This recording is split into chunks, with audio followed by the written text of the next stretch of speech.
something spooky I do for you. I'm just trying to give you something.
Don't wanna overthink it, baby.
butterfly. How is everybody? Baby, you How is everybody? I don't know the lyrics here, but I do vibe with the song. You give me ice and fire. So, how is everybody? I've been good. Life, bit of chaotic, I feel like. Real busy. Oh my gosh.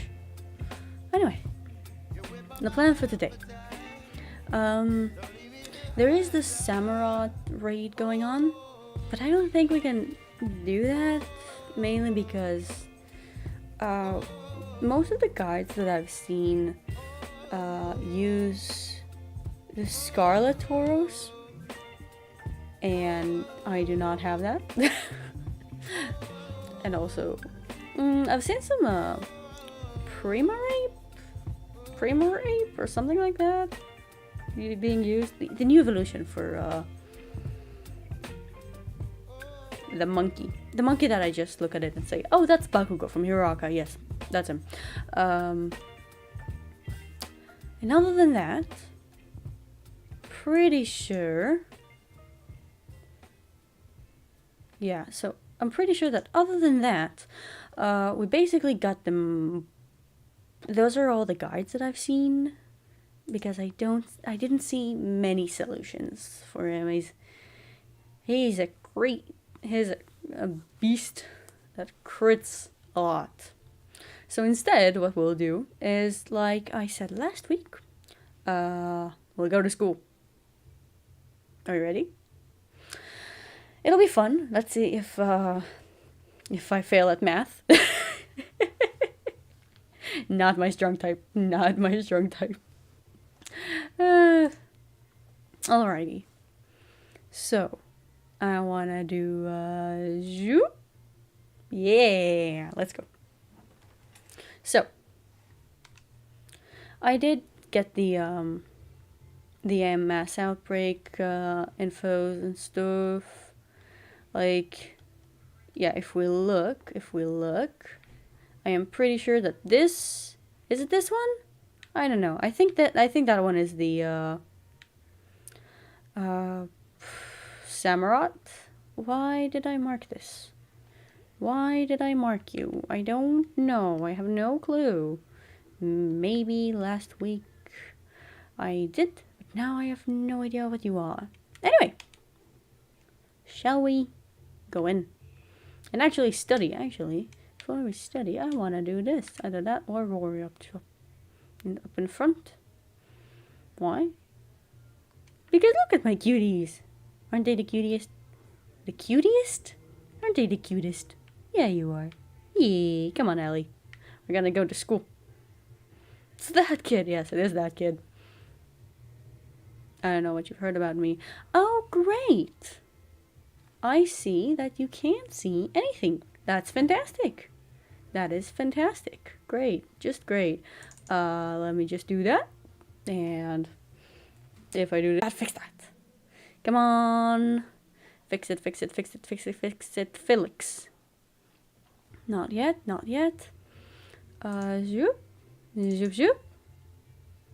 Zoop. I don't know. Zoop and zoop. Should work. Should be working now. And I really hope that we'll get the audio as well. If we do zoop. Okay, I think we're getting a clear image. Good, fantastic. Okay, so we're gonna go to school. Okay, you go check that out. Oh, that's how I ask for classes. Wait, Penny's here? Pennywise? Pennywise? Penny, you wise little... Oh, here she is.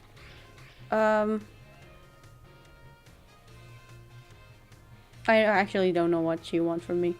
Not now. Thanks. Didn't you already? Oh, never mind. Hello. Good evening. What class would you like to take? Sure, let's go with biology one. Yep. Where's the message? shock. Ba-ni-na-ni-na-ni-na. Ba-ni-ni-ni-ni-ni-na. Ba-na-na-ni-na. Ba-na-na-ni-ni-na. Da-ni-ni-da-ni-da-ni. Hello, hello, my name is Shock. And I'll be your Pokemon biology teacher. And you'll be studying in my class. In my class, we'll learn all about various quirks and beloved Pokemon together. Yeah. Oh, you'll come to love Pokemon more than things you've learned here. Today's class, I'll teach you more about great in depth. If you'd like to become better Pokemon friends,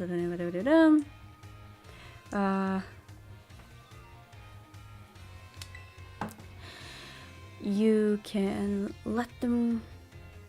What? Yeah. Okay, this is just gonna be a bunch of A mashing, I'm assuming. Where you shouldn't have your Pokemon walk with you. Side buildings. Who is that Pokemon? I do not know. Welcome, Rainbow, to chat. Correct answer is you shouldn't walk. Yeah, no shit. If in the past it would have been you can't walk. The professor's words echo in your mind. This isn't the time to do that. In this game, it's just like, we have common sense. I shouldn't be doing that. Forgot I can walk. That was the bell. Thank you. Alrighty. Get ready to see a lot of this loading screen. Just gonna mash that button. Yay! Loading, ding. Loading, ding. Loading this thing. Load. No, I did not. Yes, they are very cute. Picnics and stuff. Let's see what's next. Mr. Saguero's the best place to go. I don't know who that is. Great. Sometimes when you find a very... Is it an egg? Boxes, Pokeballs, eggs.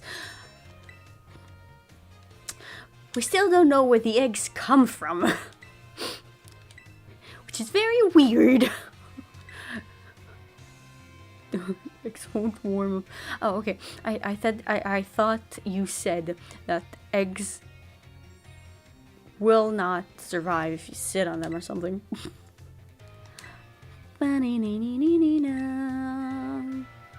Good. The lesson is over.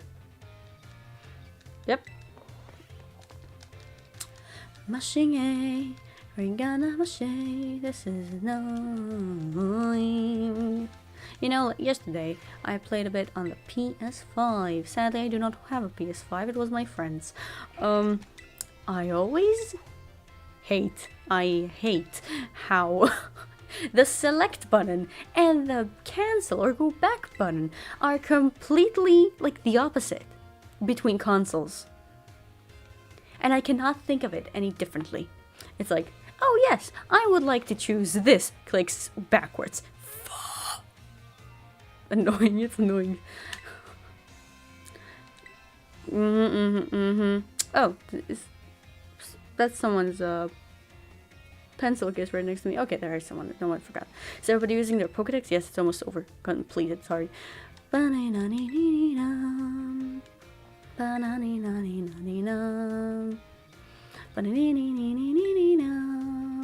Back then I was a researcher. In fact, Director Cheval wasn't working in education at the time either. He was researching alongside me at the same facility. Interesting. We got to research Pokemon together day in, day out. Those sure were fun times. I got yelled at all the time though. Okay. Kind of weird. You'd think people... I mean, the semi-region just makes its own Pokedex. It's because they speak different languages, because if that's the reason, that would make sense. Wait a second, how did I get onto this? Mood. Me. Very much me. Pretty sure I was talking about the Pokedex. Yep. Anyway, today I'd like to teach you about catching Pokemon. Great. There's another way to up your chances for successful catching. And guess what it is? Pokemon Go. And select Pokemon. Yes. I don't know what this is supposed to be insinuating. Flick Pokemon with a status condition. Indeed. The correct technique to make a Pokemon easier to catch and inflict them with status conditions. Sleep is especially effective. Indeed, indeed. If you have a Pokemon that can use moves such as Sleep Powder, yada yada yada yada yada. There are other ways to improve. Use Pokeballs. Yeah, I know. Eating food that gives you catching powers. Yep, just go eat an ice cream and it'll be like, oh, you have a better catching power for this and that.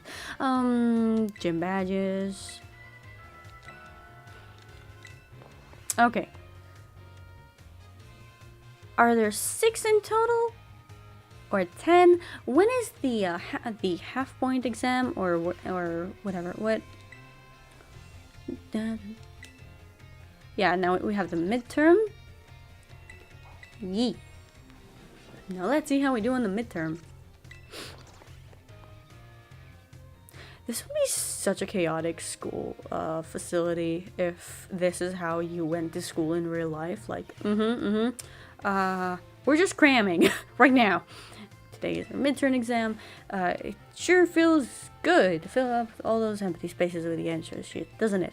Take your time, complete each question carefully. What button should would you use to let a Pokemon out of its ball so it can walk with you?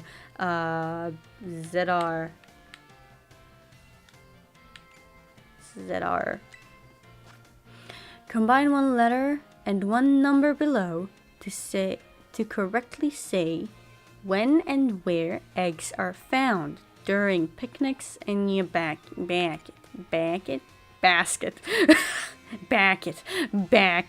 I don't know what I'm even saying. Fantastic. During picnics in your baskets.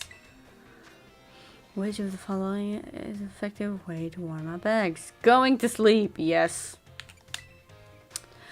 What will not make a Pokemon easier to catch? Giving it a berry, surprising it from behind, using all giving them a berry. I was joking, but it is giving it a berry. That's not effective. What will make it easier for you to catch a Pokemon at higher levels? Certifications. As you can see here, I have a certification, so I can catch you, even though you're a level 50,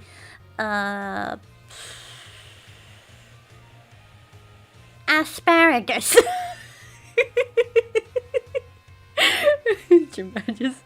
This question won't affect your grade. How do you like the Pokédex? It's easy to use. and asparagus.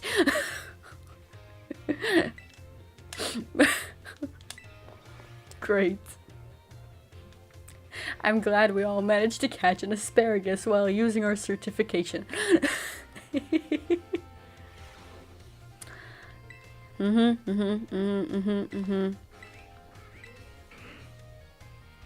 5 out of 5, let's go. Yay! Small XP candies. Keep doing our best. Are we just going to continue on to Biology 4? We are. Okay. This is exactly cramming. Cramming? Yeah, cramming. And before a test. A test? A test. Read all the information now.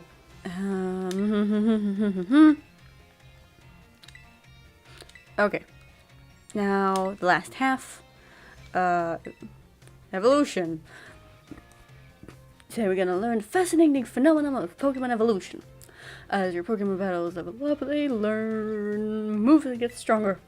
And for some people, once they've leveled up enough, they evolve. Evolution. Yep. But some people prefer to keep their Pokemon in their adorable pre-evolved stages. to do so, you just need to remember a certain button. It's B. A button, B button, the C button, yes. That's right, B for best answer. B for go back, back, back, back. No, don't evolve. The button you want to stop the evolution is B. If you press B, it won't evolve. You can also let a Pokemon hold an item known as an Everstone. Indeed. Doesn't it also give a boost? It gives a boost. And it does, and it'll make a Pokemon stronger if it still have an evolution. The way Primeape evolves into Annihilape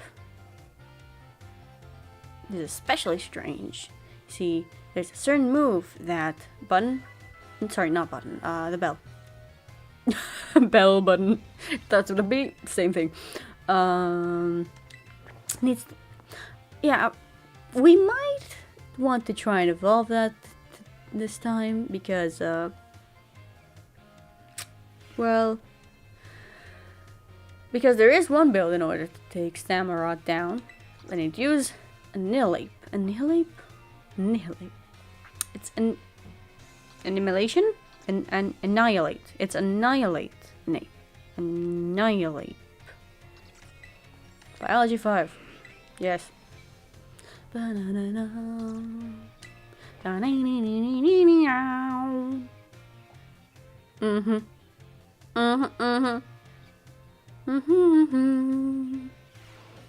All right.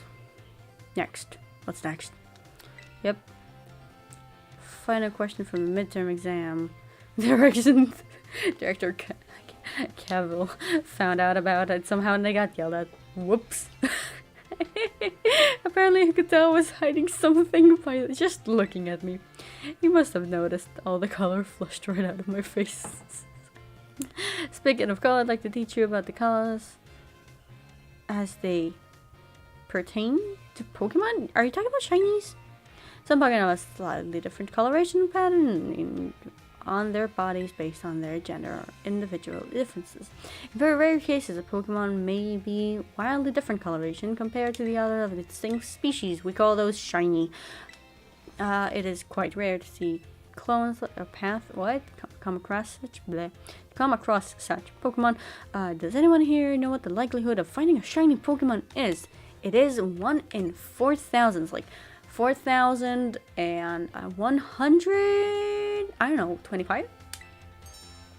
That's right. And to be exact, the probability of encountering one in the wild is the same as hatching one from an egg too. Eggs come from pair of Pokemon raised around different languages are a special case. There's a higher than average chance for a shiny Pokemon will hatch from those eggs. But we haven't been able to figure out why that is yet. I've also heard rumors of a charm, the shiny charm. You get it once you finish the Pokédex, if I'm not mistaken. This claim can't be scientifically verified, but it sure would be fun if it was true. Indeed. Oops, and that's the bell. So that's 5, next we go over to 6, and I hope that is the final exam, and we're moving onwards. I think we're in good timing. Let's go. Okay,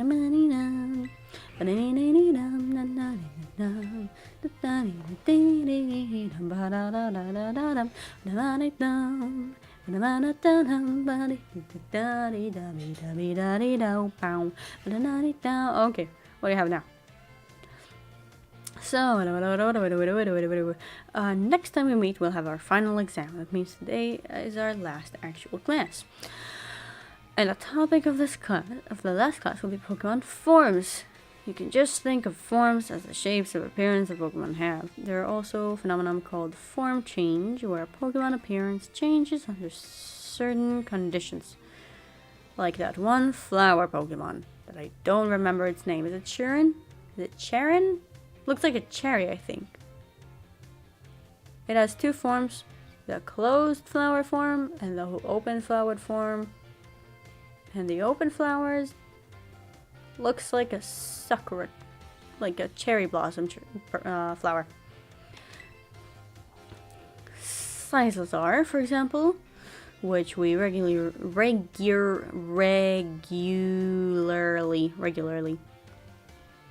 I swear, I know English. I know I speak it from, I want to say birth. But seriously, sometimes I cannot read. I'm sorry, I can't. Regularly ride on as transportation here in Paldea has 3 forms. It has 3 forms? Its basic form, where it walks on 4 legs. Second is battle form, where it stands on its hind legs to engage in battle. And finally, there is its ride form. I guess you're right. Where it inflates the throat sac and its tail so we can ride on its back. Though we can use something you're all carrying with you now as an even better example. Are you talking about the Rotom phone? Yes, we are. Okay. Yep, it's Rotom. Pikachu Heracross! Yes. I don't know if you know it. In my phone, I have a Heracross. It enables me to have free haircuts whenever I want. I'll be like, Heracross, and it'll be like, bzz, and I'll be like, could you call my mom, and at the same time, could you just trim my bangs a bit? I want them to look fabulous when I come over to see mom again.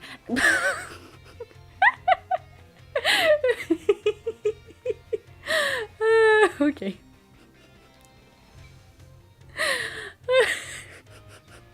Why do I find it so funny? Anyway, it's a road.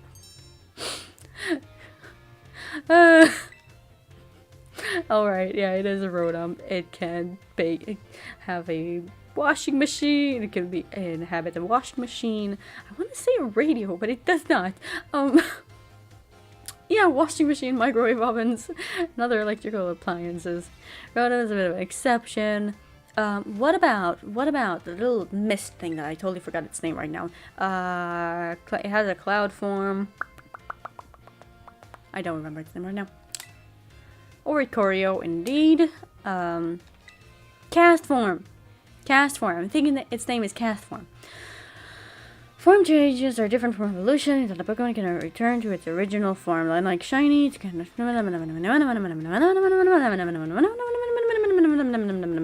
There is a lot to dig into with this form change phenomenon, as you can see. We can all learn something from Pokemon here, don't we? Bit of a stretch, but I'd be happy to see you all enjoy your time at the Academy to the fullest and change form into a new version of yourselves. Fantastic. Or something like that. Wouldn't this be better with evolution? Oh, I almost forgot. Original forms, which vary based... What? Regional forms, which vary based on what region a Pokemon came from, don't change like other forms. They are innate to the region the Pokemon came from. Pretty sure. In order, if you have like a Cantonian Whooper? Is that what they're called? Cantonian Whoopers? And you breed them. You have to give them an item. I think it was a stone or something.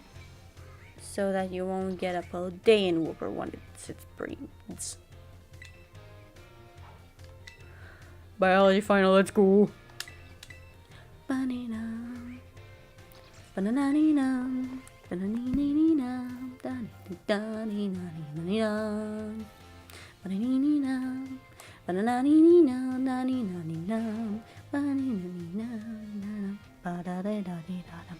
Hello, today's final exam. Come on, let's go. How many of the following form methods make it easier to catch a Pokemon? Oh, Wiggler, welcome back. Hey-o. My friends call me Wigglepuff. Ha, nice.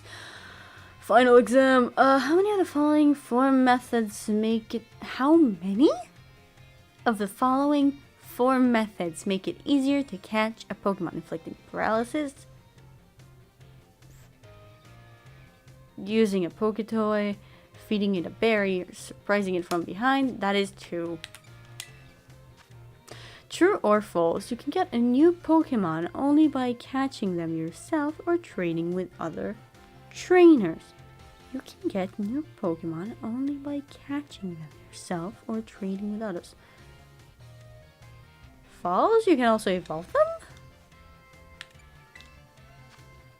If a Pokemon is holding an Everstone, will using an item that induces evolution, such as a Firestone, cause it to evolve? No, it won't. What is the probability of running into a shiny Pokemon? 1 in 4,000. Isn't it like 4,000? I want to say 4,100 and something. It's like a power of 2. It's like a 2 to the power of I don't know. It's like either power to the 16th. Or, not irrelevant right now. True or false, the Pokemon known as Oricorio has 3 forms. I think it has 4. Does it have 4? It has the fire one, the electric one. It has red, yellow. I think it has blue. Am I Googling this? Am I really gonna Google this? It doesn't have green. It doesn't have ground. It doesn't have like fairy. It doesn't have dark. I think it does have 3. Do I want to take that chance? It has 4. That's what I thought. But I'm pretty sure. What other color am I missing? Now I have to know. Now I'm dying to know. Okay. So I knew it has 4. But what are the colors? We have red. We have blue. I think we have blue at least. We have red. We have yellow. We have Rio images. Okay, yeah. So what I do, yeah. We have the red, the pink, the yellow, and the purple. And the purple is air. That's what I was thinking of. At least I think. Yes. Thank you. One is purple, one is yellow, one is pink, and one is red. Indeed it is. So false. This question. I want to factory. Do you have anything you would like to say about my class? I'm still getting used to this teaching thing, but I sure had fun as your teacher. You are cute. It was fun. Thank you for being our teacher. Keep teaching, you can do it, just you can keep teaching. Whoop, whoop, keep teaching. Whoop, whoop. It was fun. I noticed. I want bonus. I want bonus points.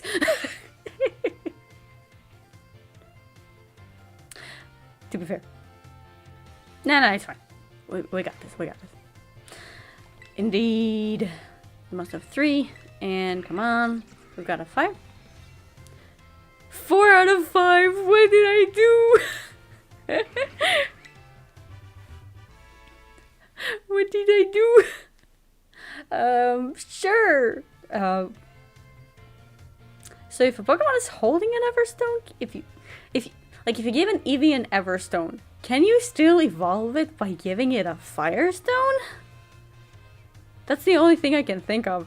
Wiggler, you made a box art legendary Pokemon. It has a lot of cool aspects and design. Oh, that's pretty cool. That's pretty cool. And yay, medium candy. Anything else? Math. Math. Yes, Miss Time, my favorite teacher. Let's go. I like Miss Time. Miss Rhyme and Time. Banana. It's called Quarta-Feros. Cool. Hello, everybody. Nice Nice to meet you. I don't know what voice I gave you. My name's Time, and I will be your math teacher. Do not expect rhyme. She's the gym leader. I can't rhyme. Sorry to put you on the spot, but let me ask you a quick question. Do you enjoy numbers, arithmetics, and the likes? No. No. No, I'm sorry.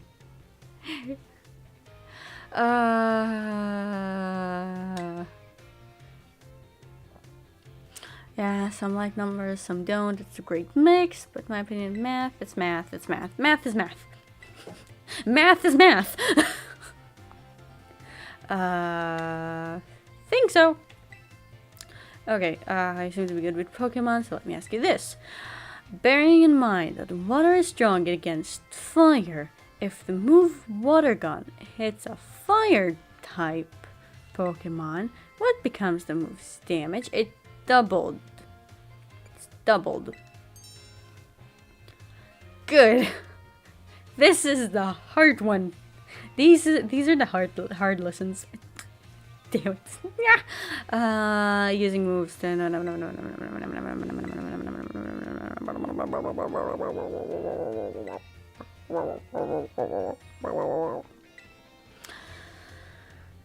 don't mean to encroach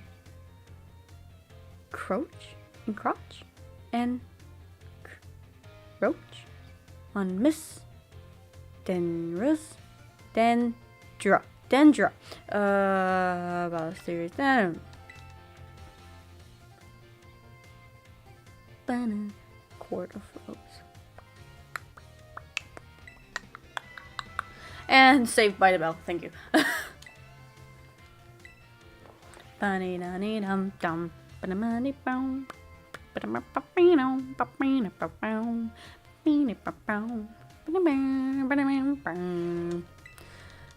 Math 2. Electric Boogaloo.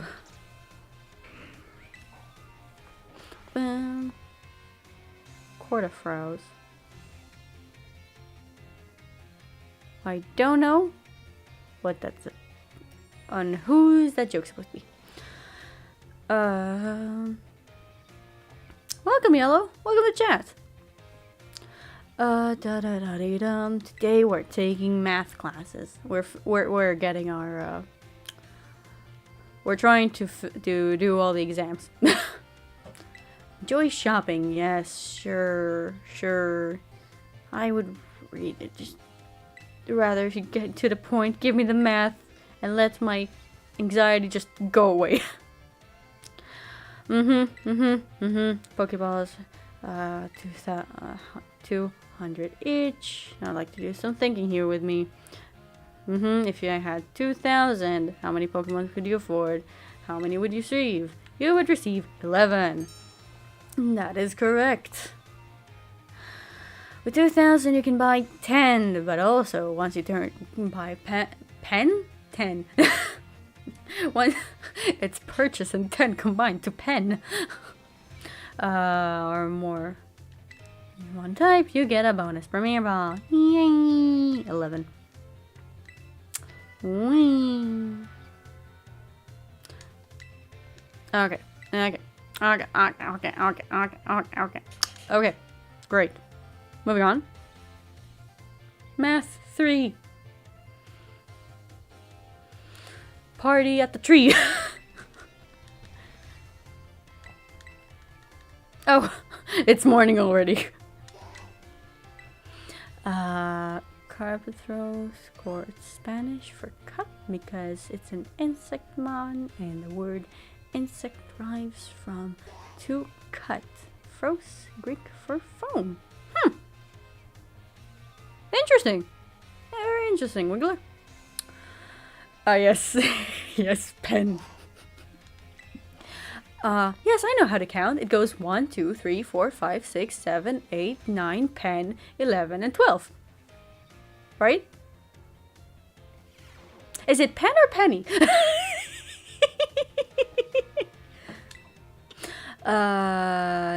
Enjoy fortune-telling horoscopes. Sure, I guess.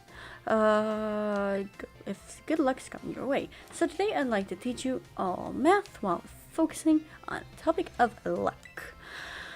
Perhaps you have seen the following phrase crop up. Oh, is it super effective or a critical hit? It's a critical hit. When a Pokemon attacks, lands a critical hit, the damage deals is increased by half. Huh. Me actually learning new stuff in math class.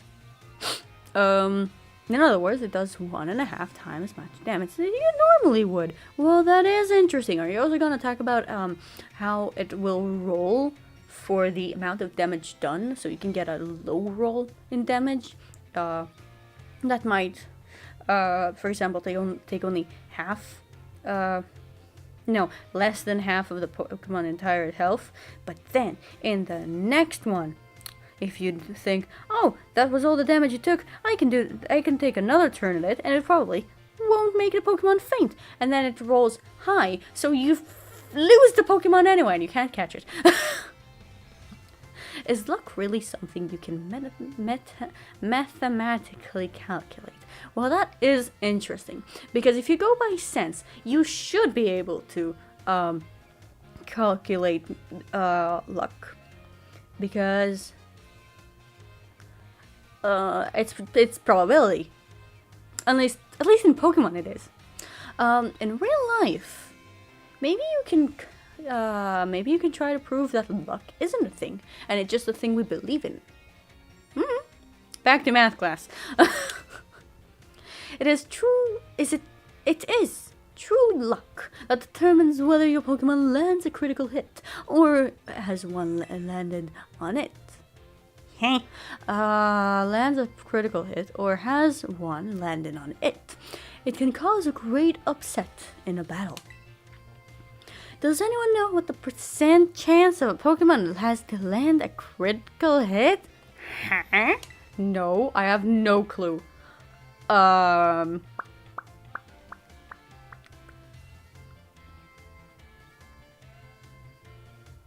feel like 4% is way too low. I'm gonna say 12%. Oh my, that might cause a bit too critical for a situation. It was 4, I knew it.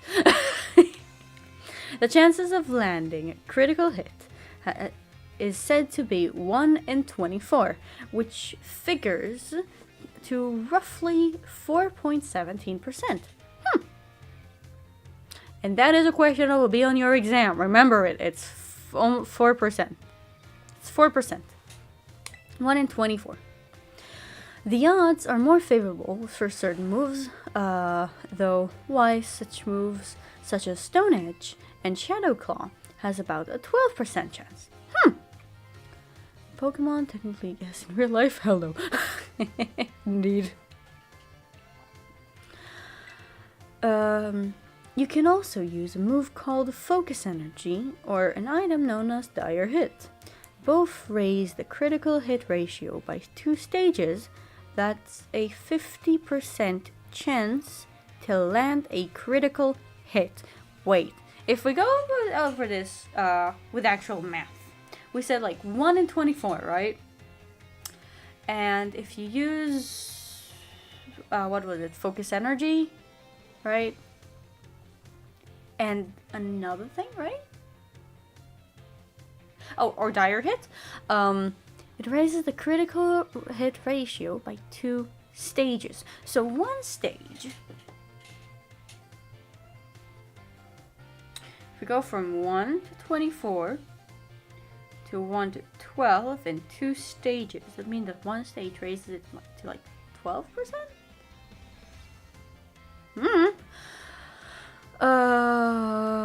Well, there are what people call luck charms, where they feel more confident because they think they are more lucky. So to be honest, it's just a coincidence to confidence boost or coincidence.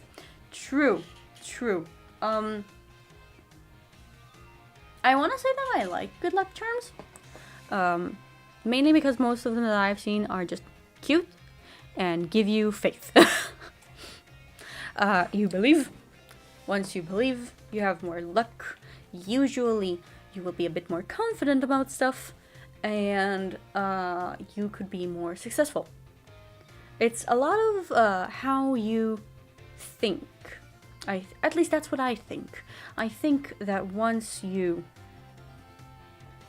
if you believe that something will, it's like placebo effect, you know? Once you believe that something will give you more luck, you may also notice stuff that you wouldn't have thought about otherwise. You'd be like, I walked around, ooh, a penny. I must be lucky today. When another day it's like, ooh, a penny. Nice. Does anyone ever find a penny and think like, nice? Or a penny is just basically worthless now? I'm not sure. Either way, a confidence boost is always nice. Every time I think of luck, I always think of the luck juice from Harry Potter. I think what happens there is that he doesn't give Ron the luck potion. He's just like, yeah, here you go, the luck potion. Have fun! And he's like, oh, sweet, I am the luckiest man alive. I win because I had a confidence boost. Meanwhile, Harry takes the actual potion and goes like, no. I'm gonna go to Hagrid.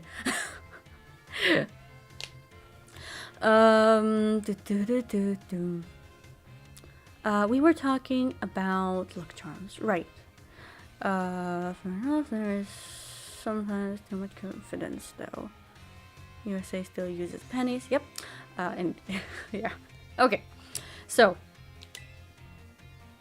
it feels great to land a critical hit, but perhaps not too great to be struck by one. Yeah, exactly. For example, Samurott, right? That's the name of the current Terra breed. Yeah, I think so. Unless I already forgot its name, which in that case, never mind. He keeps on landing so many critical hits. It's terrifying. There's a surprising amount of mathematical probability in Pokemon battles, you know. Yes, this game runs on math, and once you know the math, you can know the game. If you're able to do the calculation, that'll swing luck in your favor. It may open the door for more strategy choices for you during battle. And that was the bell.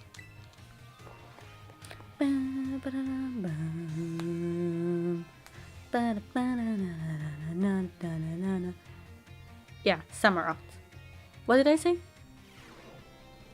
I keep on remembering it as Samurai plus Oshawott.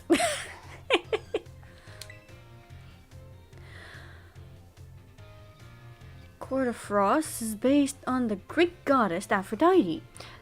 Finally, a name I can read! It is also based on spittlebugs and satin white moths, as well as nymphs. Nymphs. A kind of a pun. Okay, sure. I said Samurott. Okay, so I did say Samurott. Okay, good. I swear, I know Pokemon names. I know them. I don't know them well. Ooh, you're a Gen 5 child. Nice. I think the... Gen 5, yeah, that's black and white, right? And such. I think I count as a Gen 6 child? Like, the first game that I ever finished fully was X and Y.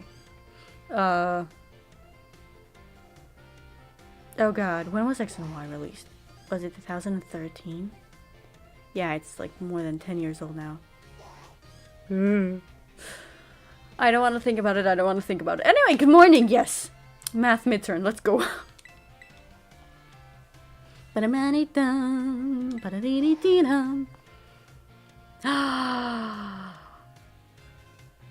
don't know about you guys. I am trying not to see spoilers for the new Tears of the Kingdom. Maybe we'll watch the video that Nintendo released this week of like the 10 minutes gameplay. Do you guys want to watch it together? We might do that. Alright, everybody, it's time to begin our midterm class exam. Okay, how much damage does a water gun do when it hits a fire type Pokemon? It's a good thing we're not counting stab boosts, because I wouldn't know that. It should do double damage. A water gun do when it hits a fire type? It does double damage. How much damage does Razor Leaf do when it hits a fire type Pokemon? It does half damage. If you spend 2,000 on... Indeed, you would get 11. What percent chance does a Pokemon usually have to land a critical hit? We remember it is about 4%.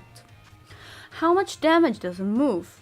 How much damage does a move deal when it lands on a critical hit? It does 1.5.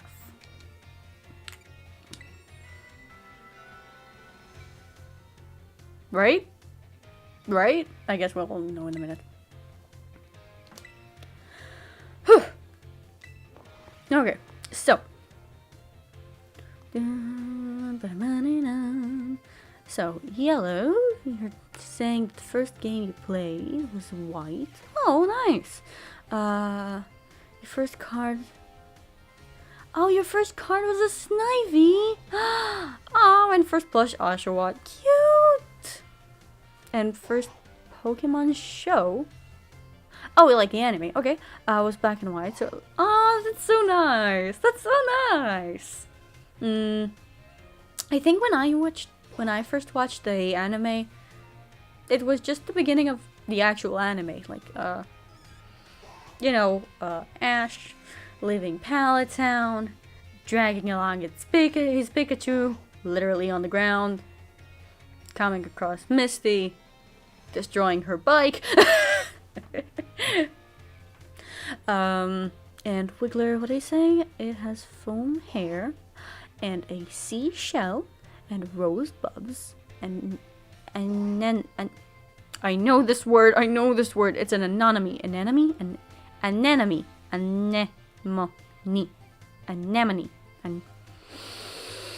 Kill me now.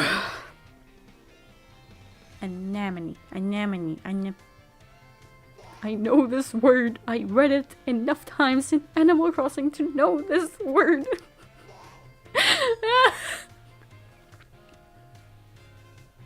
Anemone. And seashells are all symbols of Aphrodite.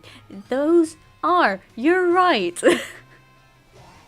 I was about to talk about sea form, and then I remembered that was the first thing that you said. Along with pearls and Cortifrost, I think, has a pearl on its chest. That's nice. Does it stand on a seashell as well? Like the painting. Alright. We should have got 5 out of 5. Good. Small candies, indeed. Banana, bomb. Banana. It is the mascot of a Pokemon Seafoam, and it is Water Fairy type. That is interesting. Okay, Math 4, let's go. Math 4. How much more? Banana. Banana. Banana. I should have probably done something with the image and be like, going to class, no. as the thumbnail. Maybe I'll change that later. Hello everyone, well done on the midterm exam. That's fine. We're fine. Okay. Stay sharp. Be sharp. Staying sharp. Do you know how the word applies? You know how that word applies to Pokemon battles? That's right, it has to do with stat boosts. No! A Pokemon's stat can raise and fall throughout the course of the battle. Correct? Correct! And if it wasn't for very hard Terra Raid battles and or competitions, I would never even try to learn it. Good. I am the kind of person of, does this move does damage? No? Not learning it. Moving along.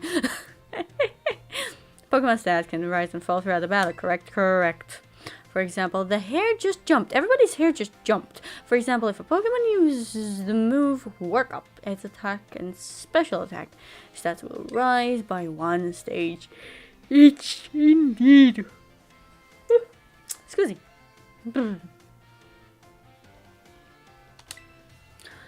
And as you may know, each time a Pokemon's attacks or special attack rises 1 stage, move affected by it, the stage will deal 50% more damage.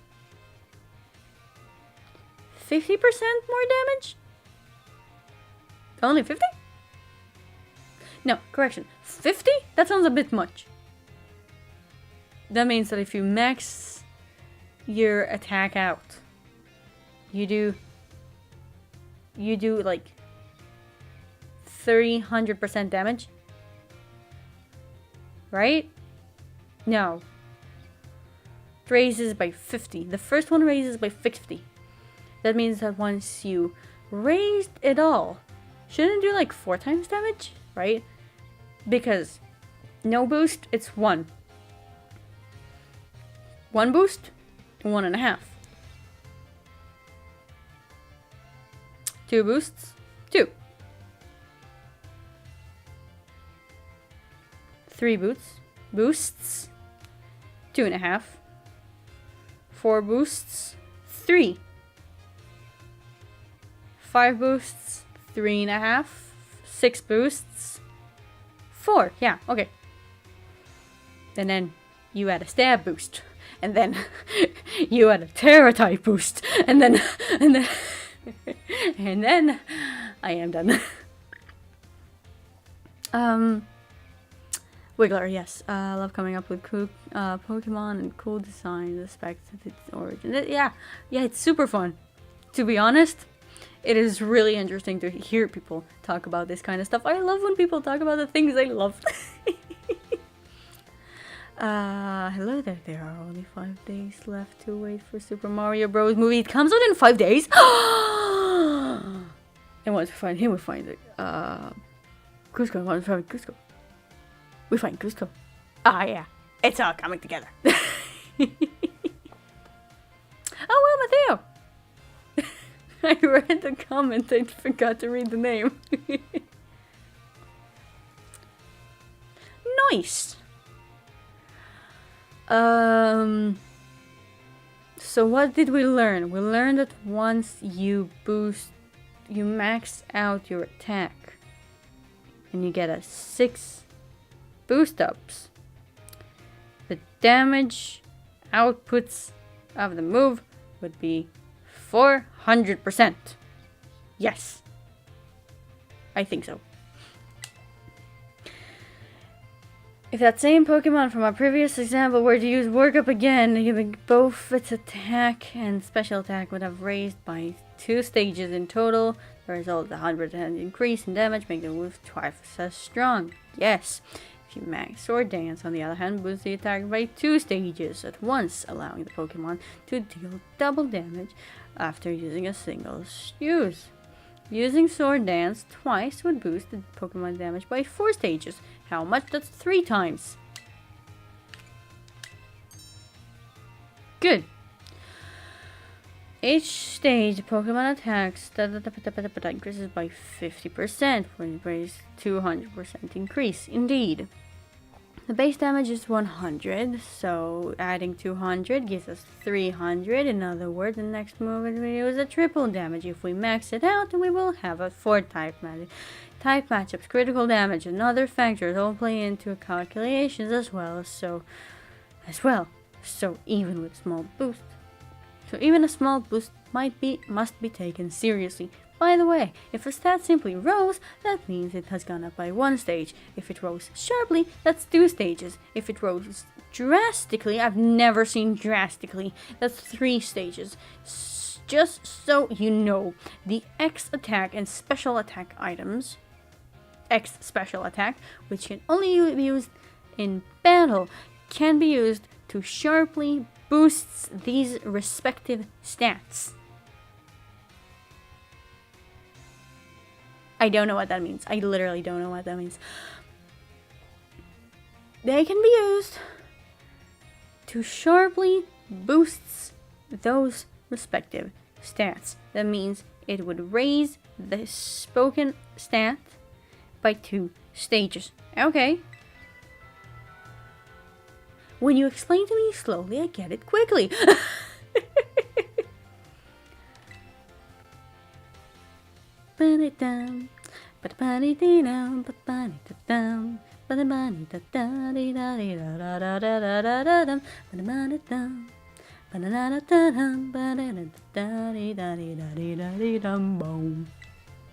Alright. Math 5. I'm still alive!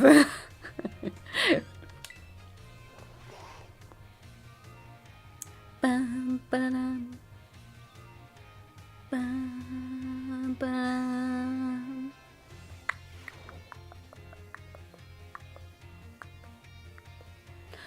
Hello everyone, let's have a fun class today. Excuse me. Everybody just look to the left, right? For you on screen, that's the other side. Everybody was facing that way, right? That was weird.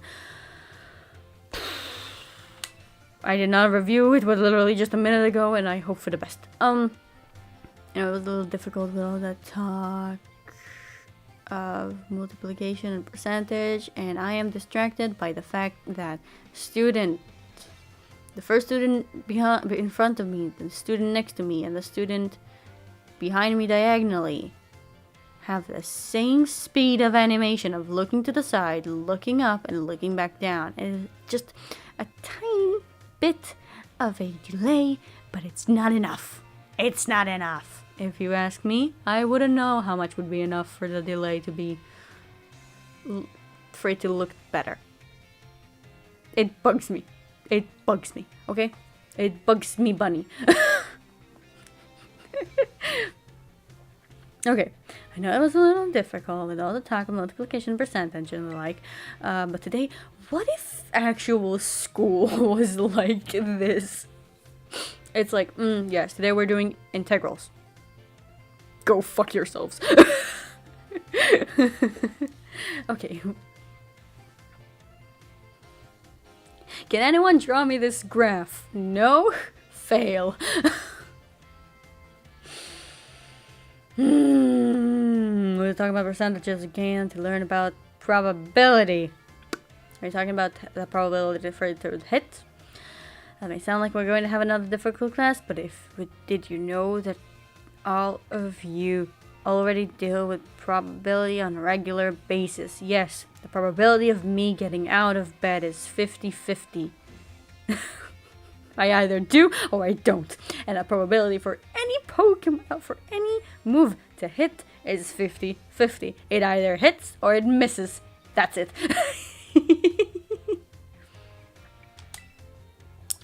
Pokemon moves generally have a property called accuracy, which determines the probability that it will hit. The accuracy of tackle is 100%.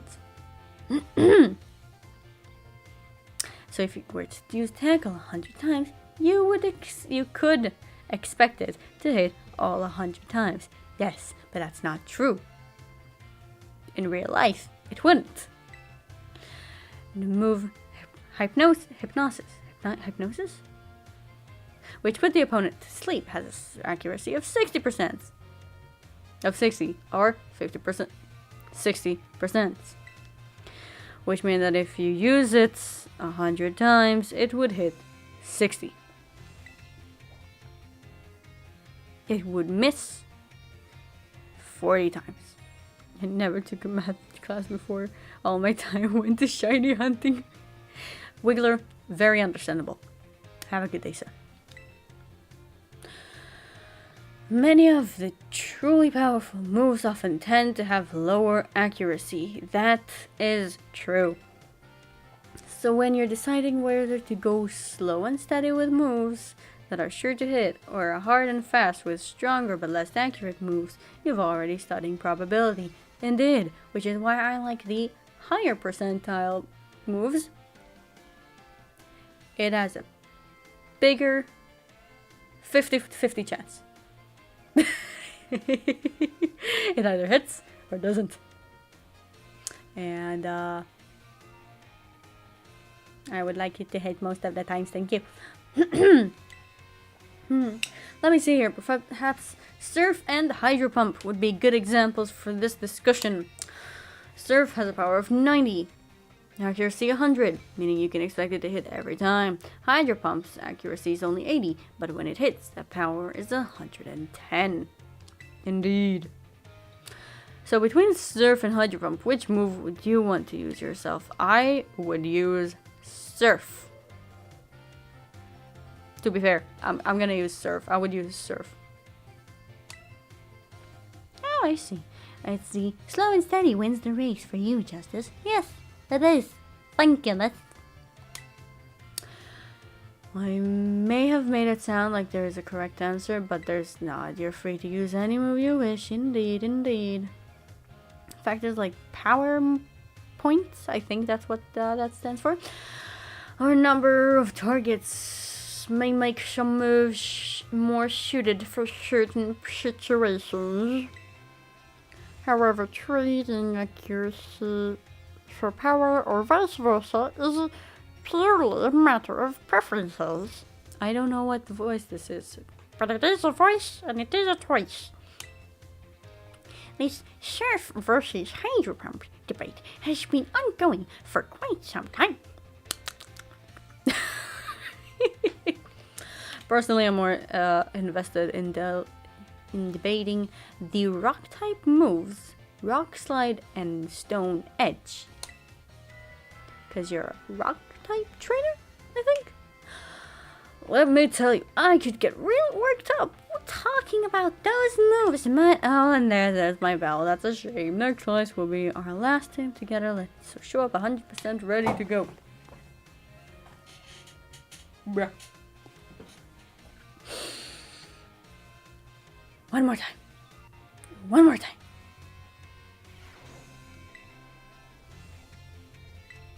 Math 6.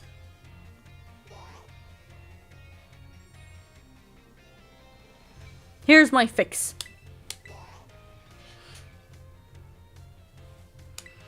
I wonder if in the next class, will I do the same jokes or will I manage to find new rhymes? Miss Time has rock hair. Yeah, that does look like it. Oh, you're right. I always looked at it just as boxy curls. But you're right, it does look kind of like rocks. Hello everyone, I hope we're gonna have fun again today in our last class together. Last time we learned about probability using move accuracy as an example. Probability is quite an interesting subject. Did you know that in class with 40 students, there is a 90% chance that 2 of them will have the same birthday? In fact, I have watched that TED explanation once, no, twice, maybe even 3 times, and I still do not remember the math. Yay! Also, what is the chance that in a class of 40 students you would have 2 of them that are champion ranked? In usual Pokemon world, probably low. In Pokemon game world, depends, really depends. If you bring actual people, like actual players, I am sure that that the percentage of students you have that are champions would skyrocket. Skyrocket? Is that a saying? Rocket. I don't know. Why is it when I stream, I suddenly forget everything I know? Every saying, everything. It's like, I close stream, and I'm back to being, oh yes, you are, yes, I can speak in English, indeed I can, indeed, indeed. I sit to stream, I'm like, bleep bloop, me is a blorp. The Pokemon names I know is Magikarp, Sobble, Electrode, Jigglypuff. And that's it. Anyway, 90% chance of two of them will have the same birthday. Are you gonna teach us? This is true even despite the fact that there are over 300 days each year. Isn't that remarkable? But let's move on to today's topic before we get swept along with the probability train. I like the probability train. The probability of a train to hit you is depending on where you're standing. And if you're in a no, I wanted to make a joke, but I don't remember the name of the question. Yeah.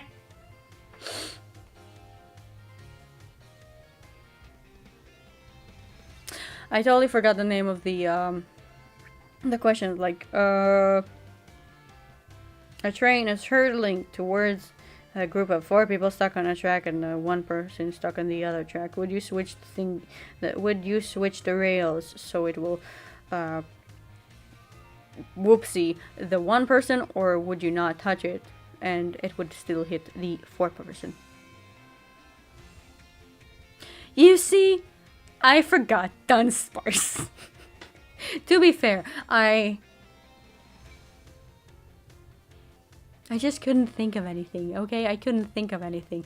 I don't know if you know, but it is a fact. It is a fact that once I will stream, my IQs go to bunk, forget. Everything is forgotten. Everything is forgotten. Everything is forgotten. I literally have I have a chart. I have the chart right here, right in front of my eyes, of the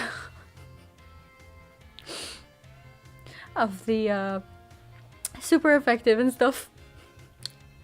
Mainly because I would look at it and I would say, okay, never mind. I literally just learned something new. If you attack a steel type with a normal type, apparently it's not very effective, which makes sense. What happens if you attack it with a fighting type? It is double damage. Why?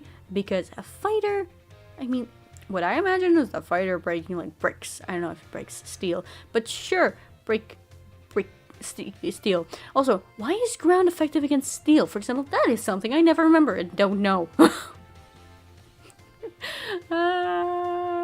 But I have learned something new. Was it this week? I don't know. I don't remember. Again.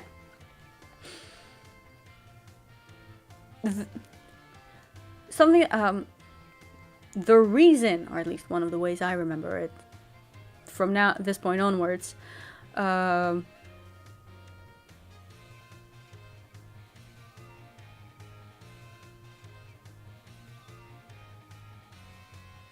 Wiggler, give me a second. The reason why Psychic is weak against Bug, Ghost, and Dark is supposedly because those are the things that would distract you from focusing. Dark, I just remember it because it's evil. So it's bad against, like, it's strong against the Psychic good, supposedly. A Ghost, they would just mess with you and would make you not be able to concentrate. And Bugs would annoy you and you won't be able to concentrate. Another way to remember it is just Bug, Ghost, and Dark. Bug, Ghost, Dark, Bug, Ghost, Dark, Bug, Ghost, Dark. The BGD. Big.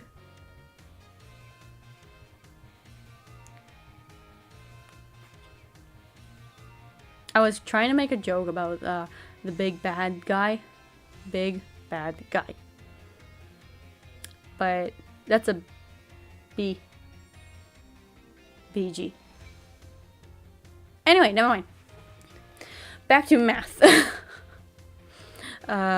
And Wickler was like, a disgrace of the AMA. AMA. Does that stand for something? Once again, I do not know. Yay. Moving along. Yes. But let's move on to today's topic before we get swept away with the probability train. I have been teaching you all how to calculate damage in this class using examples like type. Like a surgeon.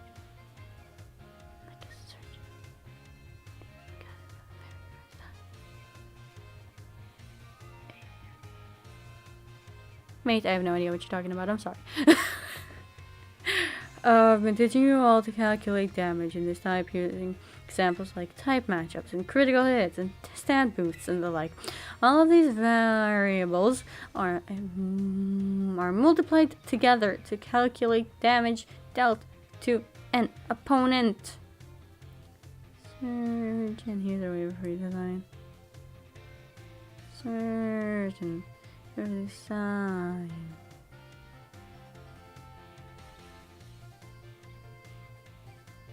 I have no idea. I'm sorry. I'm sorry, mate. You're probably making a joke, and if I get it, it'll probably be very funny. It is going above my head. There's lyrics from Weird Al Yankovic like a surgeon. I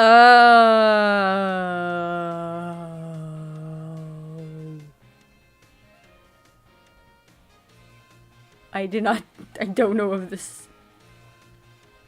I don't remember the song right now. I'm sorry you had to explain your joke for me to still not get it. I'm sorry. Back to math. All these variables are multiplied together to calculate damage dealt to an opponent. However, did you know that there is even a simpler way to increase the damage of your Pokemon moves? All you have to do is have your Pokemon use a move that shares a type with great stab boosts. Now we go into this. If a rock type Pokemon uses a rock type move with a Stone Edge, the move base power is 100. It's multiplied by 1.5 to becomes 150. Kill me now. God, no. Kill me now. Ground and rocks may seem like similar types, but if a ground type Pokemon uses Stone Edge, the move will remain at 100%. Super effective moves are critical hits or adds. Also add multipliers onto this little numeral increase. Just bury me.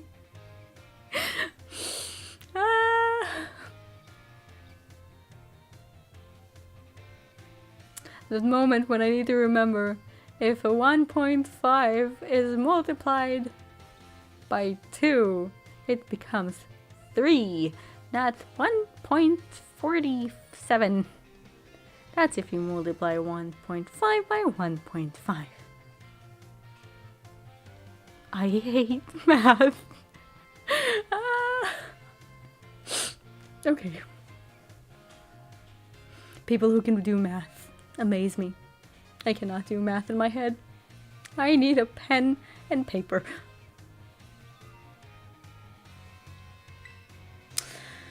So it is most certainly not to be taken lightly. Let me ask you a question to see if you understand what...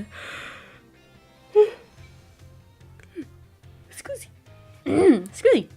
What I'm talking about here. Say you have a move with a power of 100.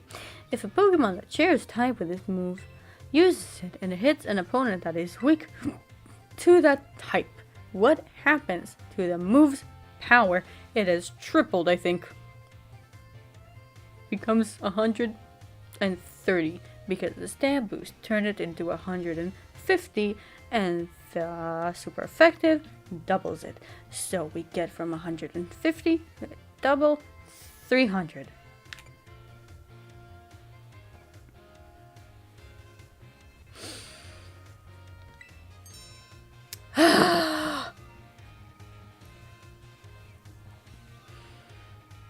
I like math when I get it right. Through all my life, I sucked at math. So every time I get math correctly nowadays, I'm like, that is a boost for me. Thank you. Thank you so much. Don't even get me started on trying to calculate tips. Luckily, my phone and its calculator has a tip option where you can be like, I want to tip 15%. This is the amount I have to pay. How much do I need to tip? And it just gives it to you. And I love it. I love it so much. Oh my gosh. I love it. I love that function so much. Okay. I wish it could have I could use that same function to be like, I have 40 days. How many weeks is that? And how many days are left?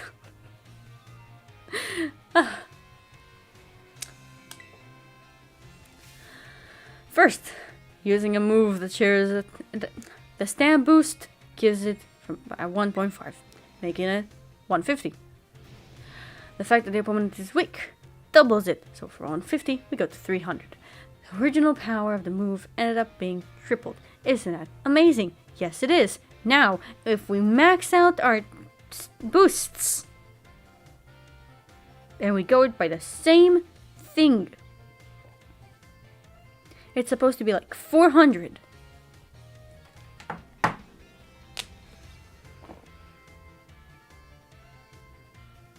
Wait.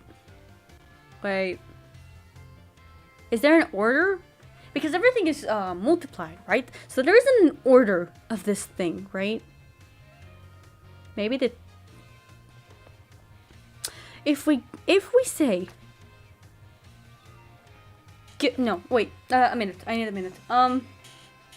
We already said that if you max out your boosts, you have a 6 boost. The power goes from 100 to 400. We said that. We defined that. That is fine. We know of that. Now,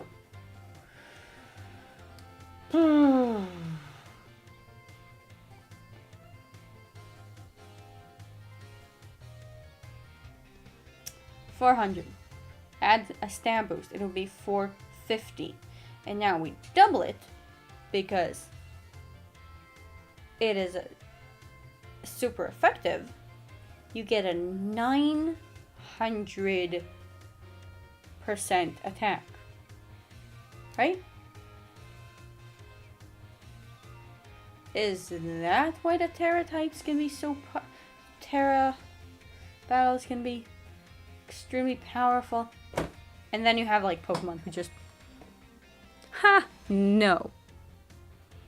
I will place a shield and you will not hit me with your 900% attack. Ugh. Anyway.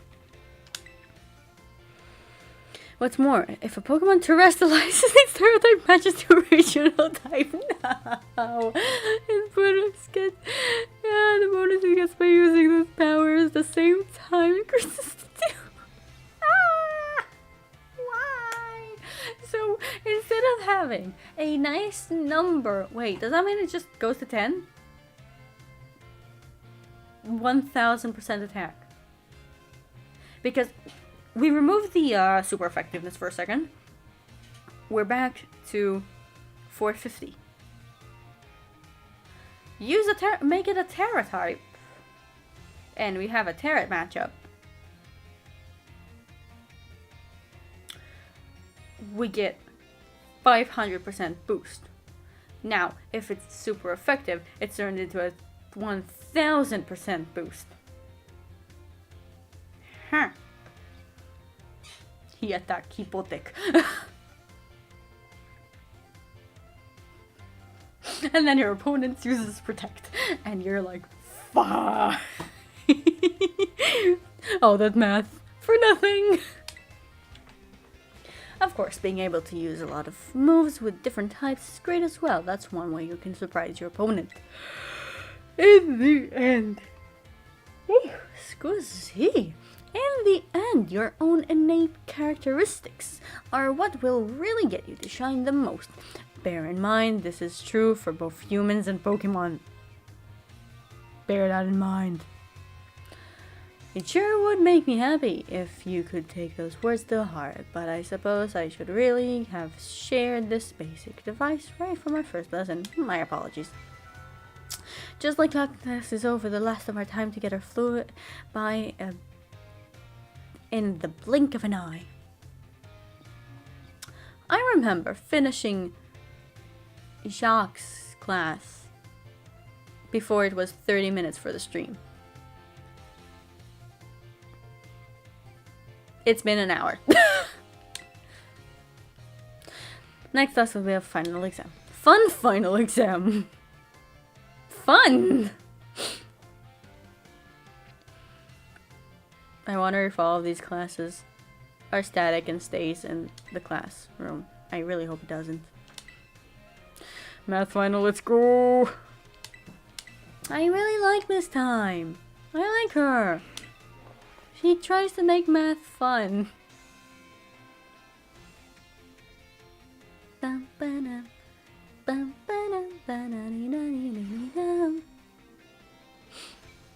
Alright everyone, it's time to begin our final exam.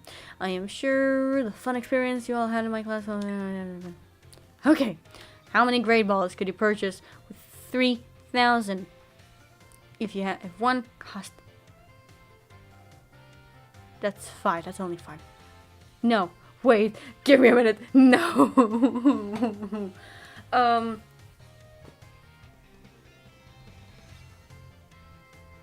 Isn't it 5? 6 times 5. It's 30. If it removes all the other zeros, I'm pretty sure it's 5.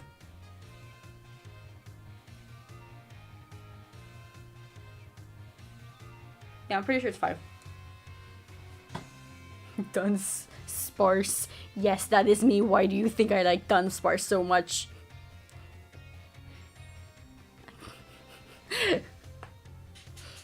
I am dunce. But if you explain things slowly to me, I'll catch on quite quickly.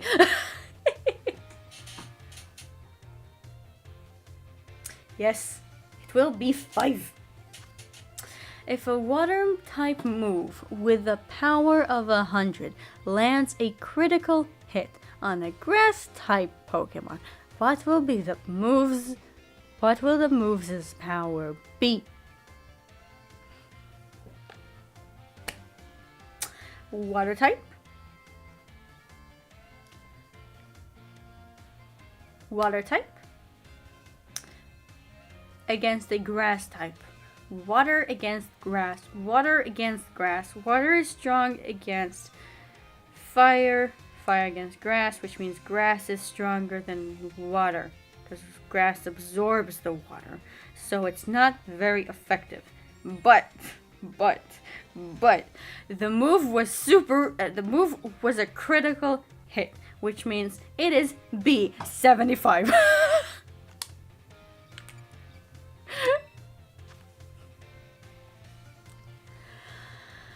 Under normal conditions, what % chance does Stone Edge have to land a critical hit? About 4. Please don't let this be the one that makes me wrong. Did you say that Stone Edge has a better percentile of getting critical hits? Did you say that? Did you say that and I'm just forgetful? Did you say that? Now I need to check. I swear if it's not 4%. Stone edge. Stone edge detail. I don't think it gave me the right detail. It's showing me images about what edges you might give to stones.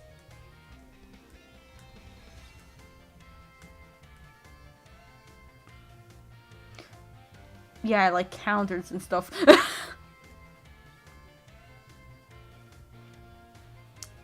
Stone edge. Move. What? Miss? No. I'm not using my phone. No. You're imagining it. You're imagining it. I'm using my Switch.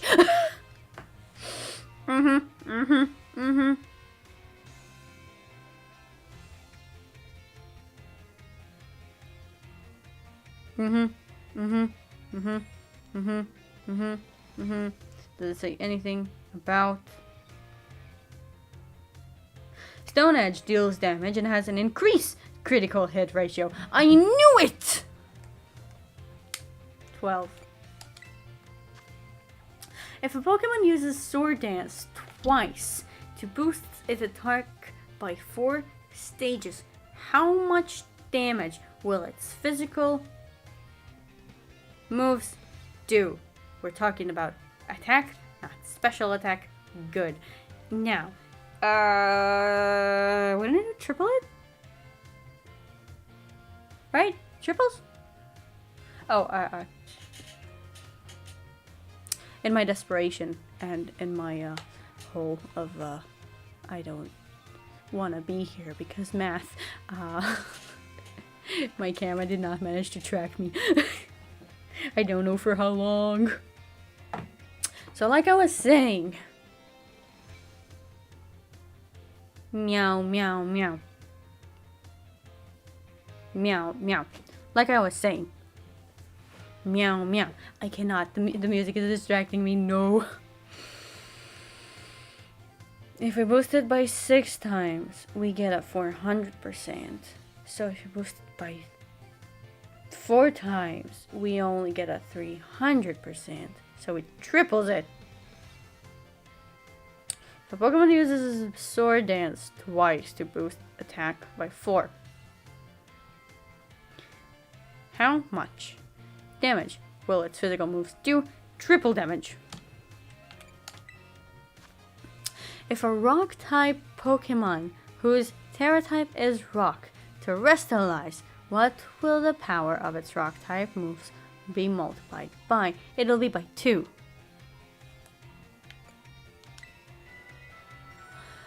We did it!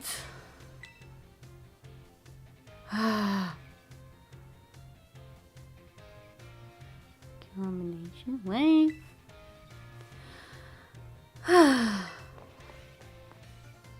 We did it. We did it.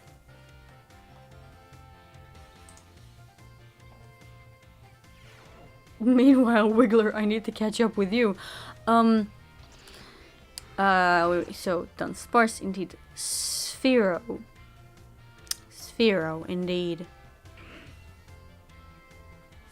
Pharaoh?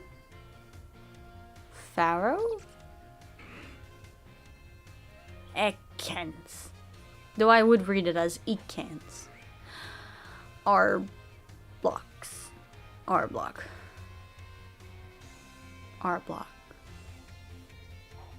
That's like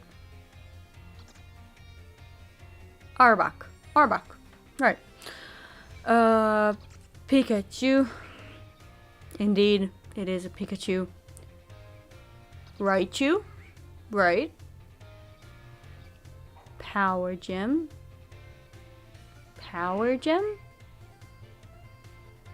Is that the move? Power Gem. Pacham?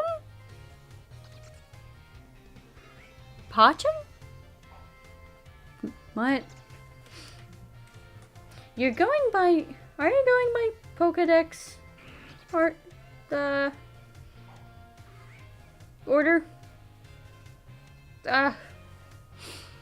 Sandshrew. That's a Sandshrew. Evolves into a Sand Slash. Nidoran, Nidorina, Nidoking. Nidoran, Nidorina, Nidoqueen. Yeah. Bum, bum, bum. Okay. And on my math test, we have a 5 out of 5. Let's go. Yes. Thank you. I really appreciate it. Thank you.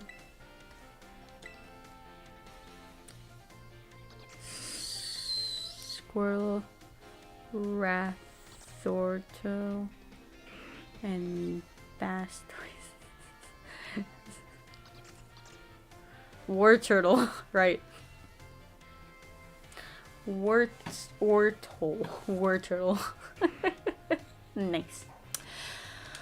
History. Yes, I like history. With Miss Rayfort. Yes. It's back to night time.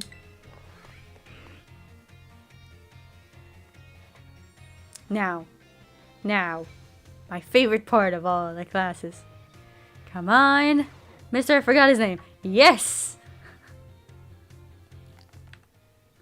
Yes. Yes. I forgot your name. I forgot your name. No. No. What is your name? What is your name? From Arceus, what is your name? I like him. He was a nice professor. What is your name? No. No. It's so annoying.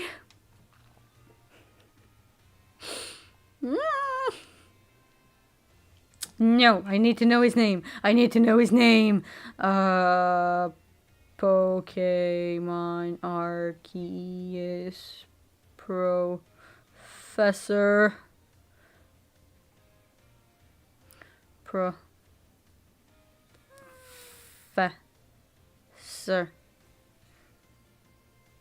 Laviton, right? Professor Laviton. I love him. I love him. How did you get an image of him? That's what I wonder. I love him. Ah! Okay. Oh, I see we have a new student here. Though I don't like this professor's hair. It drives me crazy. I'll show you in a second why. I see we have some new students here with us today. It jumps. Boink, boink. Boink, boink. Boink, boink. Boink, boink, boink, boink, boink, boink, boink, boink, boink, boink, boink, boink, boink. Why? My name is Rayfort. Rayfort. I will be the one to impart. Is that supposed to be a ho-ho necklace? What is that? What necklace is that? It looks like an Articuno from the wing shape with a color pattern of a ho-ho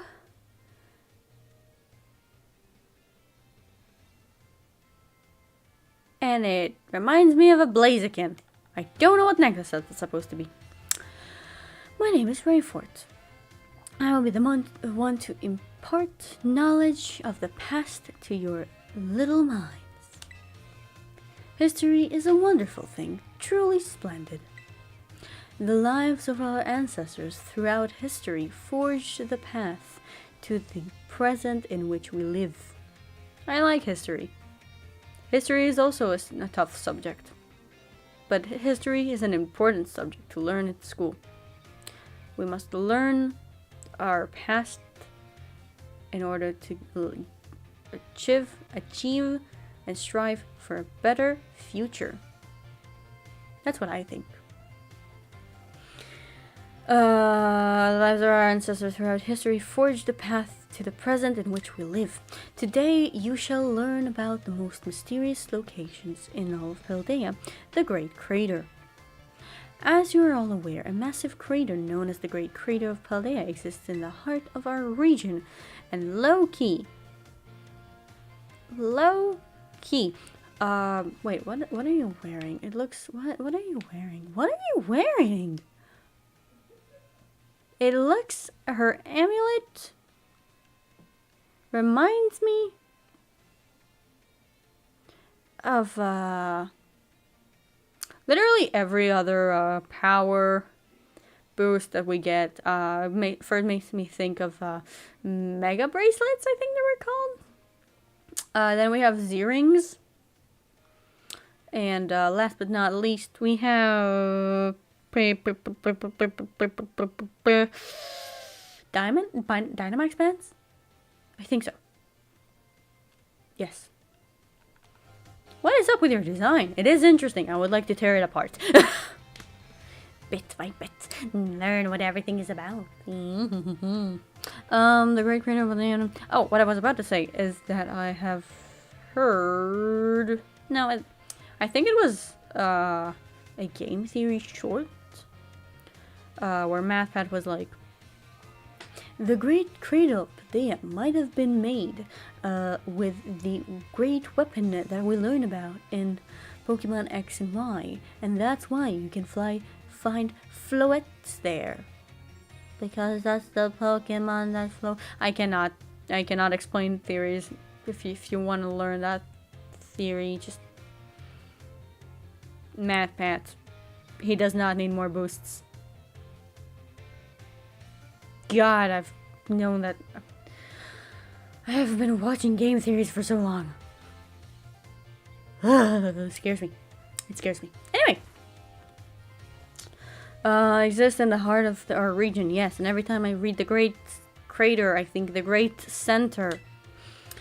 The area inside this crater is called Area 0, and research of its geological strata and material composition has shown that the crater is in fact over 1 million years old.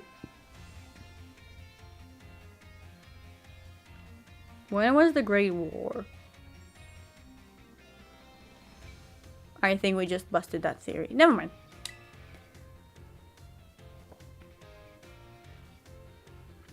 Wiggler, what are you saying? How doth thou insulteth thine design? I'm not insulting the design. I'm saying it's very interesting. I'm trying to understand what it's supposed to be a reference for. The only thing that bugs me is the hair. It's like a twitch. It's like an eye twitching. Ding, ding, ding, ding, ding, ding, ding. It drives me crazy. That's the only part that drives me crazy. And I don't know why it is. There is no way that that's on purpose. Ding, ding. Ding, ding, ding, ding. Ding, ding, ding, ding. Ding, ding, ding, ding, ding, ding, ding. I just noticed that her glasses have teeth. And they're not going all the way up. And I'm gonna move on. It was long believed that a certain something rested at the bottom of this mysterious center. Ha! Perfect timing to make eye contact, young Justice. Answer me this, answer me that. What do you know? Do you know what's inside of my hat? What exactly has believed to rest in the depths of this great crater inside of Area 0? Well, I have been there. A Snorlax, a Pokemon Center. Actually, there is a Pokemon Center there. Nurse Joy operates it. And she has been stuck there for thousands of years. It's just this. It's an AI. It is a robot of Nurse Joy. That's what's down there. Yes. Snorlax. A Snorlax. You see, yes. A million, whatever. Years ago, a Snorlax that Gigantamaxed in Galar.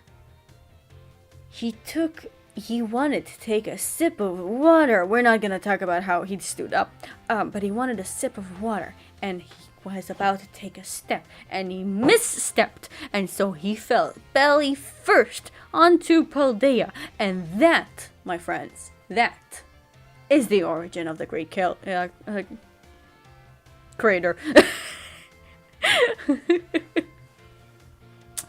treasure. A treasure. A treasure. Huh, that is correct. You are a surprisingly clever one, aren't you? I see you did your homework. I also went there. It was a nice field trip. A dad died. Anyway. Back to Wiggler. We have Squirrel. Oh, you were with a squirrel, not a squirtle. I can't read. Bulbasaur, Ivysaur, and Venusaur. A lot of ores. Charm and her, Charm Leon, and Cars. Car is hard, yes. I know him. I too think that car is hard.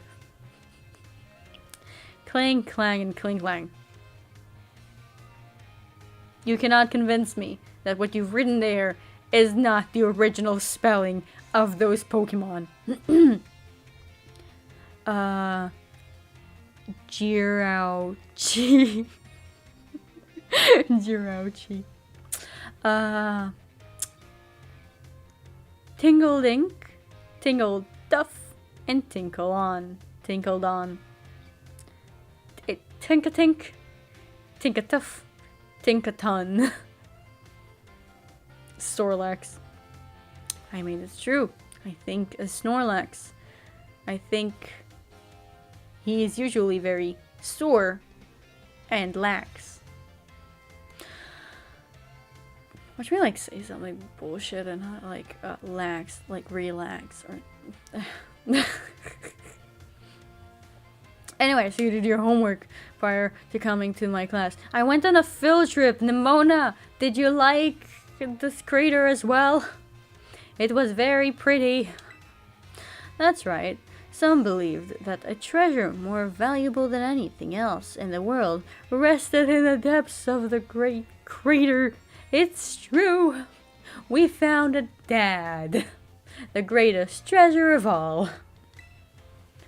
So much for dreams.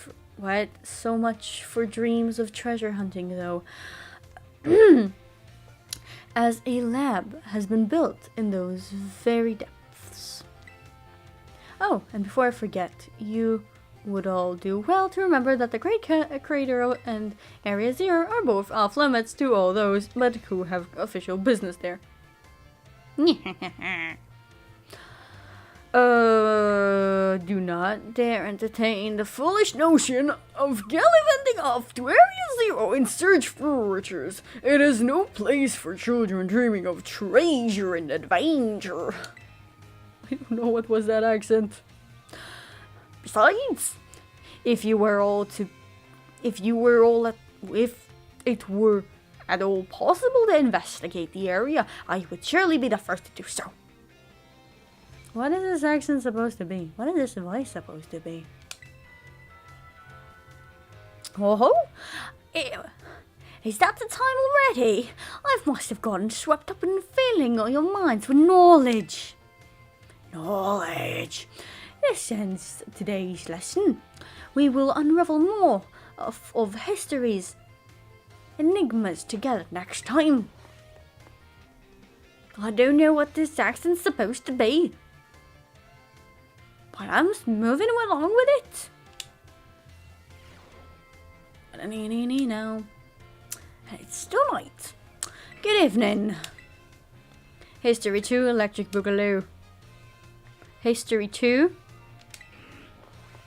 Yap-a-diddle-doo. Yap-a-diddle-doo. Okay. I want to translate this language. Greetings, my little students. Whatever you did yesterday is now part of history. Today we will continue to unravel the marvels of that history has presented to us. About 2,000 years ago, this region came under the rule of the Paldean Empire. Historical accounts describe the Paldean Emperor as being quite the dictator. This emperor also zealously believed the legend of the treasure that rests deep within Area Zero. That was 2000, right? I suck at numbers. I mustn't mention that the civilization of our ancestors were not as developed as ours is today. People back then were far more likely to believe in mysterious legends, magic, and beings beyond the human comprehension. Yes, like Arceus, the god Pokémon, or Mew, the one everything originated from, or Rhydon, the one Pokémon said to be the first Pokémon to ever thought about. My question is this: which one should be number one in the Pokédex? You're all wrong, it's Bulbasaur.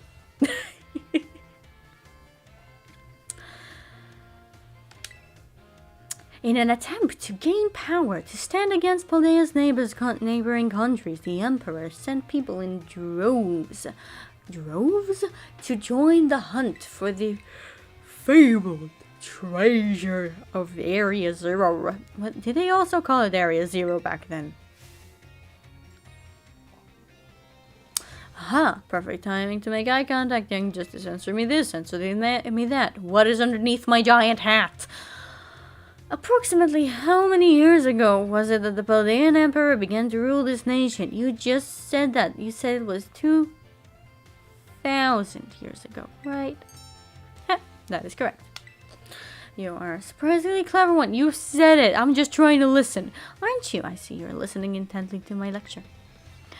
The answer is about 2,000 years ago. That is when the great area of exploration began. However, it is said that not a single adventurer sent out by the Emperor ever reached the depths of Area Zero. Was it the punishing journey itself that barred their way, or perhaps some unknown creature? I mean,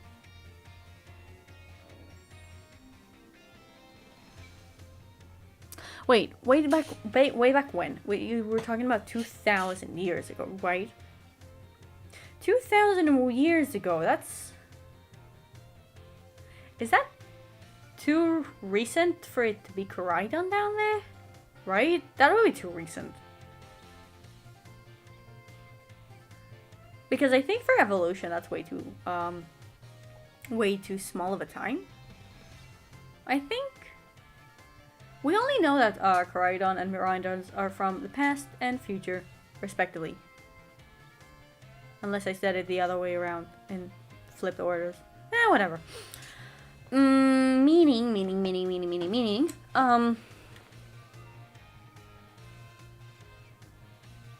He couldn't have came across Koraidon. Because remember, there are multiples of Koraidons. Did you say the Great Crater was made 10,000 years ago? Was that the number you were talking about? 10,000 years ago. That was like 800 BC. Do I know anything about 800 BC? I don't think I do.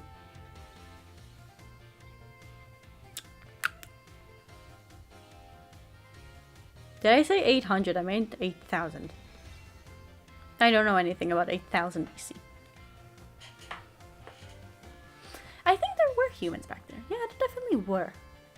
And I'm only going by the what I remember of Kurzgesagt and their calendar theory of instead of having 2,000 years as the current year, they have 12,000, I think.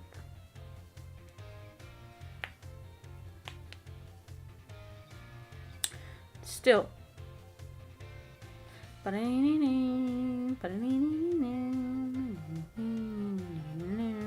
I forgot what number I was trying to get to. Never mind. So, was it a punishing journey? Perhaps an unknown creature. The resounding failure.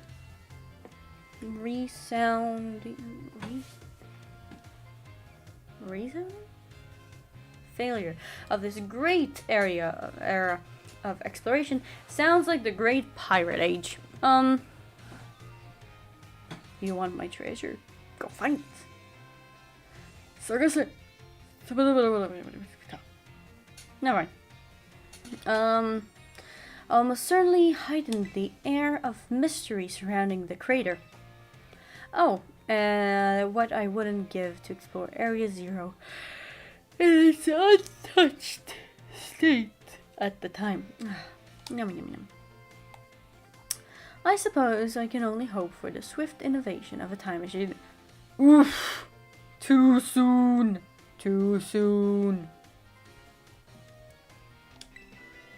Aha! Is it the time already? I must have gone and swept up and filling your mind with knowledge. Okay. So, who wants to build a time machine with me? Aaron, would you like to join? Arvin, can you help me? I would like to build a time machine. Did I learn anything? No.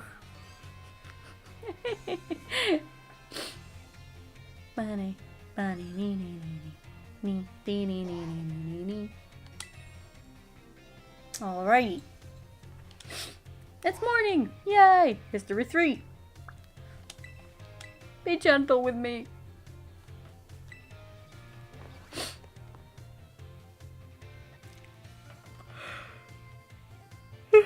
You know, the more I look at the grapes, the more they just look like a bunch of eggs. Purple eggs. Okay. As you should remember from our last class, the Area Zero's great era of exploration began about 2,000 years ago. This era lasted for approximately 1,000 years, but not a single soul was able to venture all the way to the deepest reaches of Area Zero, having poured much of its human and financial resources into the exploration of Area Zero for so long the Paldean Emperor fell into decline.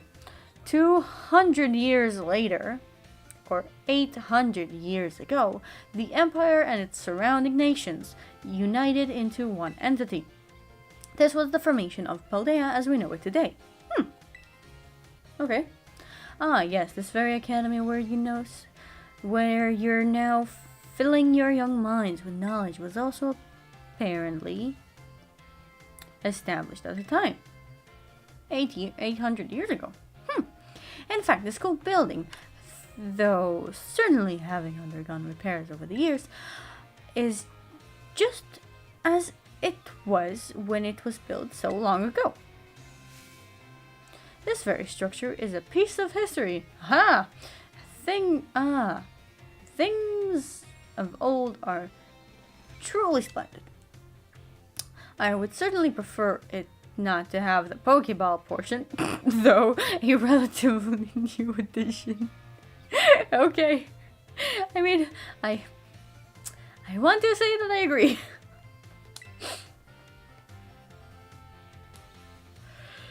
Indeed. So we approximately, how many years ago was this Academy of Arts established? 800 years ago.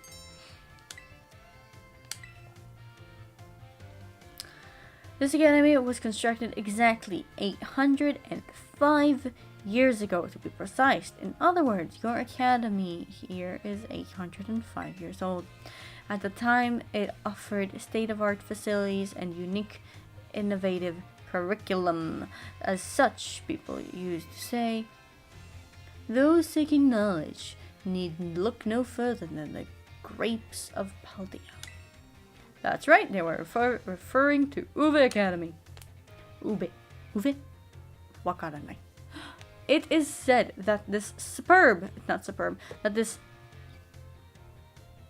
proverb, it is said that this proverb of sorts was even used outside of the Paldea region. Where?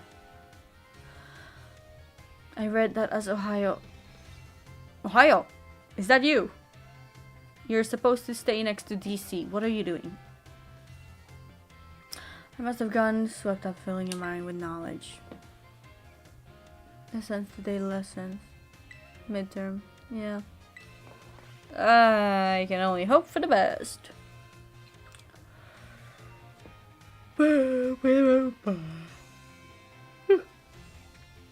What's with me today?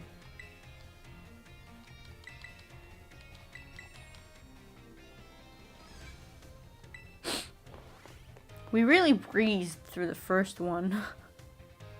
But I don't know if I'm keep on getting distracted or if it's harder. No, I keep on getting distracted with interesting things. Reading for little students that for midterms. What is the name of the geological formation in the center of the Paldea region? The Great Crater of Paldea, the center of Paldea, the Paldean Valley floor. The Great Crater. Wiggle, I will read your names after I focus on this exam. Give me a minute. What was long believed to rest in the depths of is Area 0? A mysterious Pokemon, a school, a treasure.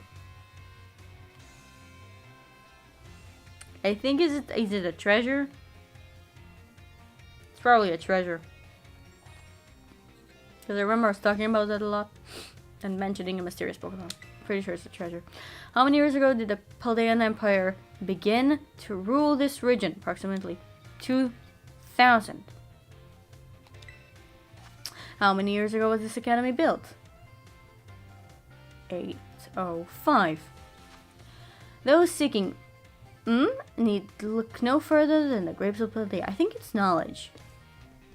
Power, courage, and knowledge. The Triforce of Paldea.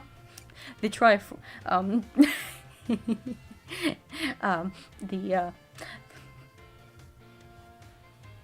our Ganondorf of Paldea, our Link of Paldea, and our Zelda of Paldea. Okay. What do you mean the last question was a freebie? Even the least capable of you surely paddled the square there. Sincerely hope you didn't anyway. Okay. Let's read those. The last thing I remember reading is Tinka-Tink, Tinka-Tuff, Tinka-Ton. Yes. Snorlax. I remember that. Sorudark.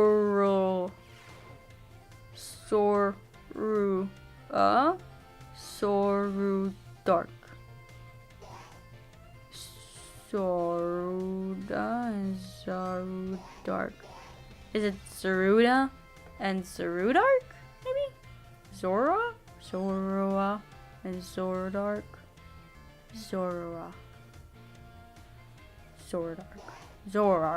Zoroark. Right. Maractus.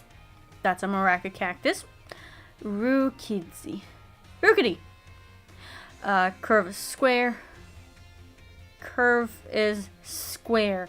That makes a bunch of sense, yes. And curve a knight. Curved knight. Felloser.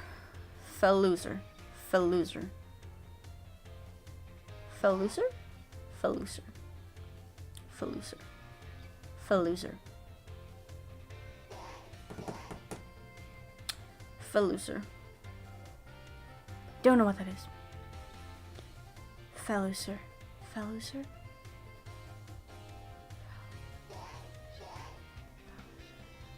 No clue. Krogan. Krogan? Toxicrow. Toxicrow. Mudkip. Swampert.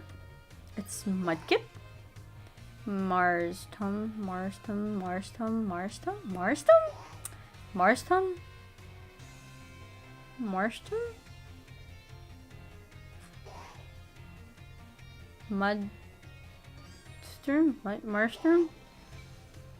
Maybe that's the name of Mudsire? But I don't know it. And Swampert. Right, Mudkip is the small blue axolotl-like baby.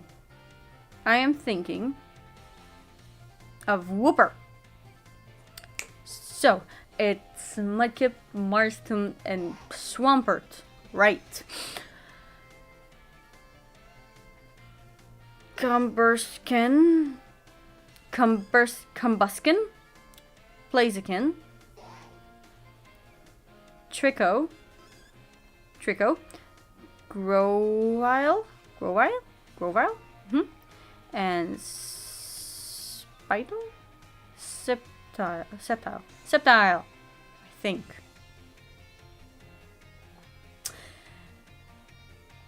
Wiggler, I am doing my best. Some of these I get, some not. I'm sorry.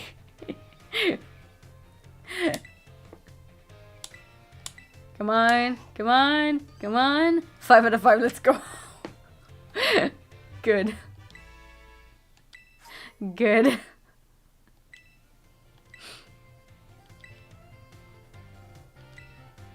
History 4.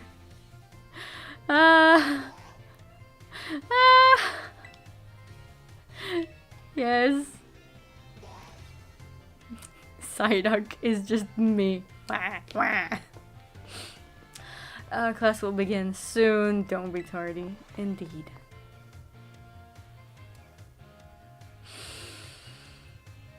Okay. Oh, this is your reminder to hydrate before you dihydrate.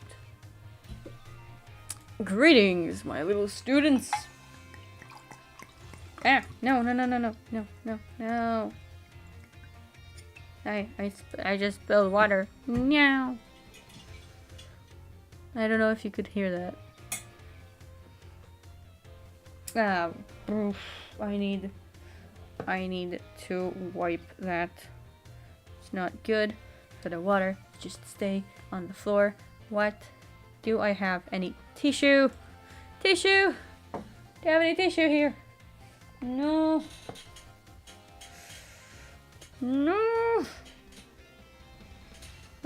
Panic. I don't have anything to... Okay, never mind.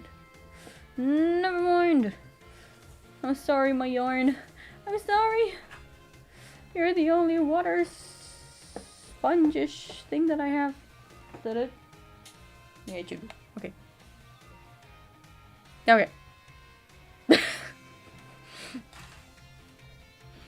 Water. Yes. Drink water. Very good. Okay. Greetings, my little students. Indeed. I want to know what this language means behind you. So it's going to continue. However, I imagine your ability to concentrate has been spectacularly derailed by my midterm. I suppose changing things up for fun and variety may be a good idea every now and then.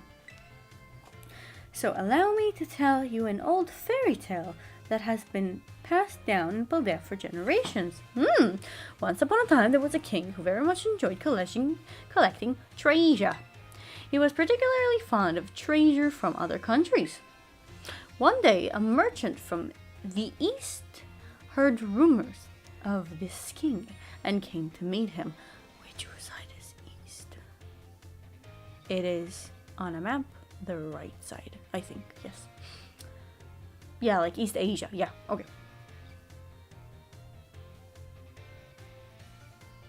The kids reading books switch pages at the same time, and then the pages lag behind at the same time. Great. Oh, I don't know if you can see. I was talking about these two. These two. Yeah. Is this kid down here with the same? One day, a merchant from the east heard rumors about this king and came to meet him. The merchant laid out 4 treasures in front of the treasure-loving king. The 4 treasures were as follows: a vessel, a sword, a set of tablets, and a set of beads. Seeing such variety before him, the king leaped for joy. He showered the merchant with gold coins and claimed all 4 of the treasures for himself. Ah, perfect time. I said one of the treasures was a set of tablets. What do you think these tablets were? Stone tablets.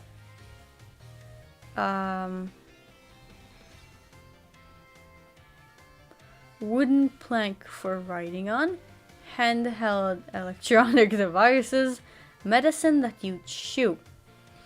I thought of wooden planks, but tablets are usually stone. I wonder.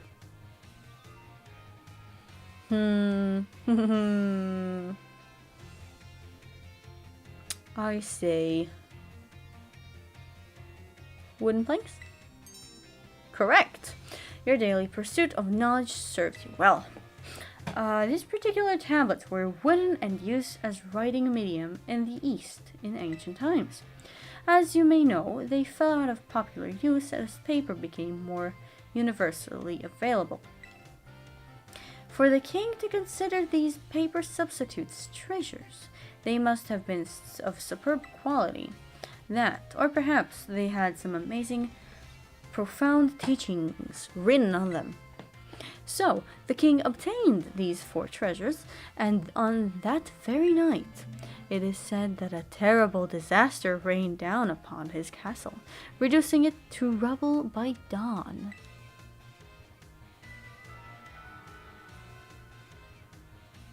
Scary. But alas, so today's lessons. Well, I would indeed like to know what happens. I will be fair. I will be frank.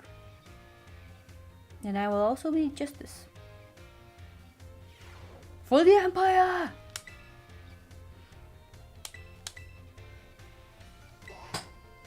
Okay. History 5. Let's get on this drive.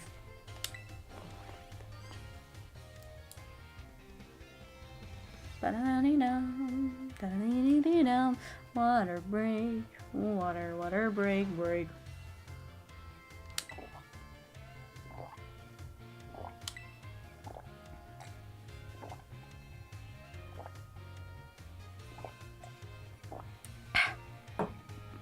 Nom. Hydrate. Before you hydrate. I trust that you all remember our lesson before the midterm exam concerning the great crater of Paldea and its interior, Area 0. This mysterious crater captured the imagination of many, including the former Paldean Emperor. 200 years ago, a group of explorers claimed to have finally reached its depths. The name of the team that achieved this great feat was the Area 0 Expedition. The team is said to have been made up of Paldea's best and brightest. Skilled battlers, brilliant researchers, talented individuals of all kinds. Amongst the list of team members was the name of a man who was an author and brilliant natural historian, Heath. After returning from the expedition to Area Zero, he used his literary talent to record the events of the expedition and publish them. Is your belt buckle of Lunala? Lunala? I don't remember which way it goes. Like the Ultra Beast. No, it's not. Lunala is not an Ultra Beast. Moving along. What was the name of the team that first made it to the deepest reaches of the Great Carrier? The expedition. The Survey Corps! Yes! To pick up on, remember a term simply slept in a few lectures. Quite a clever one. The correct name of this team is the Area Zero Expedition. Records of their activities written by the expedition member Heath can be found in bookstores and the like even today. This record is known as the Violet Book, which we had in our hands at once. I tried to open it to read it and couldn't. And we had to burn that thing. But it's fine, everything's fine. Your hair still bugs me. Violet Book. It is very violet. And violet. At the time, the entire region of Paldea was absolutely buzzing about Area Zero. The Violet Book was so popular that practically everyone had a copy. However, the book itself was full of fantastical descriptions and illustrations of things that could never be thought of as real. Wait.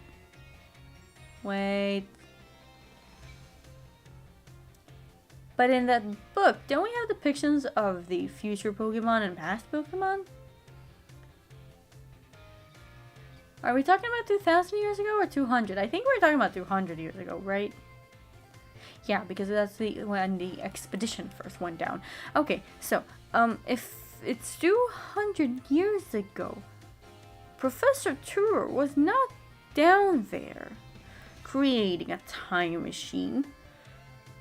So how would we have futuristic and past Pokemon?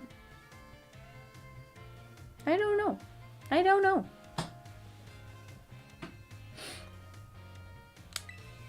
The masses began to call Heath a liar. Even the truth of the expedition making it to the bottom of the crater was called into question.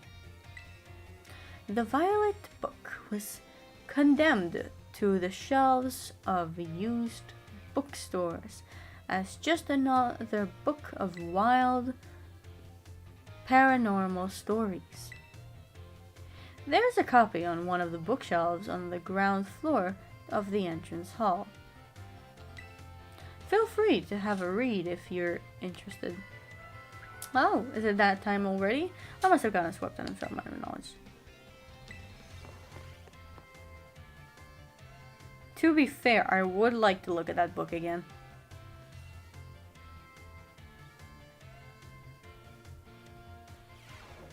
Okay, let's have a quick look. A very quick look. It should be purple. It should stand out. Is this it?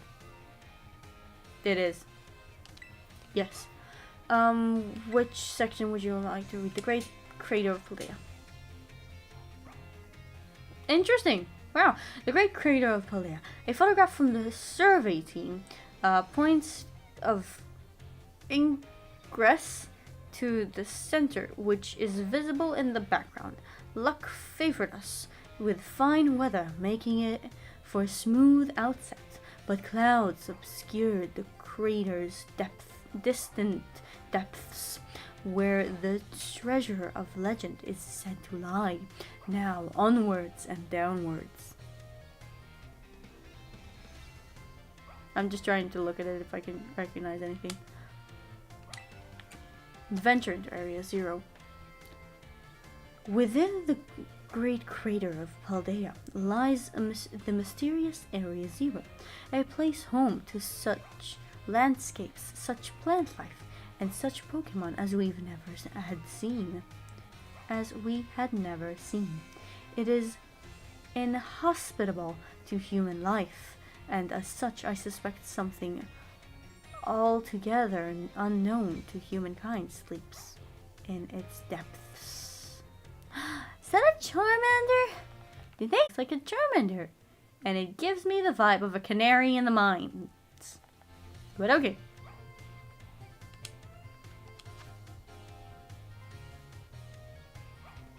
Hey?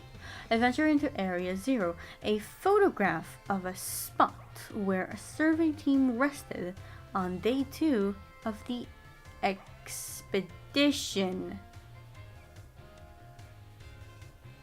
Not suspicious at all. Note the strange symbols inscribed in the ground here. Were they left by explorers in the time of the Paldean Empire? Or could they be older still? Regardless, they seemed as if they must hold some meaning.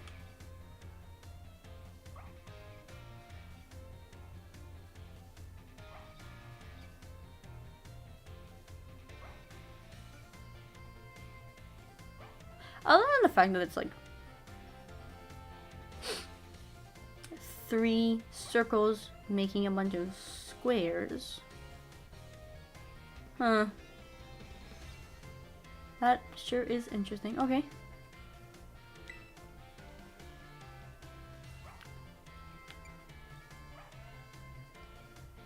I feel like I missed something down there. So that was 1. Oh, and that was 2. A minute there. Okay, that's fine. Cartograph? Cartograph? Area Zero? Like cartography. Cartograph. Ledges from a spiral down the inner walls of Area Zero, offering a path of descent. I am reading and I'm not comprehending. Once more. Ledges form a spiral down the inner walls of their Area Zero. Ledges form a spiral down, offering a path of descent. Vegetation and sources of water are here as well.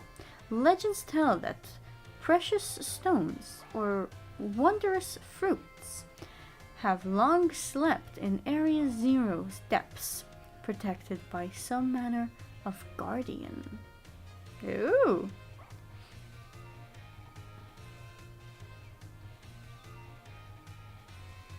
Okay, so like precious stones, that's just the terralite, is it crystals? Fruits, I can only think of the Herba Mystica.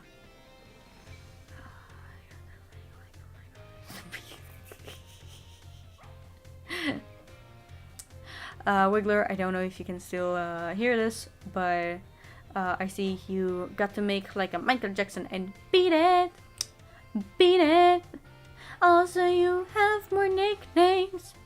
I can see those. I will read them next. Thank you for joining this stream. The stream today. So see ya. I'll see ya. See ya. I'll see ya. Around. By some manner of guardian. I wonder what kind of guardian. I mean, the only guardian I can think of is like Miraidon, Koraidon, but I don't think they were there at the time. The Pokemon of Area Zero.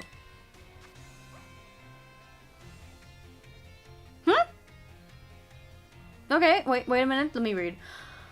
Sketches by a survey team member. Surprisingly, the Pokemon species we observed in the upper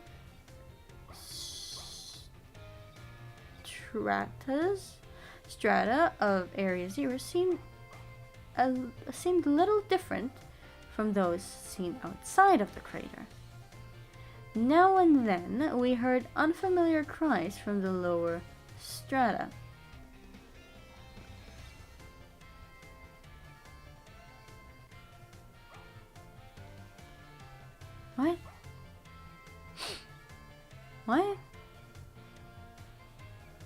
Like, what? No, that's not what I wanted. I wanted to zoom in. So the flamingos, to me, look the same.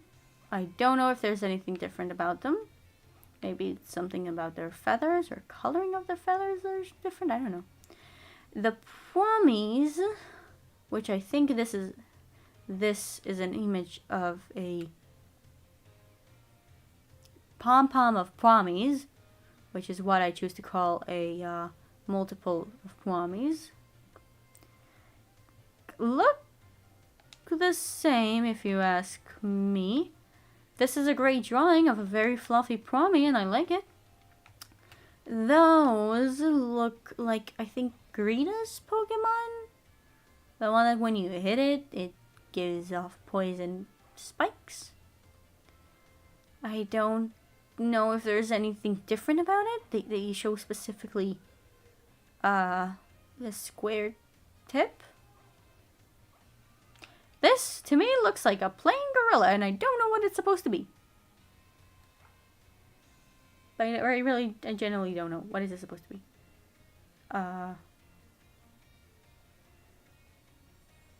And a Oranguru? I don't know what you're supposed to be. These are the knuckles. Knuckle. I think.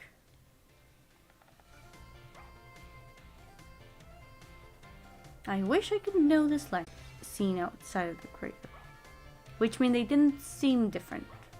Because monsters of Area 0.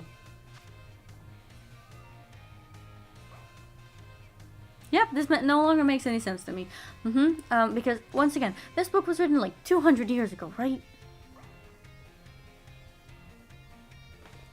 Also, so this over here, right above my head, that's the symbol we see, that to me looks like a bunch of angles and double zeros, which would, to me, make it mean Area 0. The one next to it, the one that looks like a bunch of Pac-Man, maybe it resembles the thing we literally just looked at, the weird carvings on the ground. I don't know. This here means nothing to me. I don't know where it is from, or I don't know where to recognize it from. I don't recognize it at all. It looks like a clef, like a music sheet clef. And this just looked like a hexagonal Pokeball. And the fact that we see iron treads makes no sense to me, because that means that the time machine was already there and working at the time, and that makes no sense to me. Thank you. Because it doesn't make sense. I mean, if we believe that Professor futuristic and prehistoric Pokemons to our current era, why would they be in a book 200 years ago? Where we have to assume that Professor Turo and Professor Stara weren't alive back then. Because I don't think they are that old. They're not elf kind of levels of old. They're human. Or Pokemon's equivalent to human. As we descended further into Area 0, we began to catch glimpses of mysterious Pokemon, though we wondered if those compact, cruel beasts were indeed Pokemon at all.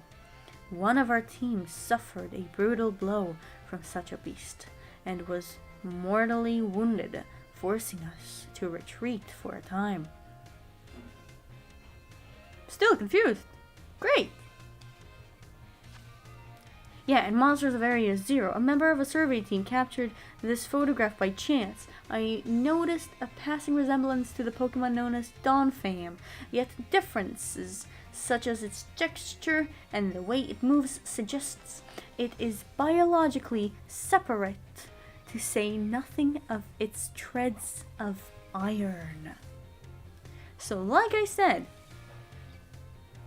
this makes no sense to me. Was there always a rift, a time rift there? Was it always there? And did Professor Trua just harness its powers? I am confused, but this is interesting. Hebra Mystica. The Hebra Mystica, Area Zero, was home to wondrous herbs that instantly impart vigor when eaten. When we dubbed them Herba Mystica and attempted to grow some in areas around Paldea. However, before we could harvest, the herbs were eaten by Pokemon, which in turn grew large and strong. We call those Titan Pokemon. Oh, look at the cute Eevee and the cute little Gibble. It's a Gibble! Is it a very big Gibble? I do not know. But to me, the little Eevee looks very joyous.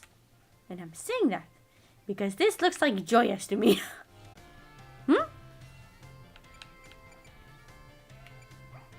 Wow. Mysterious plates? Wait. Oh, that was there? That was already there? Okay. During our descent to Area Zero, we came across a buried metal plate inscribed with a strange symbol. We attempted to shave off a piece of the plate, but failed to leave even a scratch. Even determining the nature of the metal seems beyond modern science. We know not why the inscription was made, let alone how.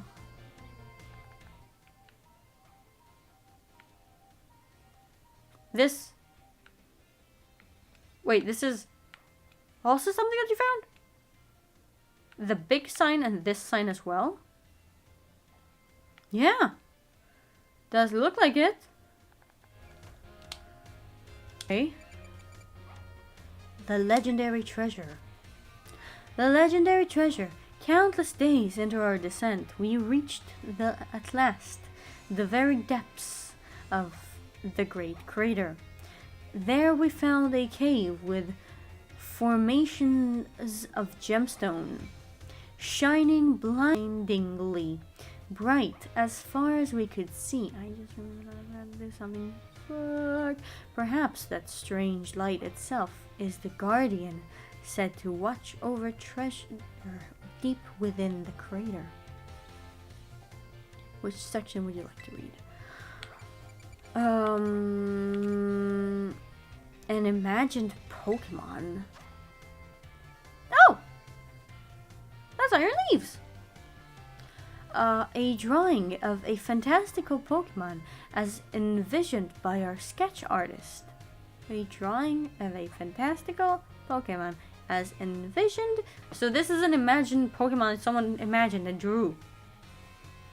The compactness and cruelty of the strange Pokemon that dwells in Area Zero's lower reaches tickled the artist's imagination, prompting the sketch of what other species that inhabits these depths might look like. Yeah, this is someone imagining it. Okay.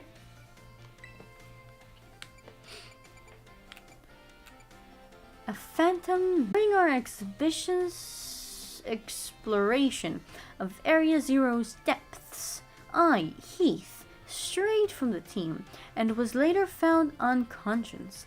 When awoken, I could only recall speaking with someone in an unfamiliar place, as if in a dream.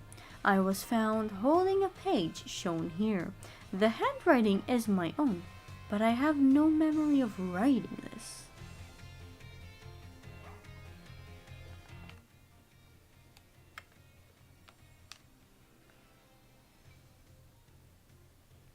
Bunch of hexagons. And I think math equations. Really reminds me of the teleportation thing. I wish I could read.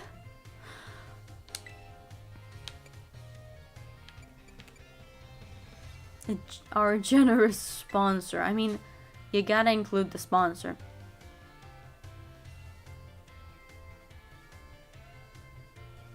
Wait.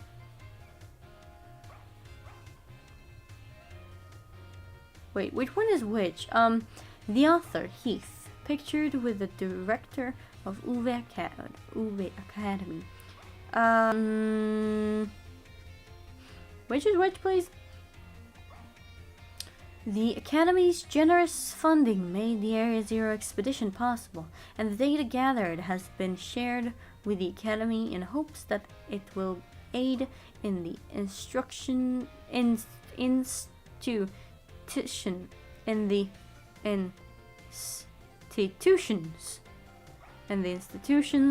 research work and foster future generation of scholars and scientists. I'm trying to decide which one is Heath and which one is the director of the Uwe Academy. I want to say that the one on the right, maybe? On this side. Wrong. This side. The one on this side is the, maybe the director? Because he's a bit more plump and maybe balding, I'm not sure. And I don't think they would send a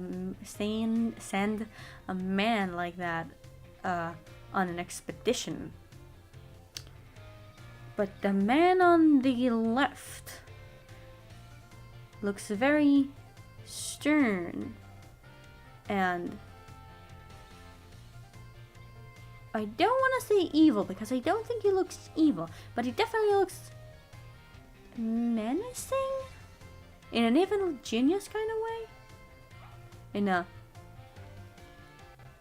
Now I don't want the park to be built. I want to turn that into an power generator or something. Okay.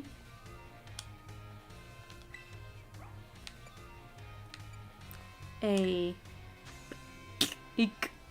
Pokémon. A Risk Bisque Sick Disc? A disc Pokemon! Oh! That's the turtle from the, is it? It might be the turtle from the,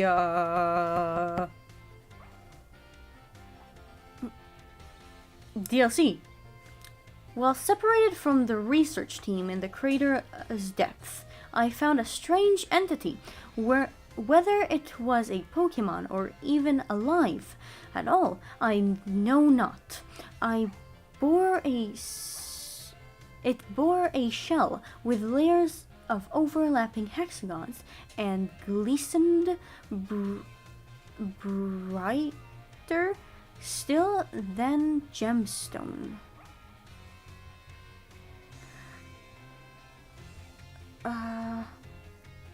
Viewed as a whole, it resembled a mysterious, brilliant disc. It's amazing. If I'll have all the letters given to me, I will be like, I can't read. Remove some. And I just read this way quicker. I am upset. Oh, yeah, put away the book. Well, that is very interesting indeed. Maybe in Scarlet the book says other things. Nani nani na na na na. Green book. Types and moves too. Sure.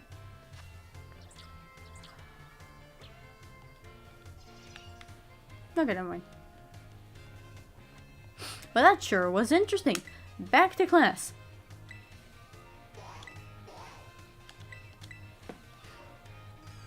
We found the lore, guys. We found the lore. I think. That was interesting. I would like to read more like that. I like reading. I really do. Okay. 200 years ago, correct? Alas, 200 years ago is not that long ago. Not that long ago at all. How unfortunate that our history lesson must march so inexorably towards the future. Would it not be more of an adventure to march towards the past instead?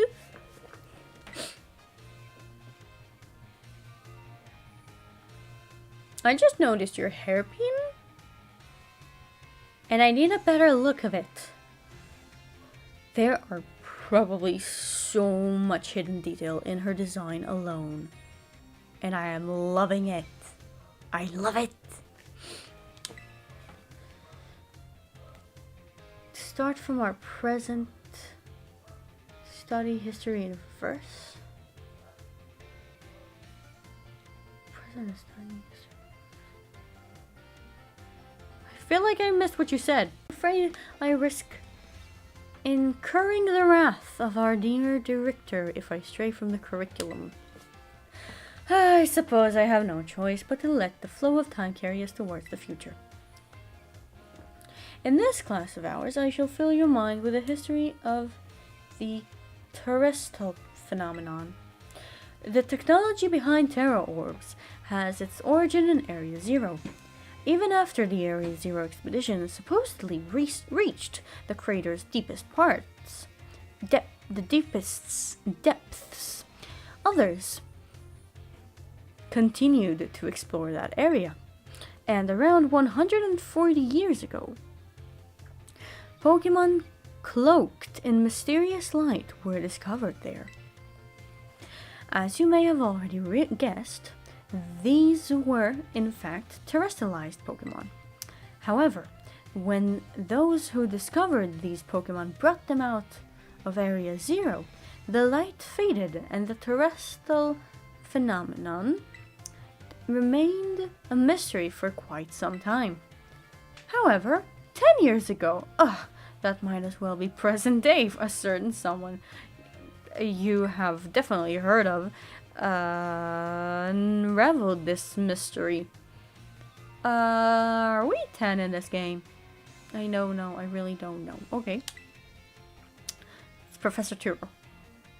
Aha, perfect time to make a eye contact. Just answer me this. What is the name of the famous professor who unraveled the terrestrial phenomenon mystery? Is it Professor Calvel? It's Professor Turo.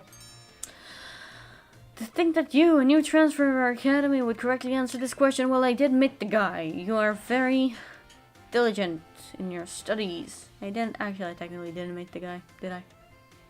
Okay, never mind. I met his son.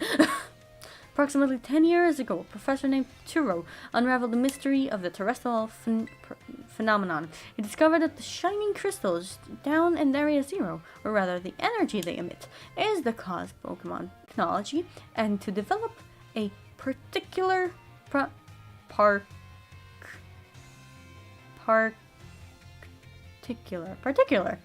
use for it. This technology was then shared with both the Pokemon League and our academy. Rumor has it that Director Calvel was one of the researchers on the professor's team.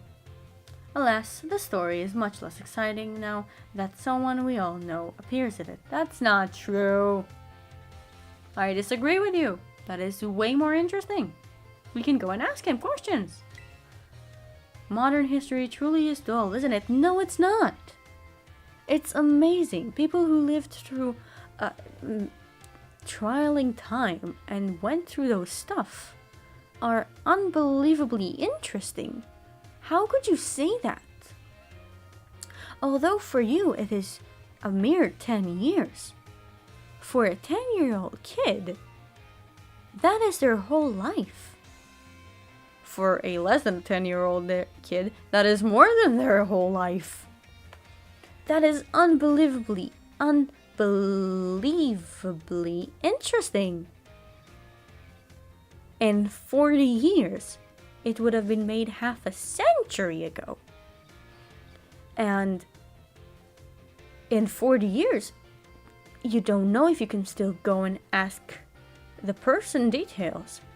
So if it is Professor Shovel that was in that same expedition and was part of that team, we should cherish that moment and ask him questions as much as we can. What do you mean dull? It's not dull at all. We have to go and interrogate? Investigate? No. Like, if you do an interview, we have to interview the man right now. Why aren't we interviewing him?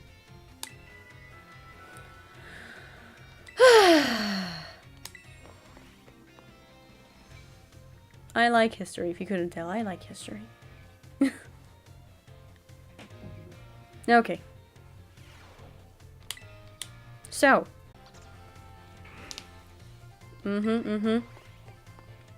Okay.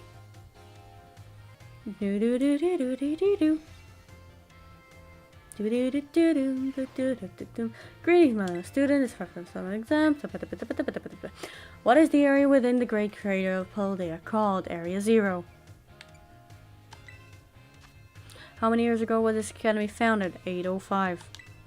Beats the fan. Which Area 0? Heath. How many years ago did Professor Turo invent Terra Orbs? 10 years ago. Easy peasy lemon squeezy. Good. I stand by my statement that is extremely interesting and that we should interview him as part of class. Pretty sure I did get 5 out of 5. Yes. Good. One more. Languages. Huh. That may be hard. Okay. Because I don't know what languages you're gonna use. I forgot to read the name of the teacher. Whoops. We'll learn.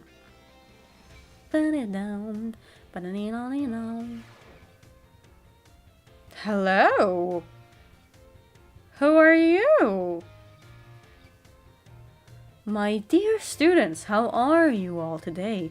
Feeling good, I hope. I love his probably Raichu, a Alolan Raichu pen. I love it. That's so cute. Je m'appelle Salvatore. My name is Salvatore. The only reason I know how to read that is because I have listened to Hamilton a lot. Ah oui oui, mon ami, je m'appelle Lafayette. The only French I know. Merci. Bukup, Bokup, Bakup, Bekip, Bakiap, I don't know. That is, thank you very much. Oh, merci beaucoup. Merci beaucoup. That is, thank you very much for your attention here in my class. This is gonna be a hard one. I'm so Heres, or happy for this chance to re-experience my younger days with you all. Do you know that Salvatore what Salvatore means? It means savior. Just imagine I'm here to save you. In what language? In French? from spooky new languages. Funny, no? That's right, my classes will teach you about various language from different regions. You must say good morning or hello as a greeting, but people from elsewhere may say konnichiwa. Smashes. Smashes several languages together and say hello, hello, hola, ciao, and bonjour. Indeed, indeed. And I came at her with the hello, konnichiwa.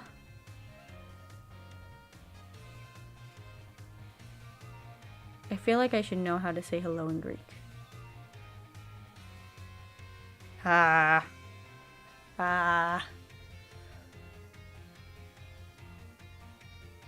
Well, I clearly don't remember. And shalom. There are so many regions out there in the world, and each can have their own unique languages. Gracias, merci. I know how to read that. That's, shishi. Right? Right? In Mandarin, shishi. It means thank you. Or is it shishi? Shishi? I don't know. I don't know enough about it. My uncle learned Chinese. No, Mandarin. It's called Mandarin. I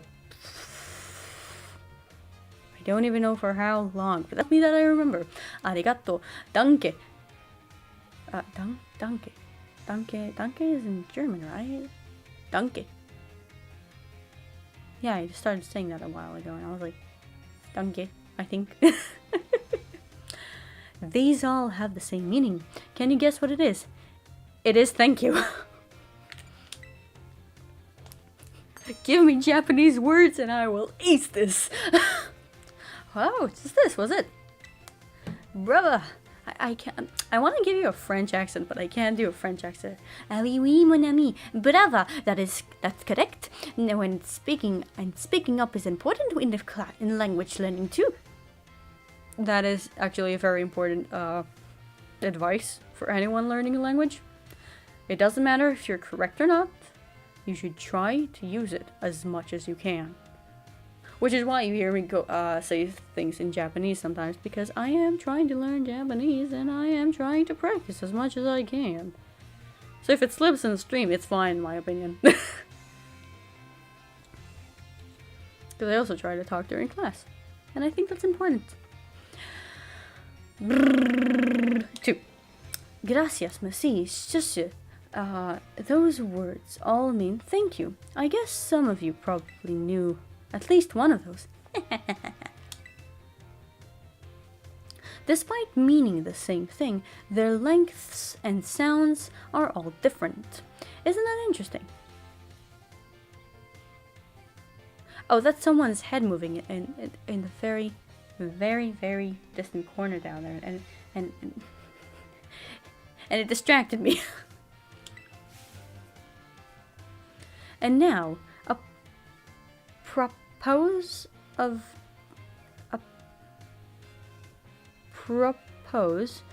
nothing, let me give you all one of my wise words of advice.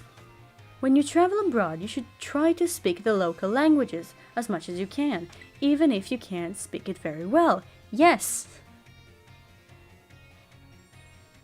I've been to Greece and I've learned these words and I don't remember them right now.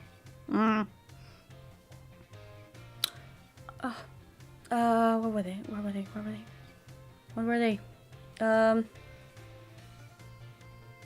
Ευχαριστώ. Παρακαλώ. Ευχαριστώ. Is that hello? Παρακαλώ.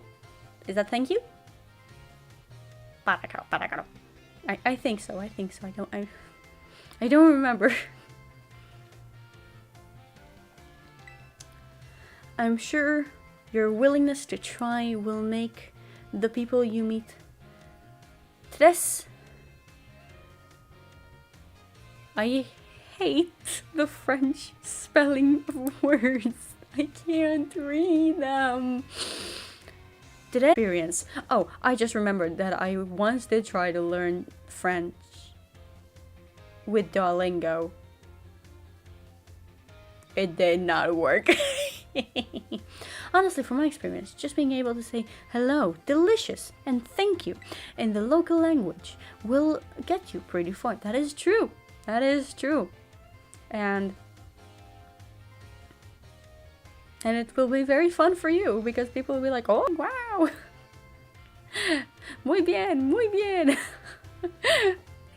Right? Muy bien is... Nope, I don't know what it means. Never mind. For everything else, just pretend you're Mr. Mime. That is surprisingly accurate. Yes. Yes. Oh, that's that pesky bell. Well, I guess that's all the time we have for today. Well, adios. Matane alla prochaine. I don't know what that means. I don't know what language the last one was. See you later, alligator. Matane. See you later. Hey. Mata. Raipun. See you next minute. Because pun, minute. Raishu, next week. Raipun, I think would be next minute. Yes, please. This is interesting. I like this one. Bam, bam, bam, bam, bam, ba-da-da-dam. My nail literally just fallen on itself. Not nice. My dear friends, how are you all today? Feeling absolutely fantastic, I hope. It's time for Salvador's language lesson. Vamos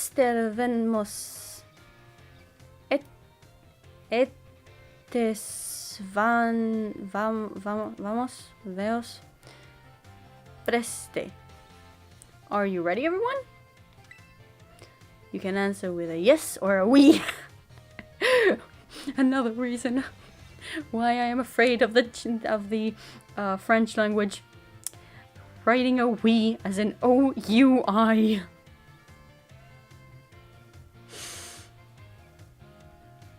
I am so lucky not to be born French. My spelling is horrendous as is. I don't need the confusing spelling of from French as well. I am saying this with a lot of respect for the French. I cannot. I don't know how you can, but I cannot. Okay. Oui. Je peux superbe. Is miraculous ladybug.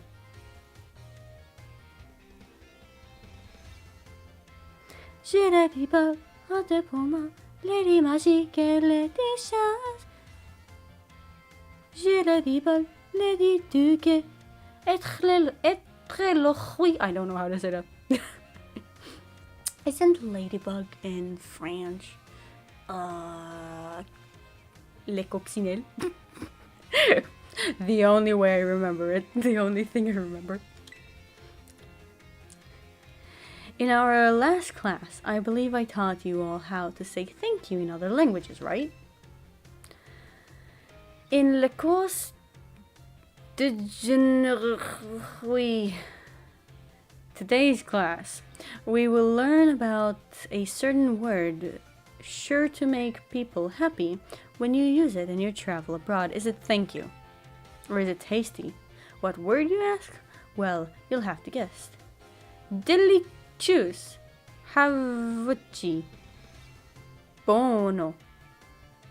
Bueno? Buono? Anyone tell me what these words mean? I'm guessing it's delicious. Especially because it is very similar to how delicious is written in English. but I don't know. Is Bono in Italian? Can we go back to using Japanese? I know that one. Wow, correct. Sister super. I don't know. I know I could count on you. Delicious. Delicious. How? Gee, I don't know. I genuinely don't know how to read any of the special symbols above these letters. Bueno, bono, bauno, whatever. All of these words mean delicious. Using the local word for delicious. Oishii! Oishikatta! Ah! Sugoku oishikatta! Hai, oishii desu! At markets or restaurants is sure to get a big surreal smile that is from whoever you're talking to. It'll make communication go more smoothly. I guarantee it. I'm not sure I'm buying that. Mainly because if you start a conversation with that, someone might assume you know the language and then can proceed to speak it fluently towards you while you're Indeed. People love it when someone says the cuisine of their homeland is delicious. Who wouldn't be?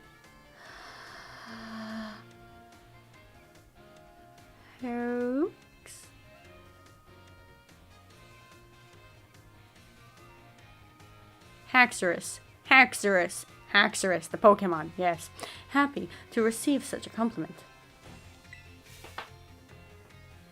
And now, apropos of nothing, let me give you all of my wise words of advice. The first step to smooth communication is to compliment the person you're talking to. After all, it's not very likely that a compliment would put someone in a bad mood. This doesn't apply to people in other regions either. This doesn't only apply to other people in other regions either. It's the same for all of you too. Wait, are you from Alola? Is that why you're wearing the cute Alolan Raichu pin? Because the sunglasses also give me that kind of vibe.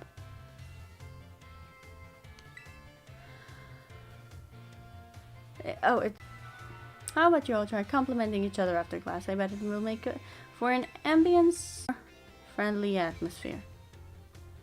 That's all for today. See you all out chain course. Next lesson, that is. Adios. Mata ne. Hai. Mata ne. Muzukashii. It's difficult. It is interesting. What did you learn while playing Pokemon? Well, I think I learned French.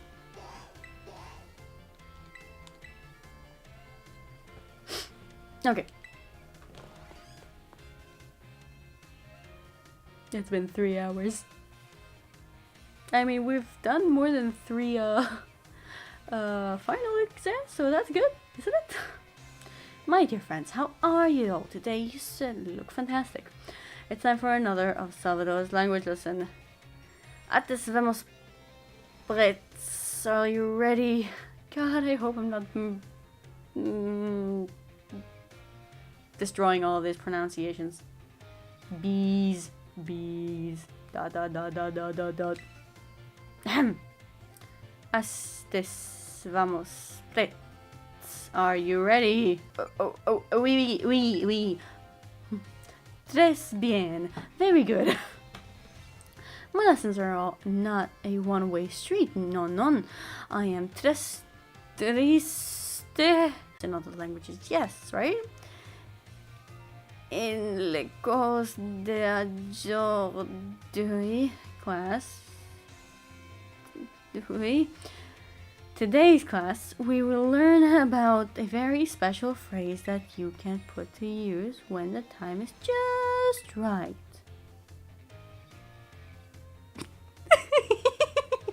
愛している。Je t'aime. Te amo. Ich liebe dich.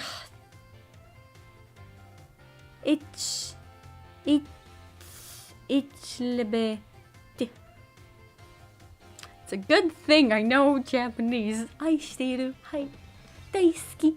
愛している。好き。Does anyone know what these phrases mean? I also know je t'aime. Te amo. いただきます。いってきます。別ので帰ります。愛している。I love you. Fantastic justice. Correct. You deserve a medley. Medale d'or. A gold medal. Je t'aime. Te amo. Ich te blech. I feel like I'm just saying blech. Ich liebe dich. I don't know. These three phrases you may know, I think. Why? Because I don't. I'm opening Google Translate. This is interesting to me. New translation, please. New translation, please. Detect language. And English, please. And we want an ich lieb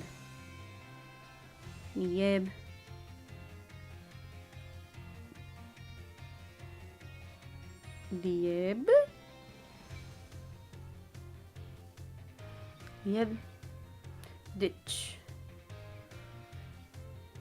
Oh, it's an Italian! No, it's German. I knew it was German. How do you say that? Ich lieben bitch. I don't know. I tried. I still don't know. It is German. Why? Because they're all quite famous ways to say I love you. Oh my, have I embarrassed you all, my friends? What timid little... I don't know how to... What? Why doesn't this C have a little... What timid little... Garcons... Filies... Shy boys and girls, that is. What? Feelings about others. What? It's so very important to express your feelings about things to others, you know. This is especially true for positive emotions. I feel like the light is glitching on his tongue. It's funny. It looks funny. He's moving the tongue out just for the downward position, like he's trying to say l l l al al al. Okay, moving on. If you get married someday and aren't your spouse over some silly little thing, all you have to do is apologize and say I love you. Et tu ir bien, and all will be well, that is. Yes, think positively. I should know why just last week I had a big argument with ma femme, my dear wife, that is. I want to know details. Who is your wife? Do tell, do we know her? Ooh, tell, details. I need the tea. But I was quick to say I'm sorry and all was well. I need to know who you're married to. And now, apropos of nothing, let me give you all one of my wise words of advice. It's best to be quick to apologize when you have an argument with someone.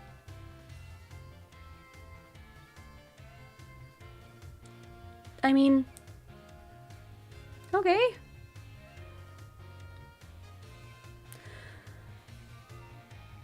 I think it's more important to have a good talk.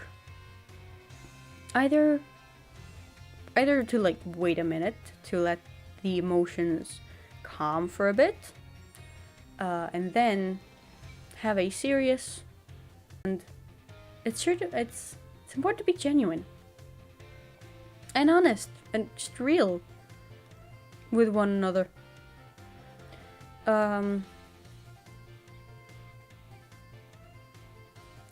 In order to understand and see the other party's side, and hopefully talk it out and reach a solution. And compensation? No, compromise. A compromise with one another. I think that's very important too. That goes for your families, friends, and your crushes. I know you can do it. I believe in you. Yes, and in most of these, I would say that yep. It's very important to note. Say I'm sorry. I agree with you there. Our program course, our next class will be the midterm exam. Be sure to review what we've learned in our lessons so far. Adios, matane. Please have questions about Japanese house. I will be answered to it. I will be able to answer. Okay. Let's do the midterm. Yes, please.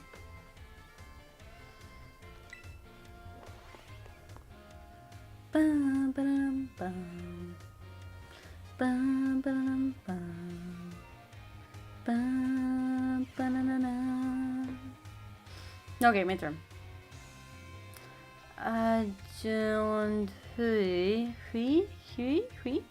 Today we take our midterm exam.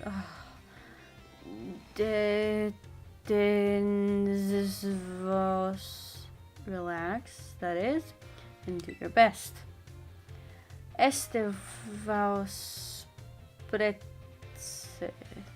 Are you ready? Let's begin.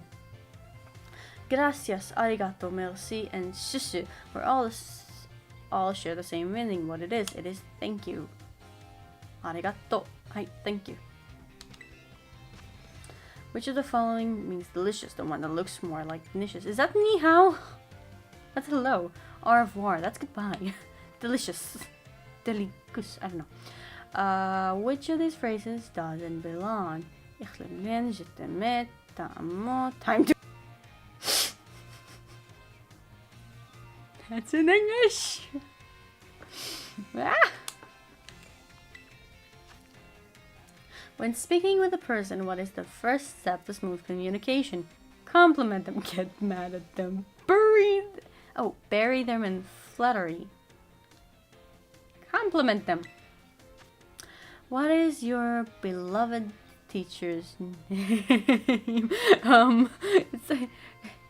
Is it Salvador or Salvatore? I think it was Salvatore.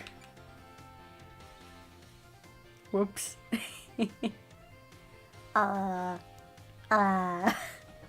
Whoops. Wait. I want to double check that.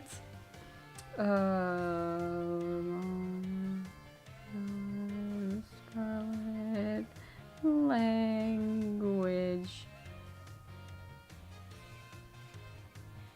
teacher.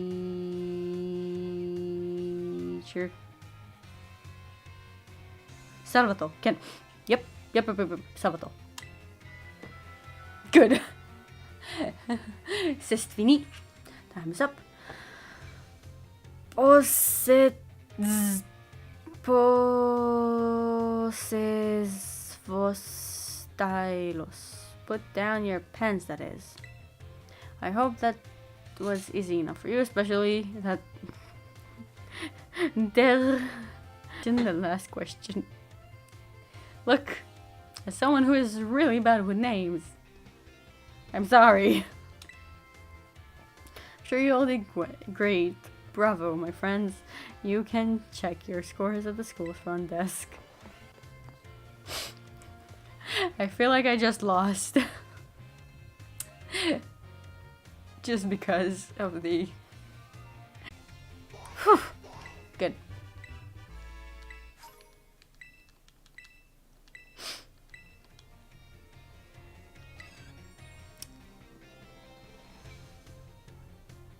Now I don't know how to say languages in Japanese.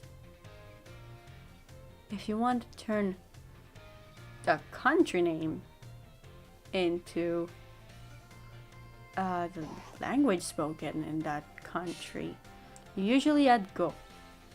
For example, Nihon, Japan, Nihongo, Japanese. Grisha, Greece, Grishago. Greek. Deutsche, Germany, Deutschgo. English is eigo. Wait, Igirisu. Igirisu means England, but that's written in katakana, and eigo is written in kanji. Doesn't work for all of them. Mateo, I like Pokemon. I like Pokemon too! Indeed. You'd like the languages? Yes. Yes, please.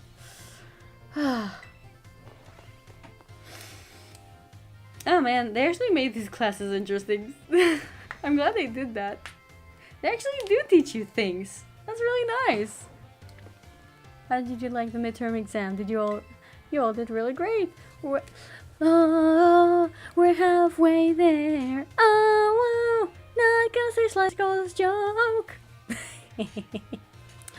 We're halfway there.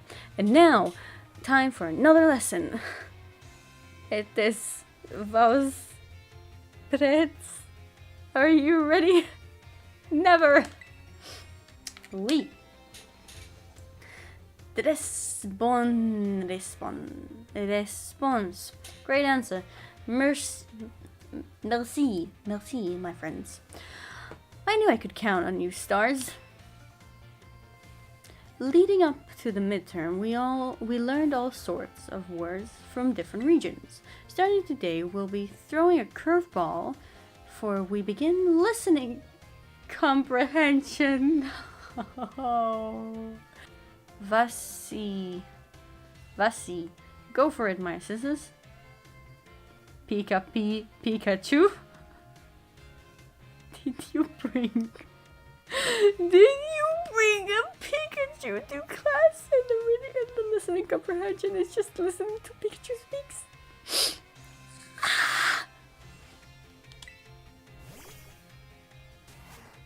Pikachu!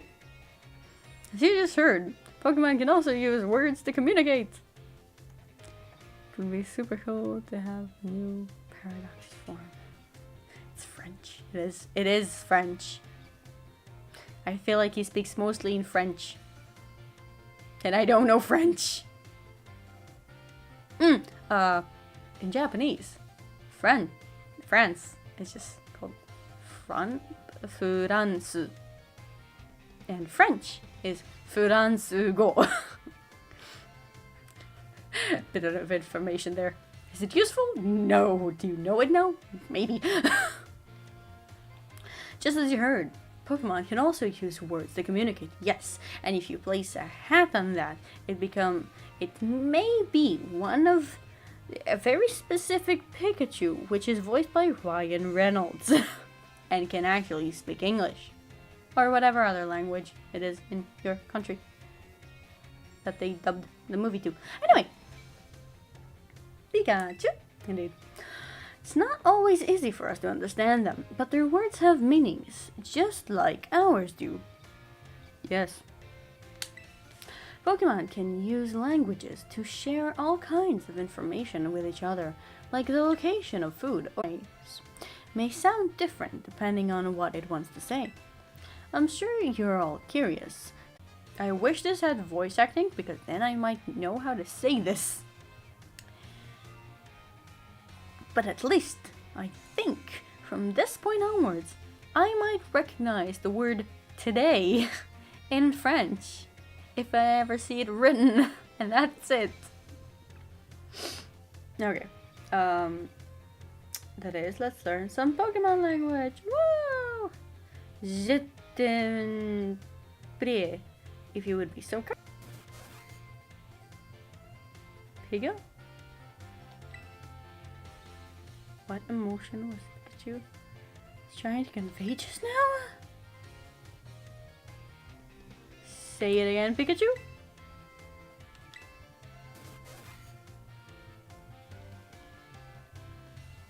Sorry. What?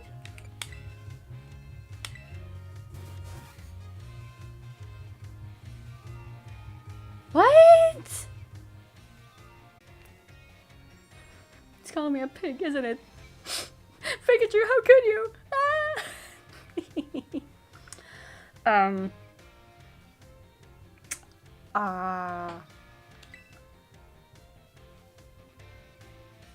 Happiness? Either that or anger. I feel like if it would have been happiness, it would have been Pika or some shit like that. Maybe anger? Say it again?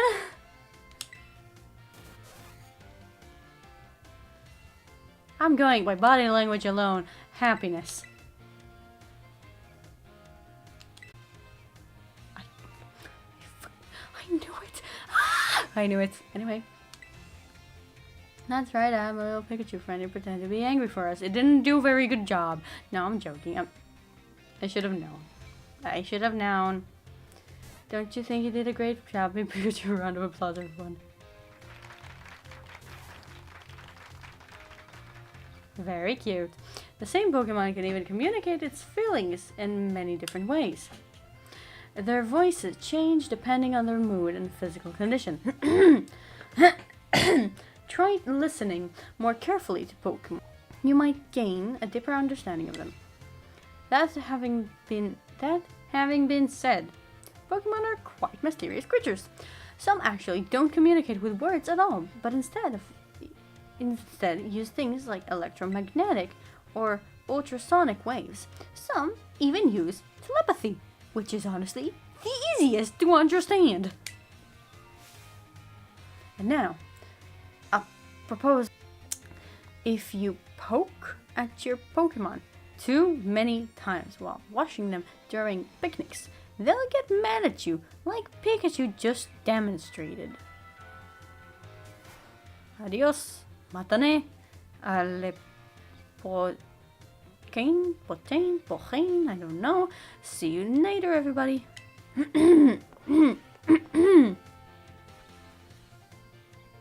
I am salty that Pika was angry, and I should have went with my gut feeling.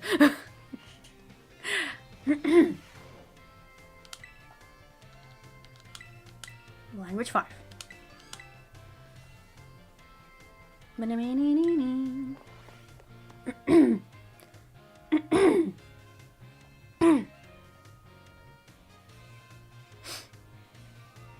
My voice. It is gone. I hope you're all doing marvelously. It's time for another Salvatore language lesson. Why is your name Salvatore? Is there a reason? Is that a joke in Japanese? I don't know. Anyway, are you ready? Oui. Would expect no thanks from my excellent friends. Even your replies to my questions are excellent. I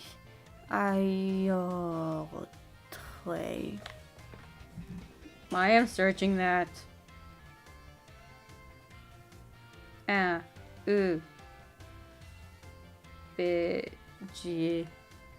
No. J O U R D blip AGY. Go. Aujourd'hui. Okay. I will do my best to remember that. Aujourd'hui. Today, we will once again be focusing on listening. Fussy. Go for it, my assistant. Pikachu. You can see that his model is already there before the effect of the Pokeball. That's weird if you ask me. Why not just... Nah, never mind. As you may remember from our last class, the same Pokemon cries may sound different depending on what it wants to. Aujourd'hui, today, that is, we will be learning more about the languages used by Pokemon. Je t'en prie. That sounds a bit bleak, doesn't it? Its voice seems to be lower pitched too. What emotion? I'm pretty sure it's supposed to be sad.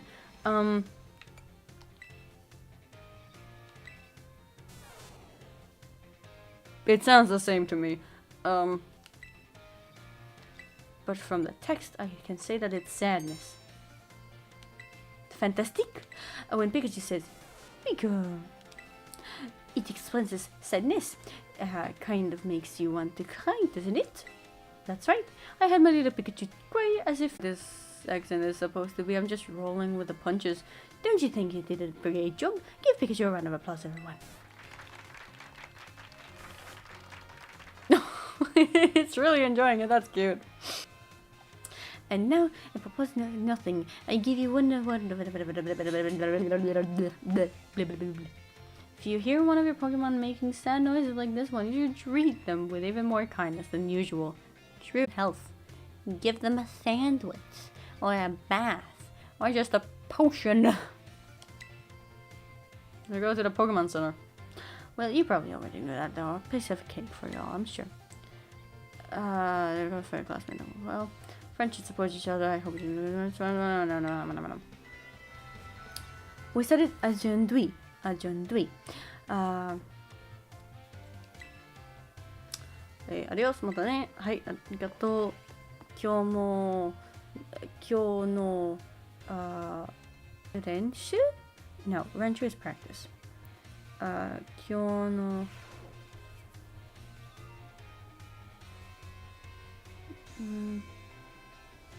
lesson? わからない。I don't know. 今日もありがとうございます。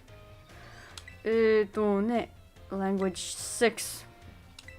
Aujourd'hui is today. Aujourd'hui. I think.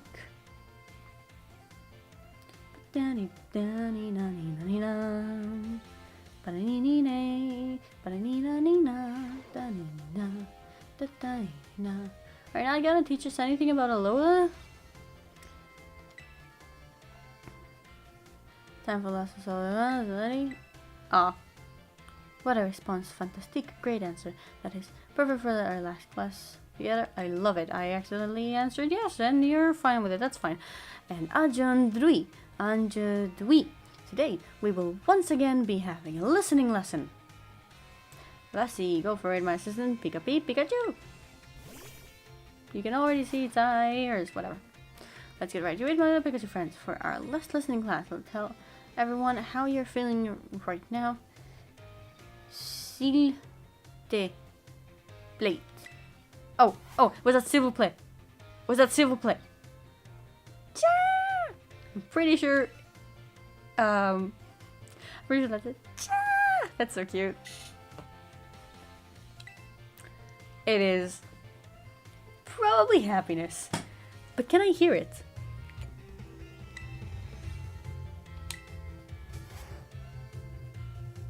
No. I'm pretty sure it's or something. And I am gonna say that is happiness. I'm so happy that you got it. The anime have taught me well.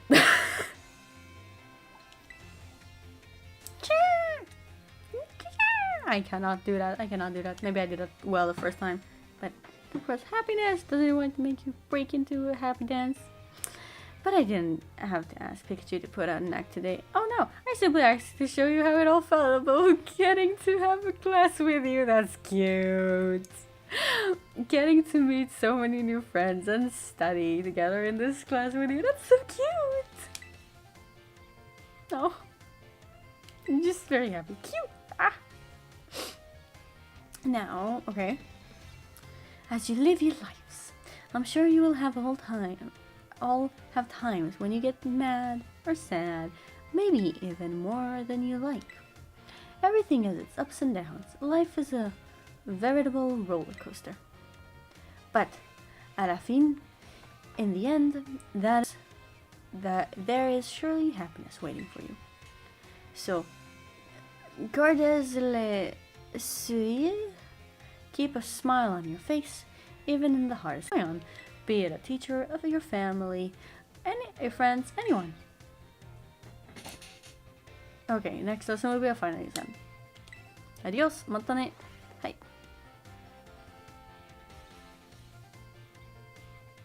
No, I still remember how to say lesson. Oops.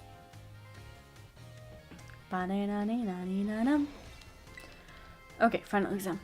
Let's go. Okay. Will we actually have listening comprehension? That would be funny. And today, we take our final exam. That is relax. That is, and do your best. I give up. Este was Blitz. Are you ready? Let's begin. Which of the following means delicious? Gracias and merci. Oh, thank you. Delicious. What do these two foreign phrases mean? Je t'aime, ich liebe dich. I love you. I'm going home. Yeah. That is anger.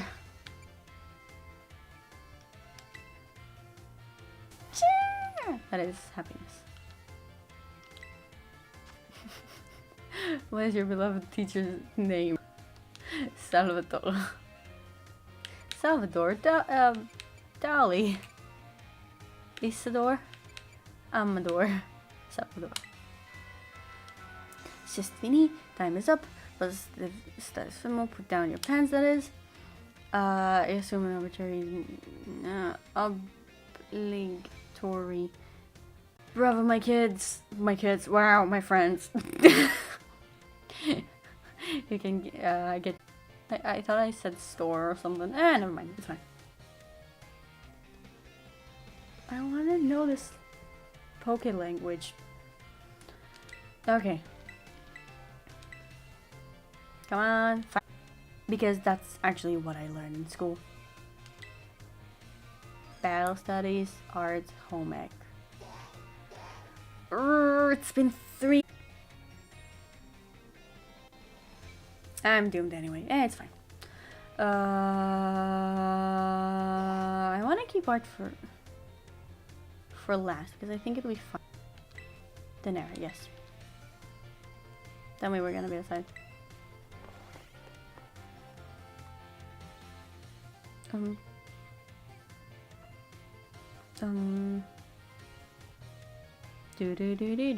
Do. Your battle instructor, the one, the only, the hot-blooded Denra. Your name is Denra. Yep.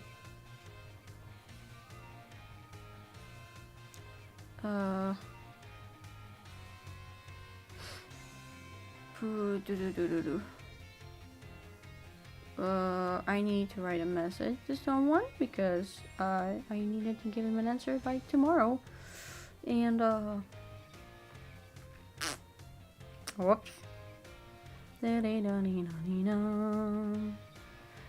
may be in trouble, but it is fine. Yes, it is fine. I would like it to be like 12 for something.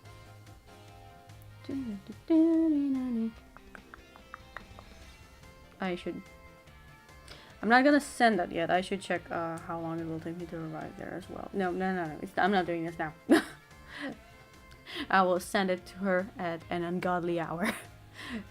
But it is fine. Say hello to you by Denora. Yay. Hi, Denora. Is a karate thing, by the way. Look it up. I know it from Japanese things. And also a nice rhythm game. But that's awesome. My age 25, my hobby working out, my type, well, you don't need to know that.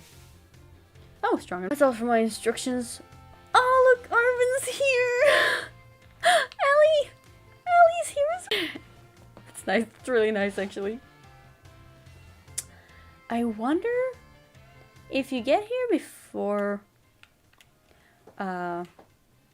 like right after you start the game, does the Monet Pokemon stay like a Pommy? That's interesting. I don't know. And does Arvin use as Mastiff? Because maybe he can't. Maybe he doesn't. I don't know. That's interesting. That's all for introductions. That's for my class. This is where you get to learn the nitty-gritty of Pokemon battling. Didn't I technically already learn the hard part of Pokemon battling in math class? We'll start with the basics that no trainer gets left in the dust. Even if you're new to this stuff, have no fear. Leave it to me and my muscles, and you'll be pros in no time. Let's set our fighting spirits ablaze together. Pokemon have all kinds of attack moves in their disposal, and each has certain qualities that you'll want to remember. I'm talking about the power, type, and category of these moves. If it's special or attack or just attack, you mean? Physical attack, right? Higher power means more damage, especially if your opponent is weak to that move's type. Heads up, new kid, questions coming your way. What are the two categories of attack moves can fall under? You know what they are? They are physical move and special move. Moves of light and moves of darkness. Moves you love and moves you hate. Yes. It's moves you love and moves you hate. For example, I love Swift. It hits everyone. But on the other hand, I hate Horseback. No, it's not. But I would love Earthquake if my Pokemon has Levitate. Move have a handle on the basics, indeed. Anyway, the moves info split into two categories, physical and special. Physical moves do more damage the higher the Pokemon attack is. Special moves do more damage the higher the special attack is. On the other side, things getting hit, it's the defense and special defense respectively. Yes, we know. In conclusion, Pokemon that are good with physical moves should raise their attack stats. Pokemon that are good with special moves should raise their special attack. Trying to raise both of these stats equally will just make it hard for the Pokemon to shine in battle. Make sure your strong point's stronger. I always say that goes for both people and Pokemon. Ah man, I was just about to suggest that we do some hands-on practice, but I really drive the point home. But I guess we're out of time. We'll generally meet for our class here in the schoolyard, even for book learning. Nothing like little fresh air to make studying more fun, am I right? But class is over now. Take care, you little rascals. I like her, she has a little smirk. Ba-na-na-na, ba-na-na-na-na. Your challenge is still the worst. Another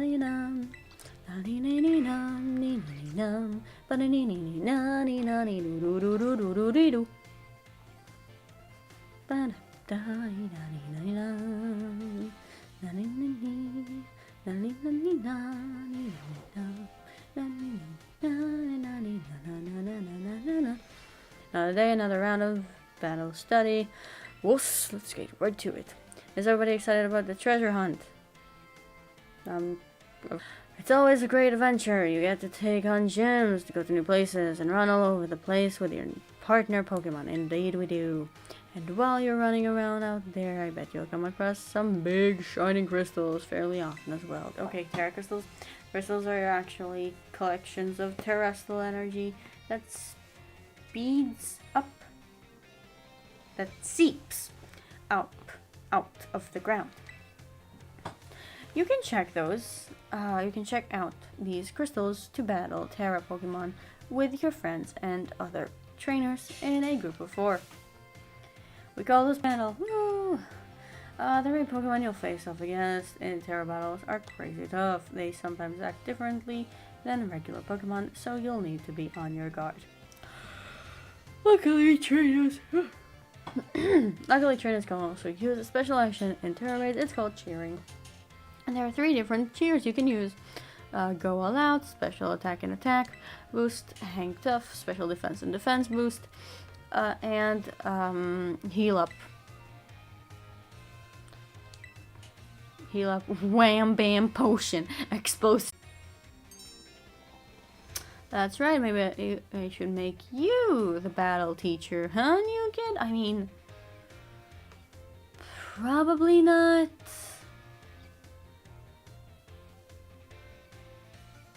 But on the other hand, I wonder if I can beat you, actually. Probably. Heal up. Wait, didn't I already fought you? I already fought you, yeah. In the tournament something. Cheering uses up turns in battle, so you won't be able to use this Pokemon, and you can cheer up 3 times. In conclusion, try out. Yes, indeedy. I still like your face mold. Face mold. I like 3D animation, damn it. Okay. Ba-da-bum bum bum. Ba-da-dee-dee-no. Ba-da-dee-dee-no. Ba-da-dee-da-dee-no. Ba-dee-dee-dee-no. Ba-da-dee-dee-no. Ba-dee-dee-no. I think I'm way off beat.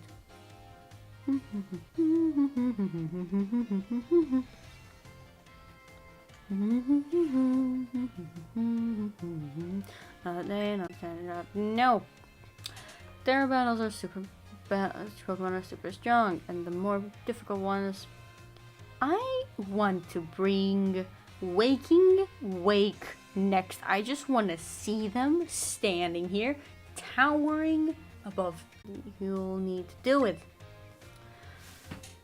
I'm thinking about Terra Shield. It takes way less damage for one. It has a big effect on morale too. When trainers see that the shield you have, they feel doomed. Like there's no way they'd win the battle. I mean, mood.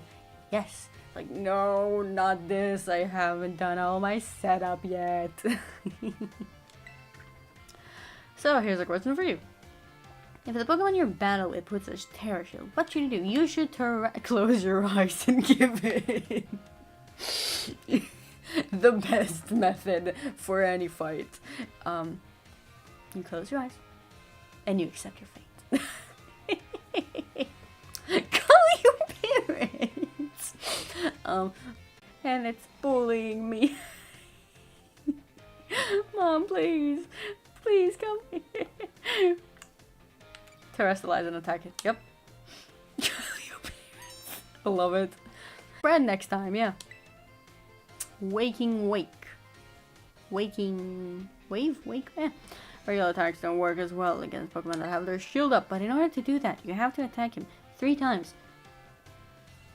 And I'm pretty sure it has to be while the Pokemon did not faint. Or is it in general? I don't know. That's not Pokemon will do my turn, especially if it uses a move that matches the Terra type. Indeed, dealing enough damage to a Pokemon with its Terra Shield up can destroy the shield and break the means that it's important to properly time your terrestrializing and Terra Braid battles. Most of the time you can't, because in order to charge up your Terra Orb, and that would mean you usually faint in those turns. Because you're just trying to attack it, but you're attacking the shield, so you're not doing anything to it. So it attacks you while the shield is up, and you're like, whoops, I'm dead. Welcome back, Yellow! In conclusion, as they say, fight fire with fire and Terra Pokemon with Terra Pokemon. Owen's Terra Shield, okay. I want Waking Wake on this line. That is a shadow of what I'm assuming is Mabostiff, but they are not loaded in. Okay, hey, I had to make food at Blessing Center for some homeless people. Oh, that's amazing! Oh, that's amazing! That is an amazing good deed. Good job. I want Waking Wake. Oh, I have you? I completely forgot about that, but okay. Where is Waking Wake? Wakey, wakey, wakey, wakey, wake. Oh, the Sigillite was level 100. Nice. Waking Wake. Yes. How do I have 2 Decidueye? Oh, right. I evolved the little hooter that I had. Yoink. Yoink. Yoink. Because I think it's funny.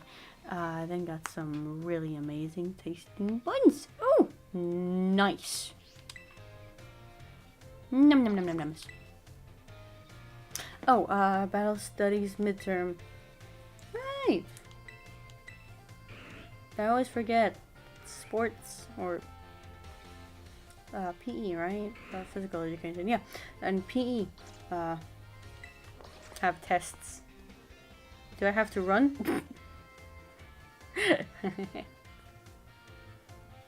Okay. I need my iron leaves. Robo. Verizon, Wakey Wake, big boy, yes! Sorry to all of you who went to the schoolyard first before finding the right room. I guess we can do our test in this classroom at least. Your answers out in the field. No, no, that would be a trust exercise of you riding on your Pokemon's back. If you bring a Pokemon such as the Mugma Slugma,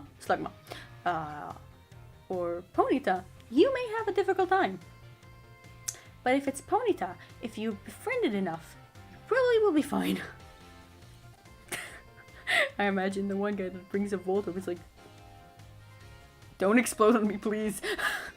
Put on your game faces and do battle with those test sheets. The higher the Pokemon's special defense, the less damage it takes from special attack. Terrestrial attack. Which of the following has no effect on the move's damage? The power move's name. How many trainers are on a Terra Raid battle team?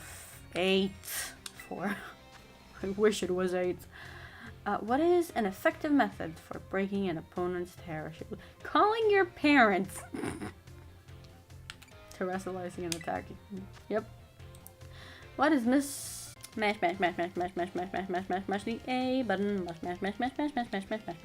A button.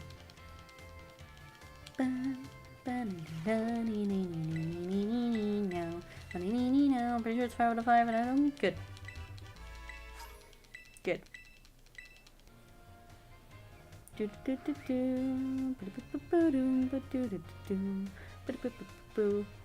My video lags?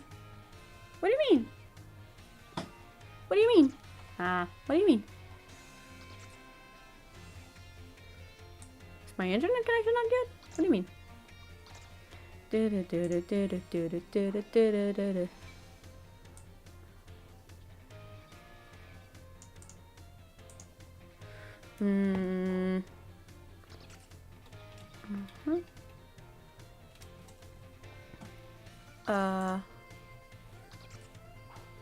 Either it's the video or your Wi-Fi. Oh,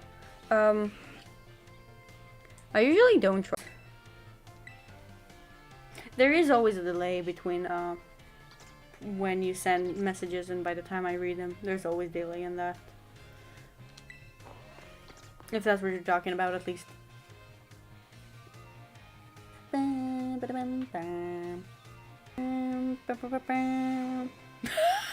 Waking Wake is so big. Another day, another round of battle study. Wuss. I like the bigger pauses. Oh. Oh, then I don't know.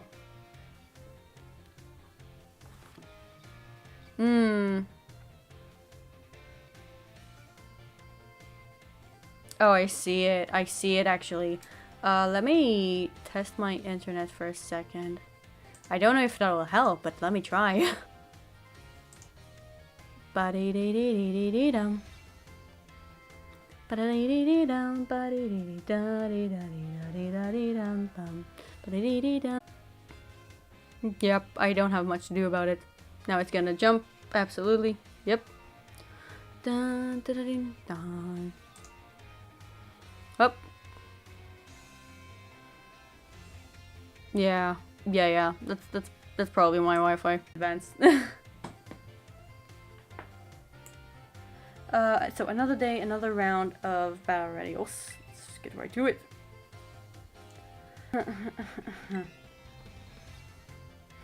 Waking wake. Ah, that's amazing. The R button to send. Yes. Oh, now Irvin. Oh, never mind. That's Penny and Lifion. Huh. Super. There is wild Pokemon near you. Send your Pokemon, and they will start battling. It's also a great method to recognize shinies because if it is a shiny, an auto battle won't start.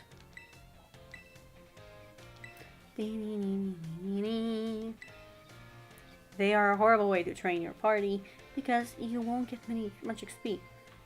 But you'll want to remember that Pokemon won't evolve or learn new things right away if they level up from auto battles. Huh. Also, if Pokemon loses an auto battle, it'll come back with just a small amount of HP left to make sure to heal it right away. Whoops.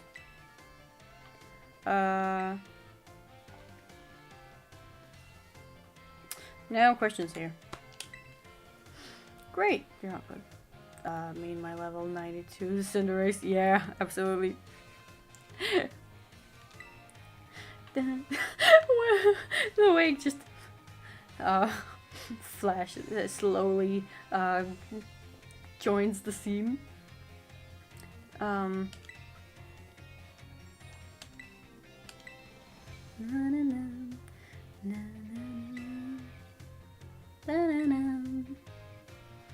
I need to take a screenshot of Waking Wake just standing there. I love it. Yes! Yes, I was just about to suggest. Okay.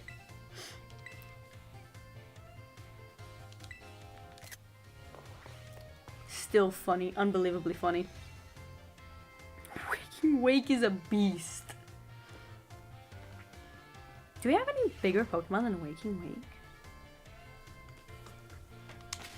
Do I have a bigger Pokemon than Waking Wake? Probably not.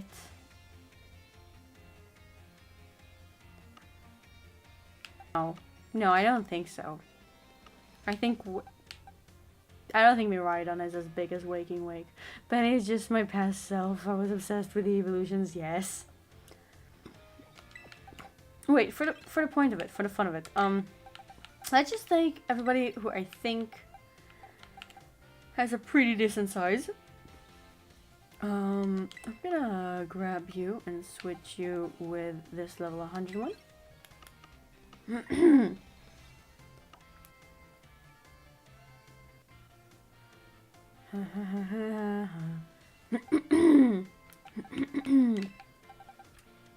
Monster is pretty big. Fluff isn't that big, but Fluff is shiny. Nah, it's fine. Just because I wonder. I want to open a picnic right outside the school gate. Can I do that? And I want to see who's the biggest of them all. Picnic. Boo hoo hoo! Where can I picnic? Can I not picnic in the school grounds? Seriously? That sucks. Or good.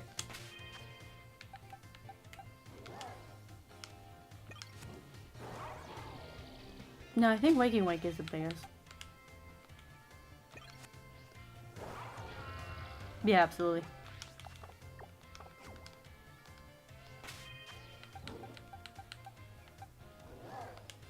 Yeah, because if I do this,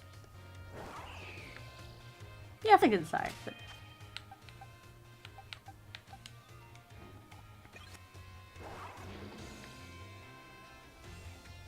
I need a pillow shaped Mudsire.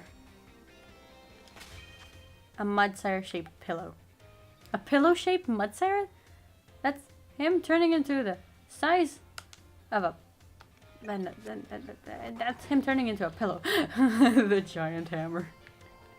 Still amazing. That's still amazing. Boxes, please.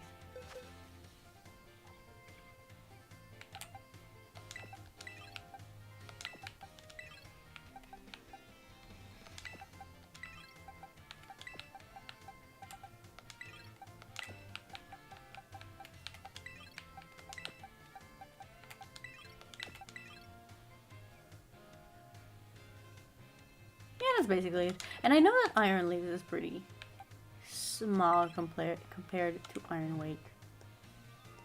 Come on. Yeah. It's nice speed. But it is pretty small. Look at it. It's a baby. It's a baby.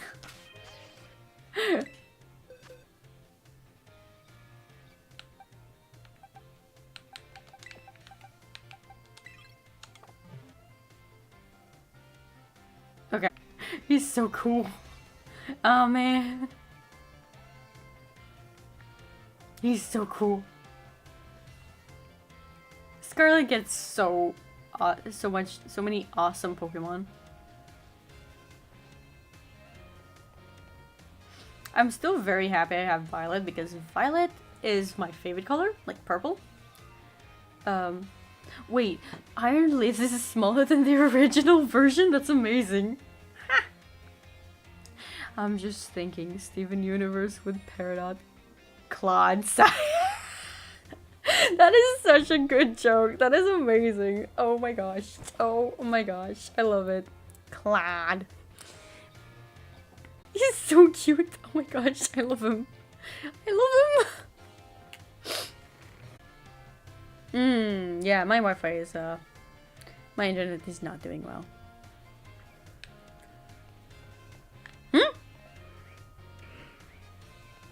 The Murkrows? Up there? Yep, up there.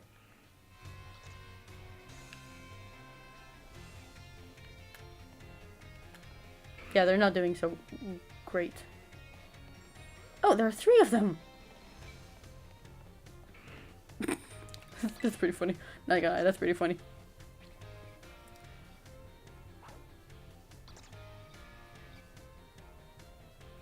I'm sorry. I can't really do much about it. I'm sorry. I'll see if I can upload the... I am recording this. I'll see if I can upload the recording instead of this version. You're gonna have to bear with me. I'm sorry.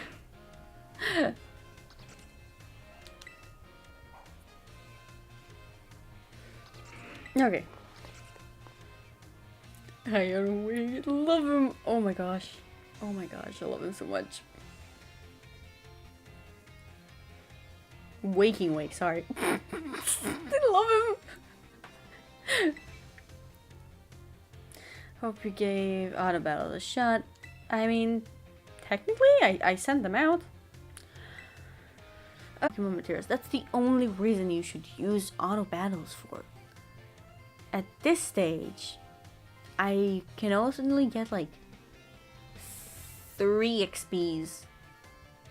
3 points of XP. Or 1 point. Yes, I have been, actually. Do you have zippers at both ends of your training gear? I don't know. Okay. To create a TM, you need Pokemon materials and one other thing. It's LP, HP, money. It's money. Yep. Is Penny here? Because if Penny is here, I'd like to ask her some questions. Good points.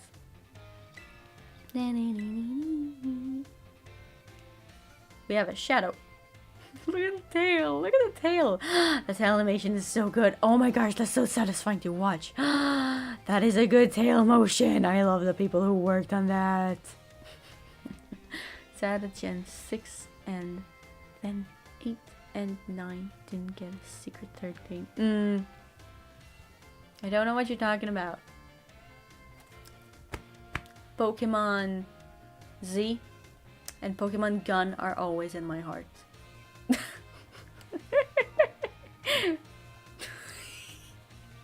Gosh, I remember. What do you have? A gun? No! Anyway. About some shady individuals getting LP illegally using a technique called penny hacking or something like that. Penny. I don't want any of you getting involved in bad stuff like that. Got it? Can we get a look at that with all the people?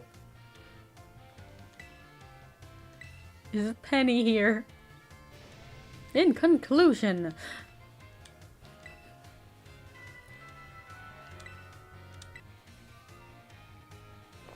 I didn't see if Penny was actually there, yay or nay, and I think that's really funny. We only saw a shadow. Maybe that was Penny's shame.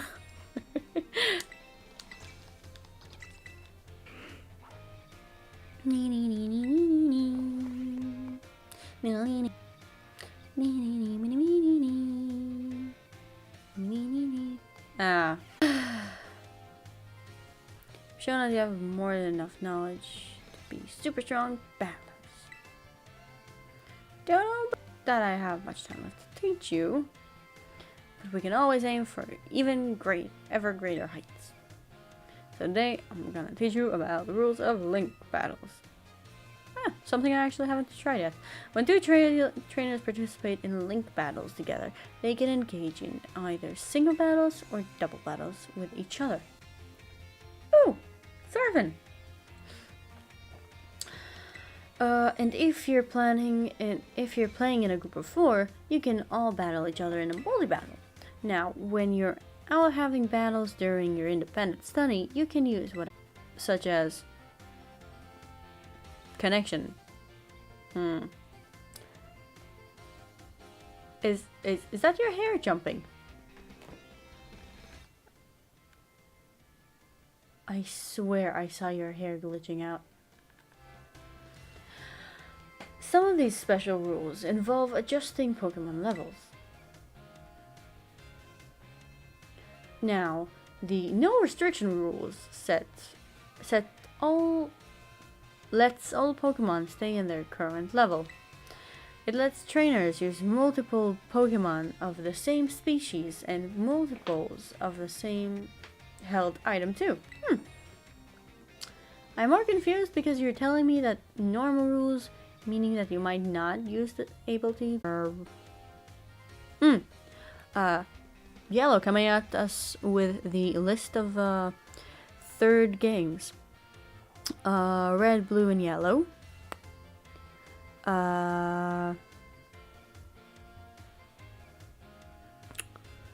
Green? No.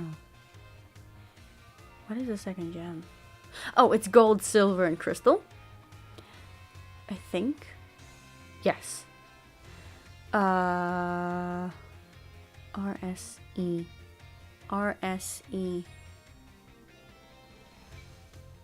Ruby, Sapphire, and Emerald. Diamond, Pearl, and Platinum. Black and White 2. X and Y, and our poor C game. Sun, Moon, Ultra Sun, and Ultra Moon. Sword and Shield. Scarlet and Violet. X, Y, Sun, Moon. No, Scarlet. Sword and Shield. I like to write Sword and Shield as SWSH. Yeah. SWSH. Are lonely. You're right. They are very sad and lonely. So, this even includes lower level Pokemon. They'll get a power boost to participate.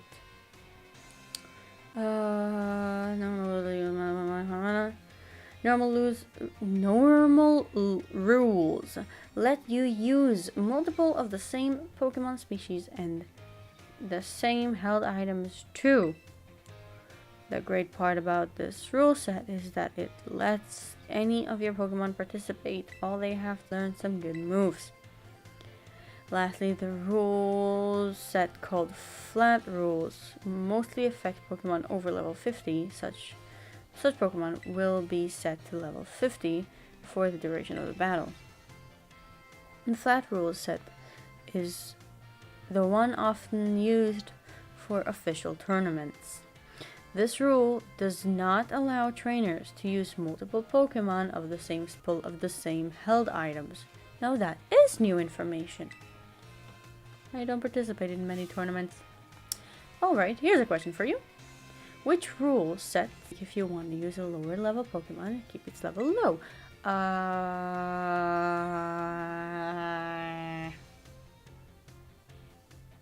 Flat rules? That's the one. Okay, good. Looks like you were listening out to the lesson after all.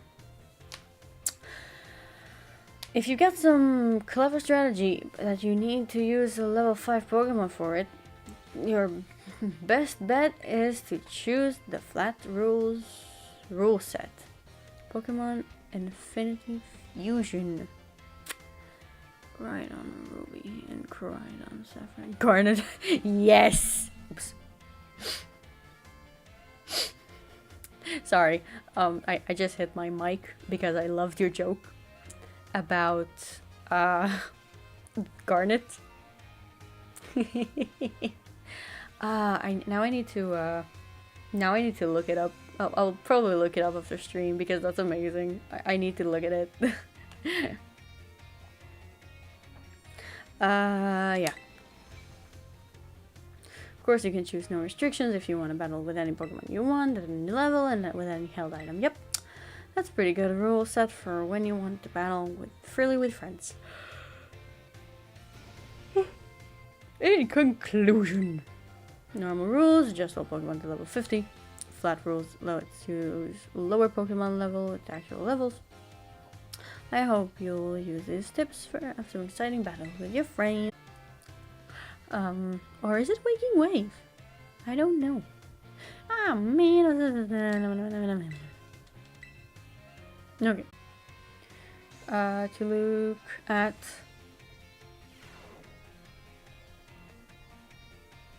No.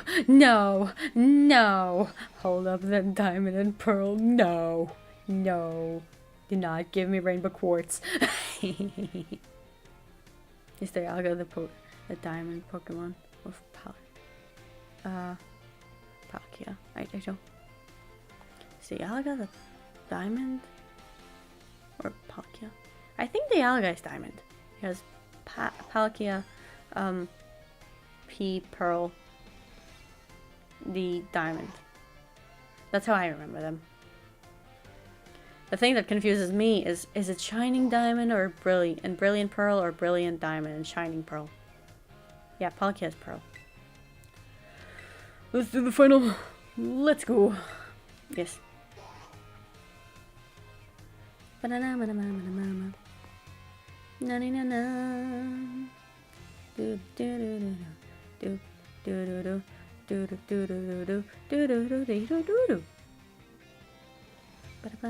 It's finally game day. Whoops. Which cheer boosts attack and special attack for all allies? Go all out. Go all out. Go all in. Out we go. Go out. What do we call? So fight out of battles. Diamond is white diamond and Palkia is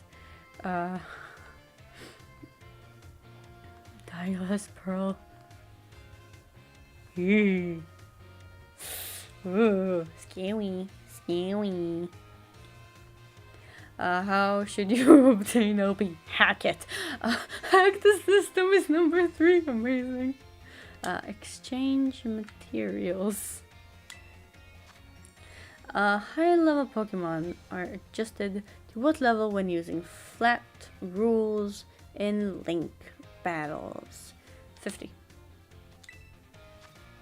When using normal rules in Link battle, you can use multiple Pokemon of the same species and multiple of the same health items. True. I think so, yeah, true. Time's up, pencil down. If I get 4 out of 5, I'll still be fine. This, and I'm like, if in my tests, I would only have 5 questions, would this be fine? Because I feel like it would be more panicky. Especially because,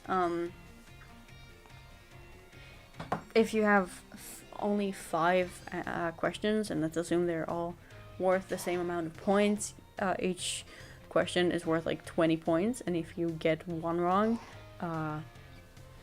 you only get the maximum you could get is like 80 points, which is still a fine grade. You get 2 of those wrong, you get 60. Yeah, and I don't remember if that's a pass or not. And I don't feel like that's fun, because it also makes me feel think of like you have 5 questions. Each question has like 5 sub questions, like sub. You have 1 A B C D E. Think of Yellow Diamond, and I'm like, yeah, your Steven Universe humor is on point. Oh, if Rayquaza is Emerald, why ain't he going after Lars for stealing his ship? Nice. Because he likes Sadie. God, I think one of my favorite episodes is just Uncle Grandpa. Why? Just Lars and Sadie going, "Ah, our ship!" while it's sinking. It's amazing, I love it.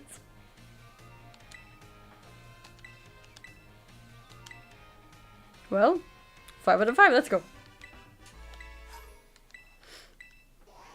Okay. Next. I want to keep art for last, but nah. Of course it's the Uncle Grandpa episode. Yes, of course it is. What did you think?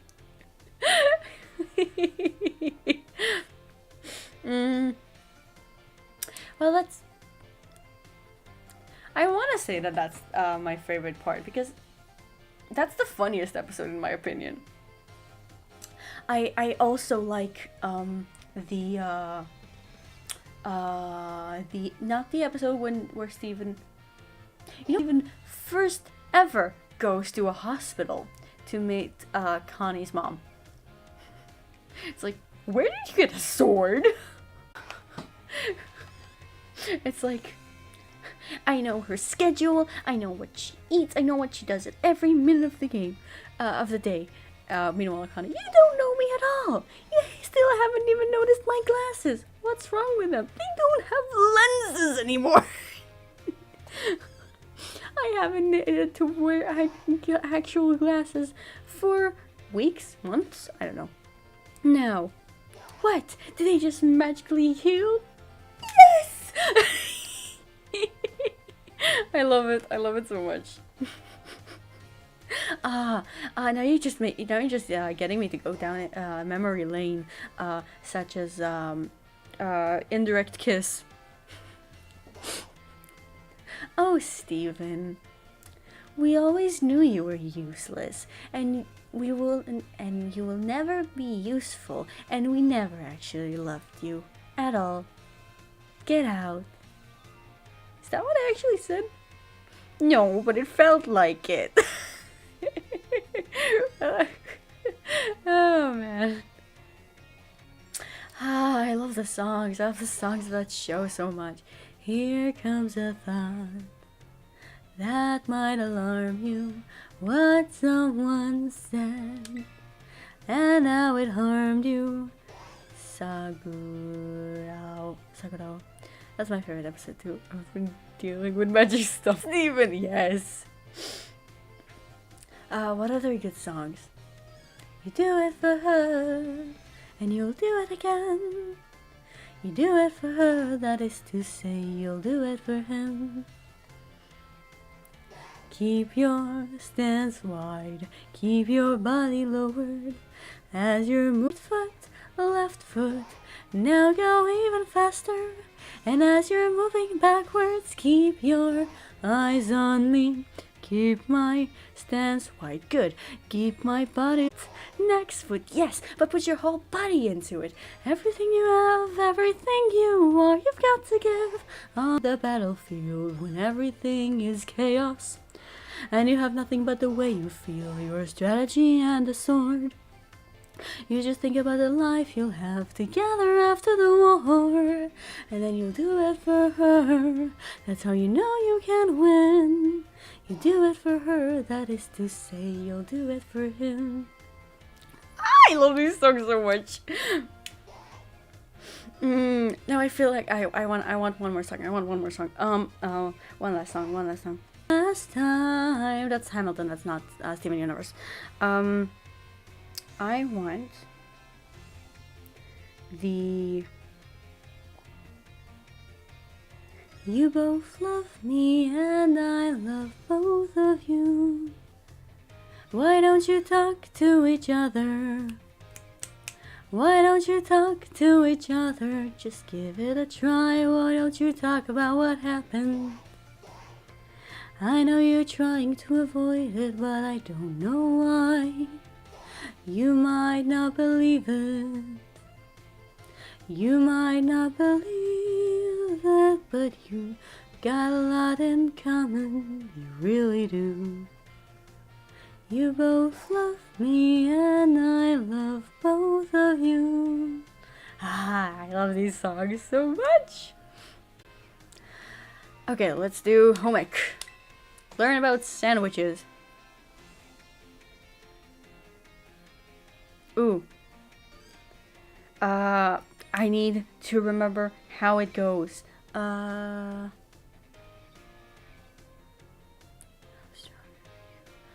know the song. It's a great song. I need to get a reminder how it starts. I can only think in the name of love. That's not wrong.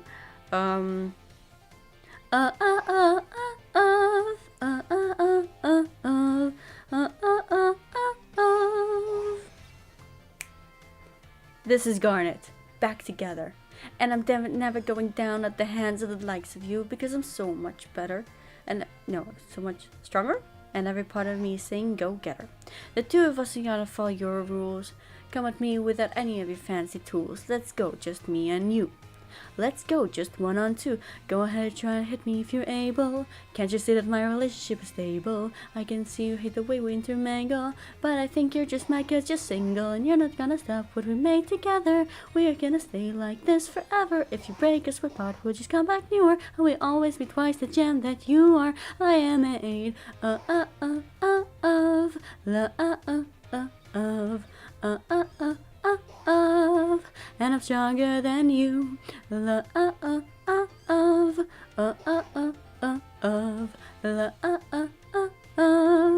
and I'm stronger than you. Love,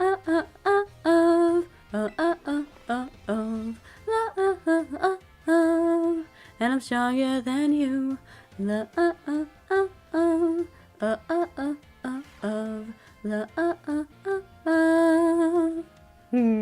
I love it. Okay.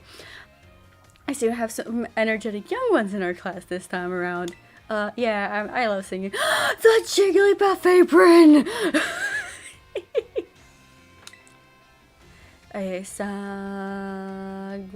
Saguero? Okay. Now it's been a day in life. Many of you have left the care of your parents to live here on your own in this academy dormitory. I pray that the knowledge I impart in you will improve the quality of your life and the necessities They're of food, clothing, and shelter. Of these three categories, I'm assuming the most pressing and interesting for you is food. When you eat a picnic, the HP of your party... Oh, look at Arvin! Right in front of us. The HP of your party will be restored. You will also gain something called meal powers, of which can provide all manners of benefits. For example, these powers can make Pokemon easier to catch or increase the XP points that your Pokemon receives. I think you will also find that the breadth of these effects can be expanded by crafting sandwiches of superb flavor. What's more, there is a certain something that is particularly important if you wish to receive meal powers with even more helpful effects. Tell me, what must you keep in mind to receive even more helpful meal powers? How fast I prepare the food? That is incorrect. I pray that you all put more emphasis on well when cooking rather than simply rushing to finish quickly. Your choice of ingredients, including both fillings and condiments. This is an important fact, even more helpful meal powers. For example, using sweet ingredients in your sandwiches may help you to gain egg power. Finally, some good freaking knowledge.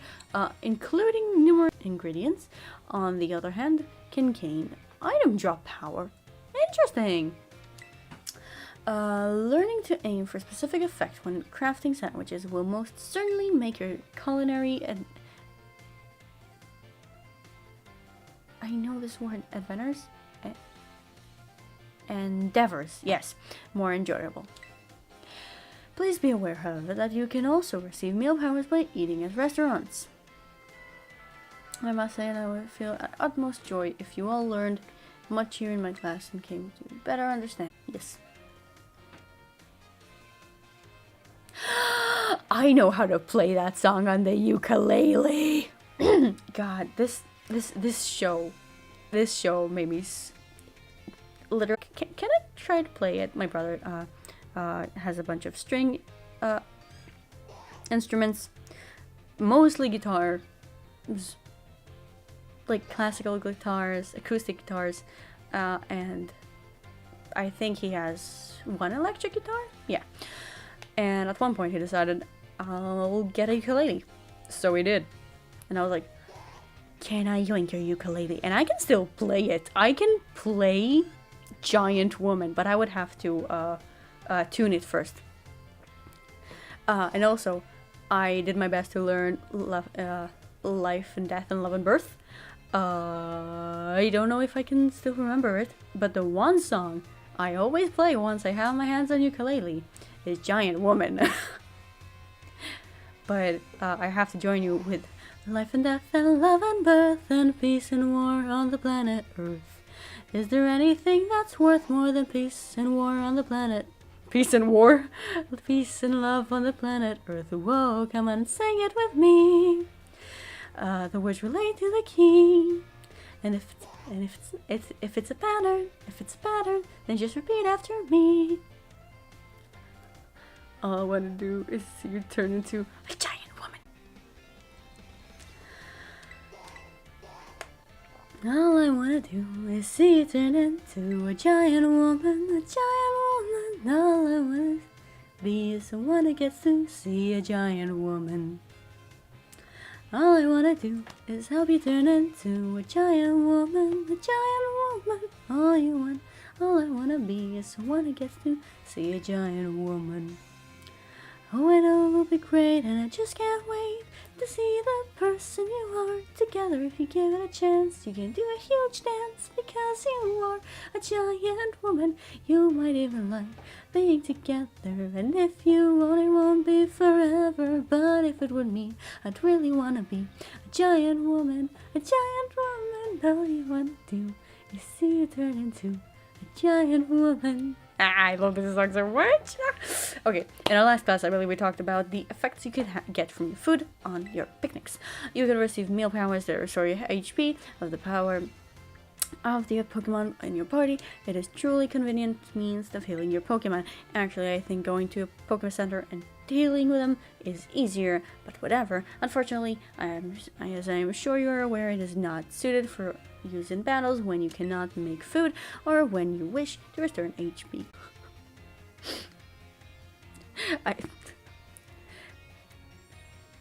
He's not the only one who would love to see a giant woman. I think a lot of the LGBTQ would enjoy that as well. Some of them might look at this and say, "Oh, she's gonna step on me." On the other hand, so like, oh, "Can you get me cookies off the top shelf?" Everybody would love a giant or HP quickly. I'm assuming you're gonna talk about potions, right? And it's time to, yeah, potions. Healing items are immediately effective and can be used anytime when you open the bag. They are, however, consumed after one use. Potions restore 20, super potions restore 60, hyper potions 120, and full restores fully. The pricier the item, the more HP it restores. Keep in mind how much money you have.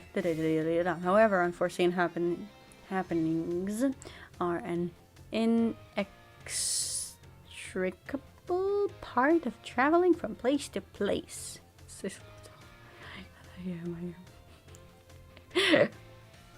Yellow. Being the 6-foot tall guy that I am the one getting the cookies off the top shelf. Ooh, can you get me some? I would like some cookies. Sure, yes! Yes! Cookies. Imagine, if you will, the following scenarios. You find yourself with injured Pokemon, but you have no potions. You are out of sandwich ingredients, and there are no Pokemon centers nearby.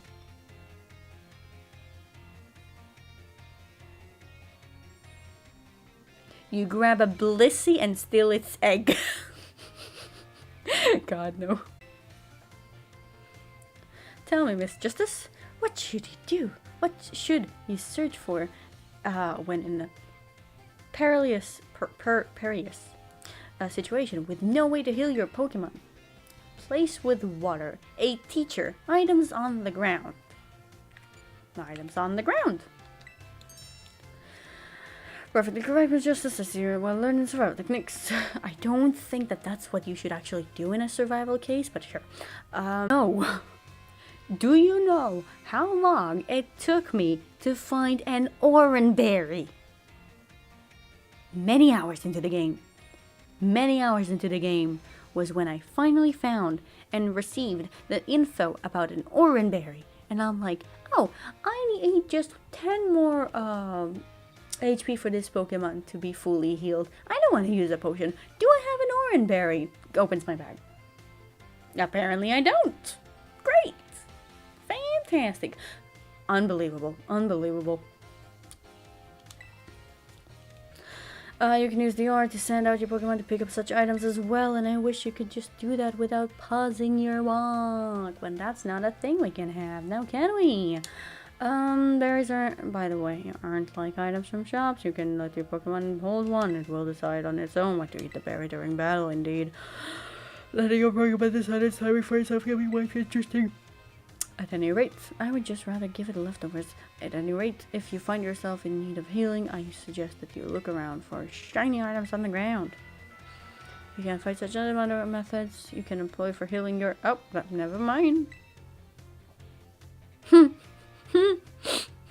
Other options for healing your Pokemon in case of peril.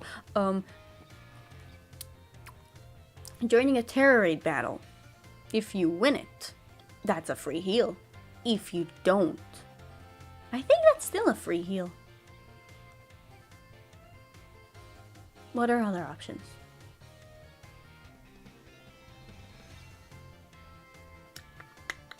Can only think of the terror battle.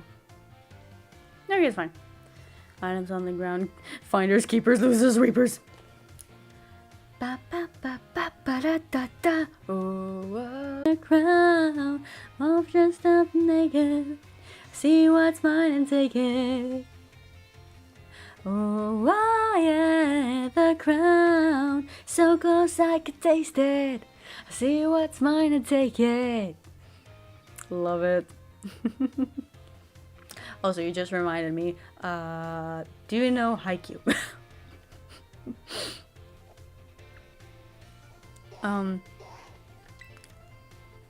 But I need to remember how the meme goes. It's no,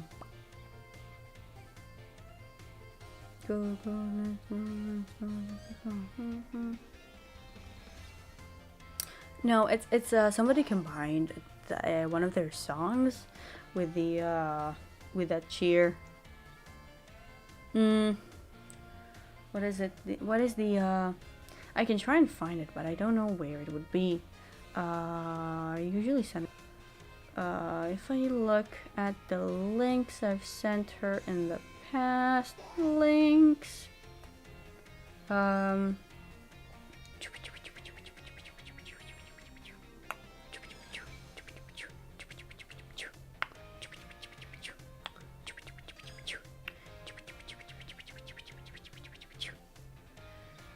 don't see it.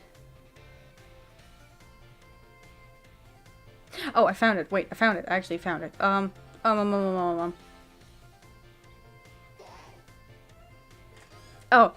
found it. I found it. I found it. I found it. It's the if you that is the only way I can describe that meme. If you love me, let me go, go, let's go, da go. God, I love that meme. Oh, you're too busy with Shinji and not getting in the robot. Get in the Ava, Shinji. God, not asking for much. It's like, get in the Titan, Aaron. God.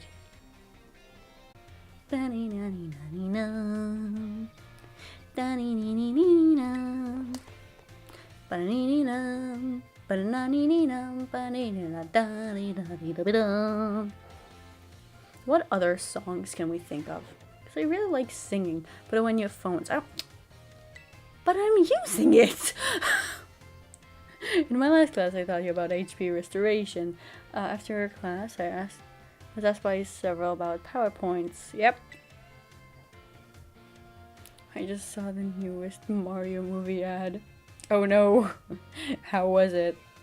According to, I remember you, I just forgot the name. Mateo. According to Mateo, it's in like 5 days. Louis' ringtone is the GameCube startup. That is amazing. That is amazing. That is genuinely amazing.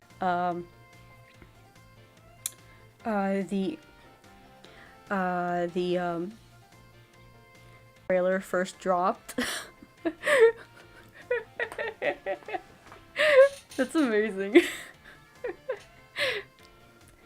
I don't even know if the people in charge of it were like, were even aware that that's a thing. But it's hilarious in my opinion. Oh, I love it. I love it so much. I love the internet being chaotic. It's great. It's great when it's being chaotic and it doesn't harm anyone. When a Pokemon loses all of HP, it faints and can no longer battle. When a Pokemon uses all of its power points, it's well, it will struggle and hurt itself.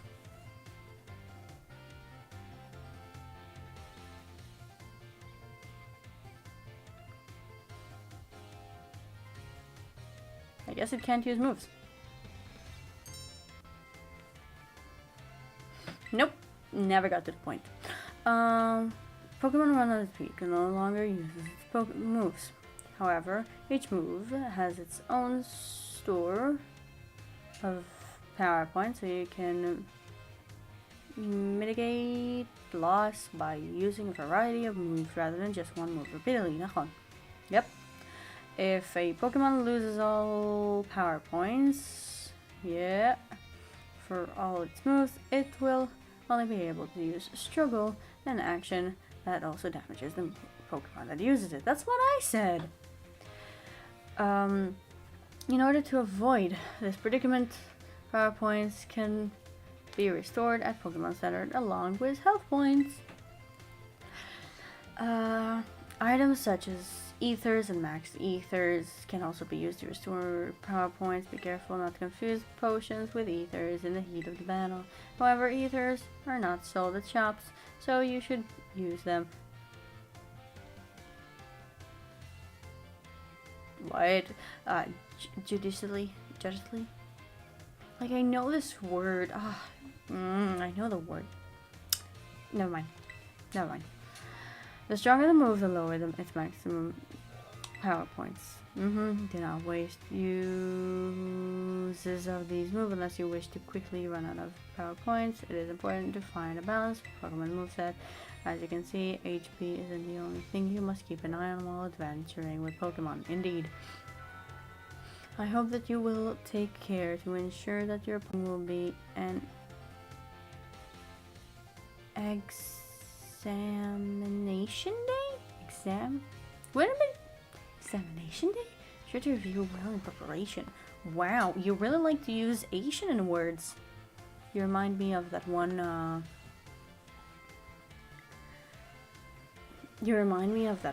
TED-Ed video of the dead sentences. That the more that you add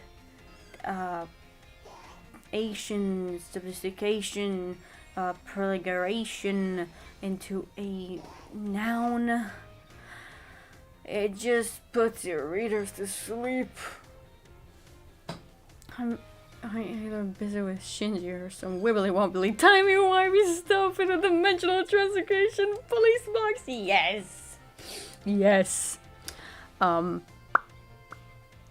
Are you capable of speaking without flopping your hands about? Yes. No. I demand to be locked up in the Tower of London. Do I remember the TARDIS, what the TARDIS stands for? It's like you said, it's a transdimensional. No, I don't. It's too long for me. Hey, look at the round things. I love the round things. What are the round things? I have no idea. Love it. The round things.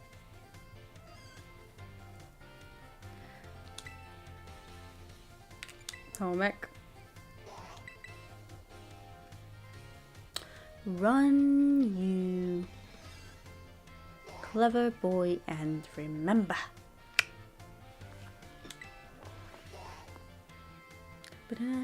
Want in the background, I would either put the 50-year anniversary of Doctor Who, or, to be fair, How to Train Your Dragon, the movie of How to Train Your Dragon, the first movie. I practically know it by heart, almost all of it. The time has come to test how well you have learned here in my class. Let's begin before the information simmers in your brain. Okay. Which is not an effect of a picnic meal. Increasing speed. Which of the following affects the kind of meal powers received from a particular meal? Which of the following affects the kind of meal power received? Numbers of people eating. Wait, what?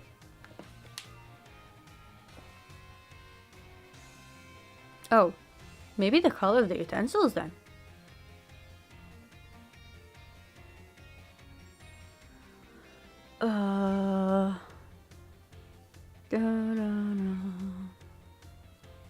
Ba-dee-dum. Be-dee-dum. Ba-dee-dee-dum. Ba-dee-dee-dee-dum. maybe number of people eating is a boost, because you can make sandwiches with friends. And I'm assuming the Pokemon Company would have probably did something so that it would give a boost. I'm saying color of utensils. Which berries can restore HP? It's an orange Lindro?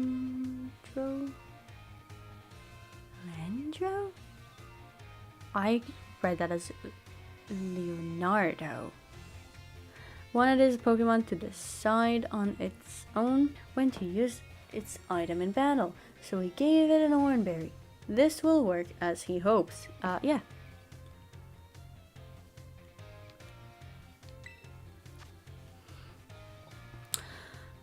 If a move runs out of power points, it can no longer be used. If a Pokemon runs out of power points for all its moves, it can only sit there in frustration. Falls, it will struggle. Time event circulation and come to an end, please stop writing. Yep.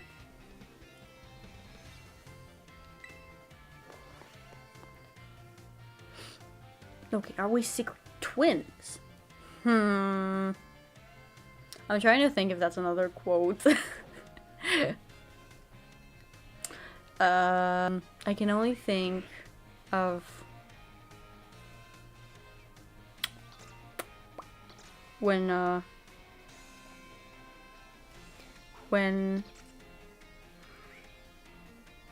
Matt meets oh, it's a general question. As far as I know, no. I also don't know how old you are, and I'm not sure if I yet want to say how old I am. Because so far we act exactly the same and like the same things. I know! The internet is awesome. It lets people meet up. You can meet up with people with the same interests as you. And it's great. It's fantastic. That's why subreddits are awesome. I love Reddit. I am currently... I don't know what's up with the Reddit app. It only gives me things for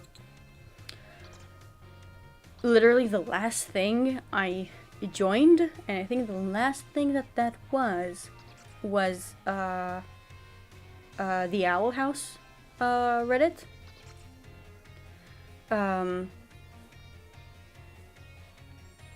You're asking me Callie or Mari? Callie or Mari? I have no idea. Ah. Brr. I use my phone as well, and I don't know. Oh, Splatoon! Splatoon. I don't remember which is which. Mary is the blonde, not blonde, like the silver one, right? Callie is the octopus one, I think, right? Callie or Mari? No, wait. Wait, together they make Calamari. Play the first Splatoon? I liked the pink one, but I'm not sure about her name. Is her name Callie?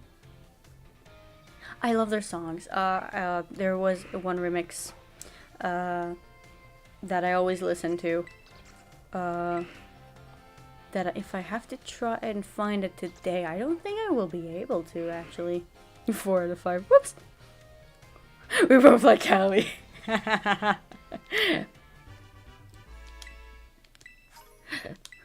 Nice.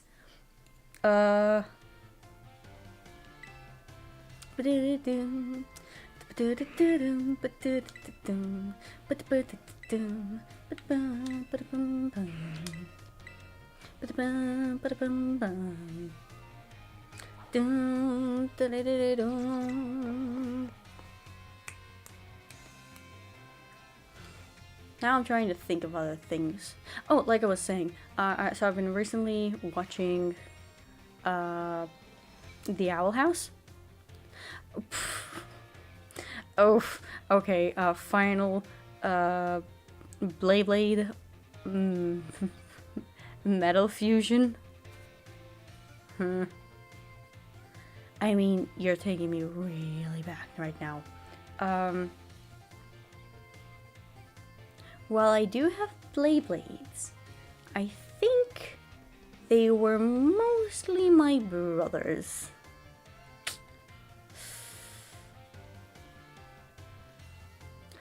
But I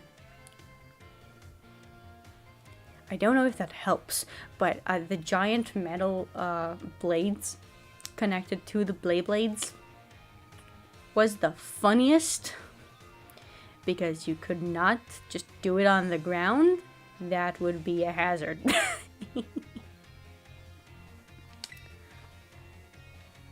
Like I was trying to say, so I only get notifications from the Owl House subreddit, which, like, I'm not complaining. I would just assume that Reddit would give you more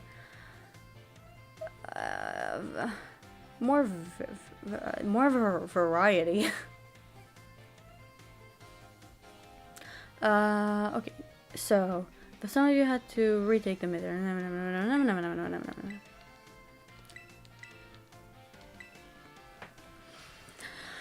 Let's turn our attention to the topic of today, which is inspired by a question I received on the subject of meal powers. The student who asked this question is a young man who enjoys the culinary art. Is it Arvin? Arvin, is that you? The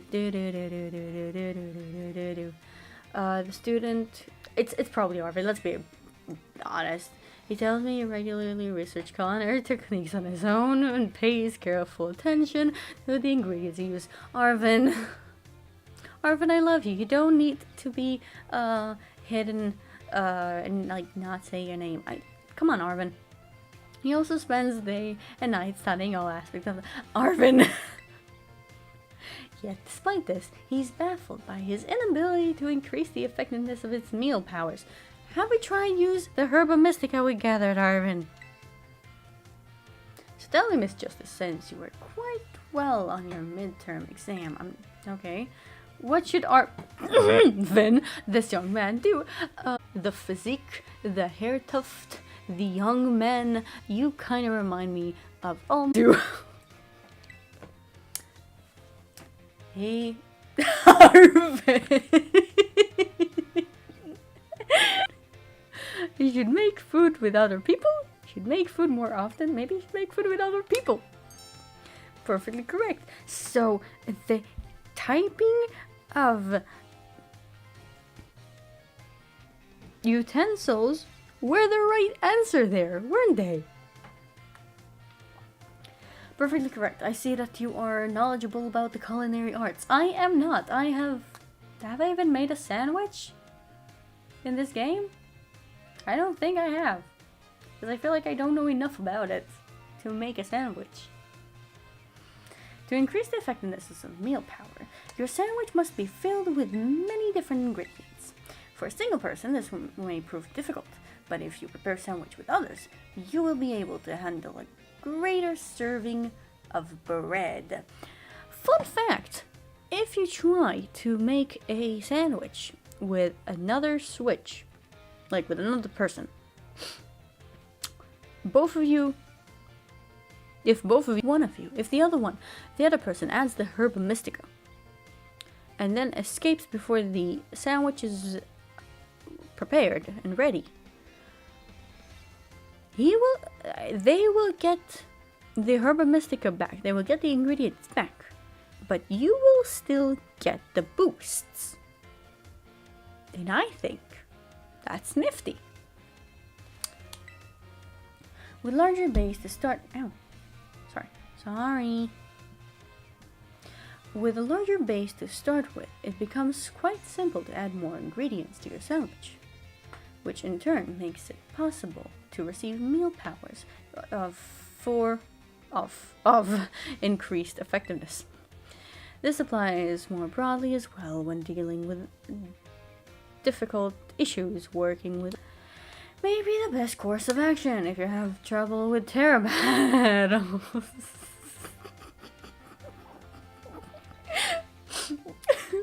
You were trying so hard. I'm sure that Arvin will likewise work with friends to craft the sandwiches in the future.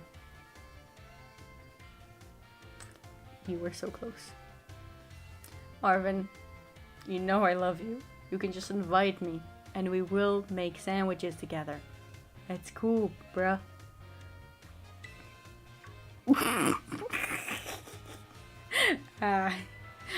The identity of the male student is a matter of purposes of anyone that you do not practice deeply. Our time together at the end of the day really felt well.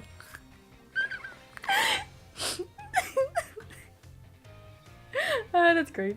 That's fantastic. Thank you. Thank you very much. Arvin, I have some shit to talk about you. I'm a student. Why, hello there, good sir. I am also a student. Totally normal student, yes. Yes. I do as my fellow students do, and I will stare at the wall and sit here for an hour. How are you, fellow student? Not sus at all.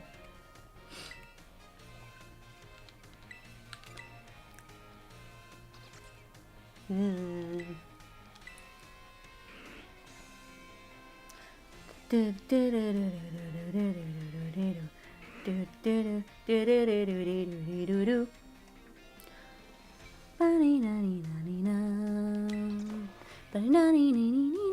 I need to check this. Sorry.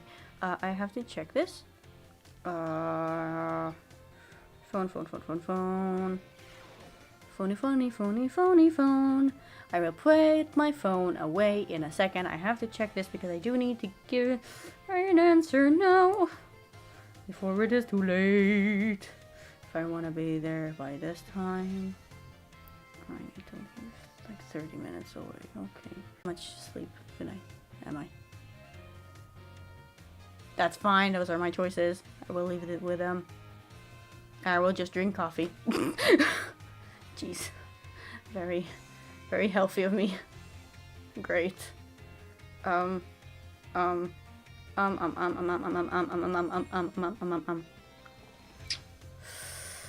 Zoop.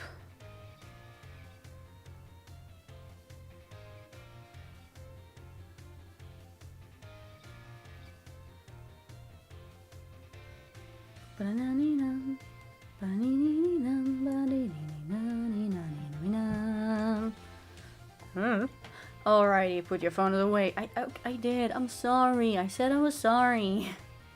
Sitting facing. Well played. Sitting facing.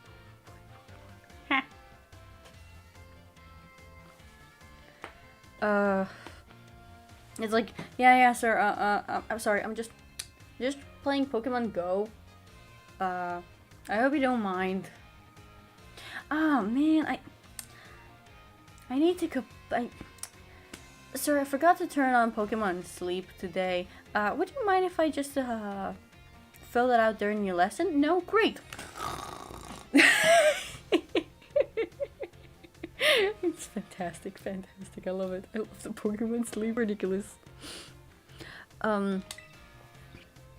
Pokemon food. Bring my Switch to school. You know, I used to bring my 3DS to school with me. That was fun. That was very fun. On breaks. I actually found another friend of mine by the fact that he also brought his 3DS to school, and we would just go to the library and play Pokemon together. I would play Pokemon X and he would play Pokemon Omega Sapphire? Or was it Ruby? I don't remember.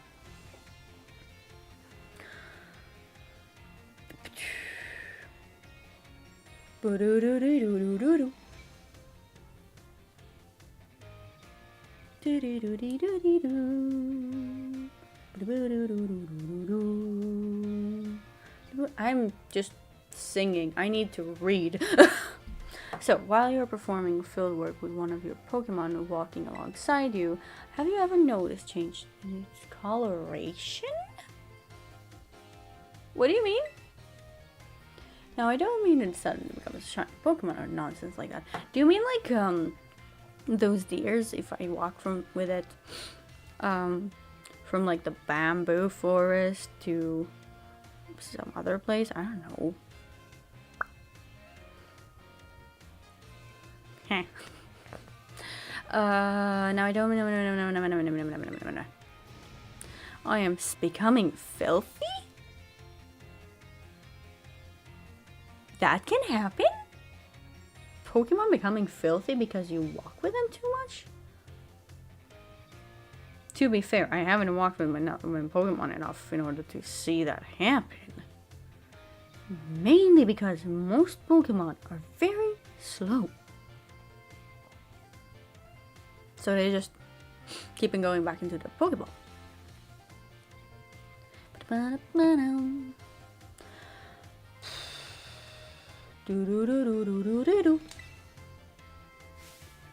Pokemon battle. They get hurt by moves used against them. They get battered by wind and rain. They get covered in sand and mud. They get, in a word, filthy. I have seen deplorable. Let me ask you this question. For someone who I am, you do if your Pokemon is dirty, pat it on its head. Yes, I will pat it on its head. Pat, pat, pat, pat, patty, patty, pat, pat. Pat, pat, pat, pat, pat, pat, pat, pat, pat. We clean it up. Of course, we clean it up. Nothing. We clean it up. Come on. Of course we're gonna clean it up. Or maybe.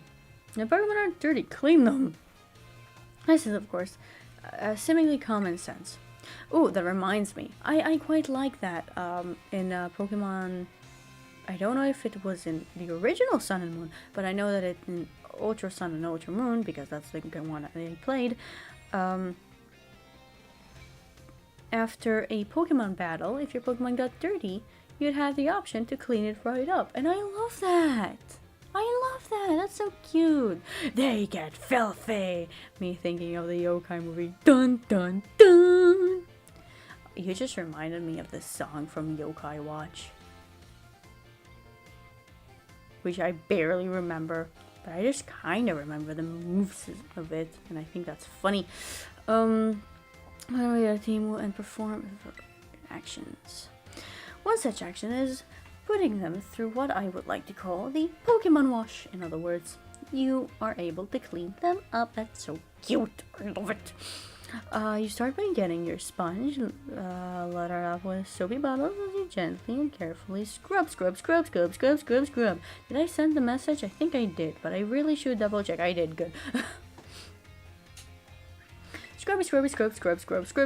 Wash it away with a spray of water. Like, you would think that fire type Pokemon wouldn't like this, but they're fine, apparently. This will get your Pokemon clean and shining bright as a terror jewel. Okay. It is certainly quite a bit of work, but this will also restore HP and cure status conditions. Wow, I did not know that. I actually did not know that. However, some Pokemon may have parts of their bodies that they don't want scrubbed, or that they would rather not get wet. Understandable. To me, it would be my face. Me gets into the shower. Also me. Don't let the water touch my hair or my face. I will wash them separately. I hate washing my face. God. Be sure to keep this in mind when cleaning your Pokemon, or yourselves. Be sure to clean behind your ears, everybody. Very important. Now, the most important point that I must mention is that some Pokemon like to be dirty. I'm gonna assume Pokemon like Mudsire of mine. Though I will contradict myself by saying this, please do remember that cleaning your Pokemon is not always the kind thing to do. Our time together has come to an end today. I bid you farewell. What Pokemon would not like to be cleaned? Muck, I think. That's interesting. I'm intrigued. You intrigue me now. What Pokemon? Probably you. What Pokemon? What Pokemon? What Pokemon? What Pokemon? Probably you.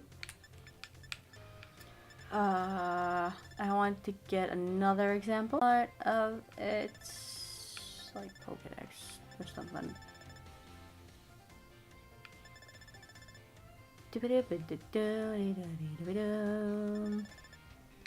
Maybe Garchomp because it has like sand skin or something.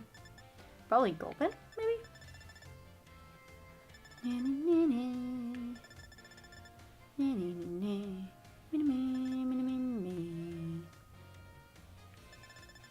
Maybe Goodra and stuff. And Toxicroak. Okay, we're done. Okay. Okay. Maybe we can finish them all. I should change the name of the stream to Going to School. So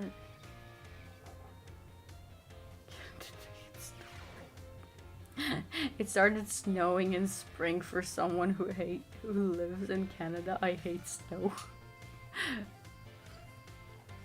To be fair, I don't get much snow. I like winter, but it's not really that cold in winter. I don't remember many winters where the temperature actually got to like freezing.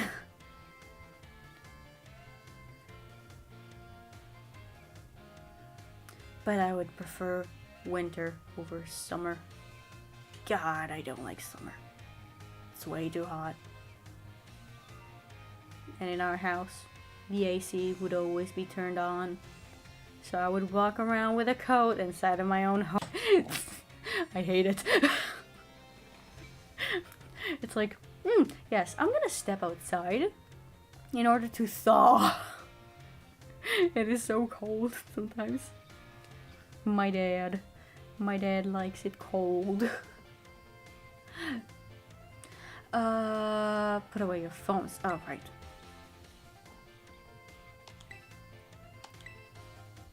Hope it's not too late to shift to a discussion of clothing. Another necessity in our last class. We have 4 sets. That's it. What clothing? You have more Pokemon on your apron. That's adorable. I love it. As I'm sure you're aware, Academy has an air of freedom about it. My hands forget how to get cold fish. As I'm sure you're aware, our Academy uniforms for each season to accommodate the diverse climate of Paldea. I don't wanna wear a uniform. However, students are free to wear whichever style they wish whenever they please. Ah yes, the freedom, the freedom. You should all have received 4 sets of tops and bottoms, 1 for each for spring, summer, fall, and winter, when the Academy accepted you. If by chance you were not aware of this, you may wish to pursue your wardrobe. As long as you wear our school uniform the rest of your or if you choose to wear one, you are even free to style your hair however you wish. Mr. Salvatore's hairstyle, for example, would almost certainly have been against school rules when I was a boy. That reminds me, there is one more thing you all like to decorate, which I must say I find quite charming. Is it Rotom phone? A Rotom phone. Perfectly correct. That is the adorable little thing I was speaking of. Ooh. It interests me so. I must admit that I am fascinated by Rotom phones and how customized they are. How to customize them. That's what... what's that? How very intriguing. So there's a shop called Delibird Presents where you can purchase cases for your Rotom phone. Yeah, and technically, if you have past lives, there's... I thank you for all that useful bit of information. I shall have to go myself first thing tomorrow to get an adorable case of my own liking. Yeah, and if you go between different places, the Rotom phone cases change. But I'm just wearing...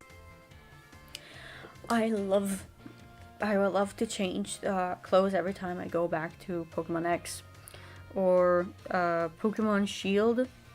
I love the dresses there. God, they were so cute. Oh, and just customized, and it's so much fun. In this game, going to the shops isn't as fun. It's not very different from what it was in Sword and Shield. It's still like a rabbit hole, but it loaded so much quicker back in Sword and Shield. I feel, and over here, did you know that if your hairstyle is not a hairstyle you can wear a hat with, if you try to go into the hat store, it just won't load? And it would just leave you. You can't wear a hat with this hairstyle. If you'd want, you can change your hairstyle and then come back. No, it will just show you like, these are the hats. And you don't get a model. What? That's so weird. I want to be the very best like no one ever was. Yes. To catch them is my real quest. To train them is my cause, I think. I would love to see what kind of case he would have. For me, I've got a little carried away with our small talk. As this class known as Home Economics, nears its end, I offer these final words in honing everyday life skills with me. My field of study is not so decisive as the likes of mathematics, for instance, where test scores might play a part in deciding your future. However, to cook for yourselves, to take care of your Pokemon, to decide what to wear in the morning when you awaken, I would be honored if what I have taught you serves to smoothen out and enrich your lives, even if only a little. I need to remember who is Mr. Hustle. He's the Hustle, Muscle. Is that the grass gym leader? It might be. Who are the gym leaders? Who are the male gym leaders? Hustle, which I don't remember who specifically. I think it is the grass gym leader. We have Larry. We have Kuvo. We have Grusha. That is 4, and I think it's just 4 and 4. Okay, maybe that is it. Thank you all from the bottom of my heart for seeing this class through to its end. Our time together has come to a close for today. Prepare to do your best at the final exam.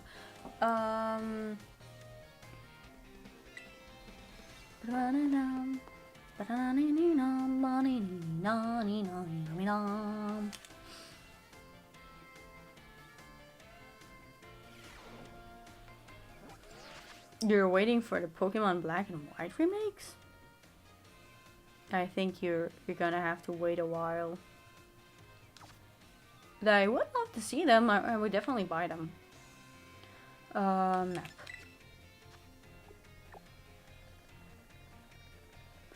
Can I just see?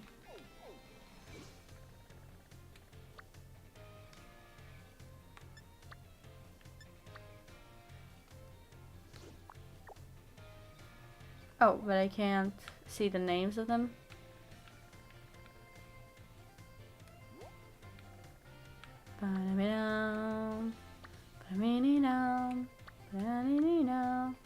Whoop. Oh, because we got red and green for the Game Boy Advance. Right, you can also play them now in some of the Nintendo Online ones, right? Final. Gold, silver on the DS. I would love to see them. For example, I don't know if I would buy Pokemon X and Y again, because I have played through those. But for example, the reason why I bought Glistening Diamond and Shining Pearl is because I've never played those games, and I wanted to play them. Ruby Sapphire. It's a Mega Ruby and Alpha Sapphire, yeah, on the 3DS, I think. And Diamond Pearl. Glistening Diamond and Shining Pearl, yeah. On the Switch.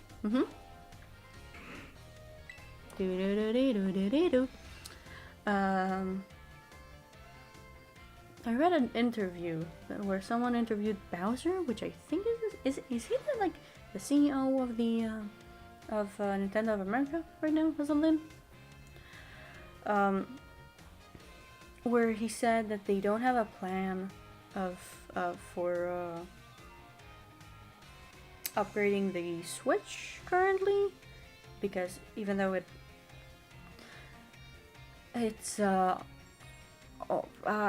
came out like what, 2017, I think. It is 2023. It's been 6 years? 7 plus 6. Yeah, that's 13. I think it's been like 6 years, and they say they still see a strong future for the Switch, and they don't think that it's gonna be replaced anytime soon. But that's what I've heard. It is not fact. I would also like if the next one would be another remake for Black and White. But isn't Black and White 2 technically a no, it's not a remake of Black and White, right? It was just a sequel, right? Tiny Pokemon. I'm assuming Sparkling Power. Which of the following is not an effect of Egg Power? It helps hatch strong Pokemon. Yeah, it was a sequel. What is a simple yet... What? Make food with others. Yes. What is the correct action to take when your adorable Pokemon becomes dirty? We wash them.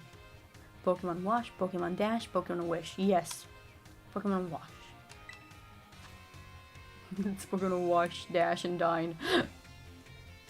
This is a question about the Academy rules. Should you change your uniform tops and bottoms to properly match the season? It really doesn't matter. The time for answering question has come to an end. Please stop writing. I made the question a little easier than I'd planned as a way of saying thank you for informing me about the Rotom cases. I swear, if I get the last one, it's like, it's wrong, and I'm like, actually, it's opinionated. Trust that you all give this exam everything you have, so that you will not have to retake it. Please remember to ask for your scores. Oh, yeah. Now. Diamond and Pearl, the first game with 4 main legendaries. All 4 got their own game.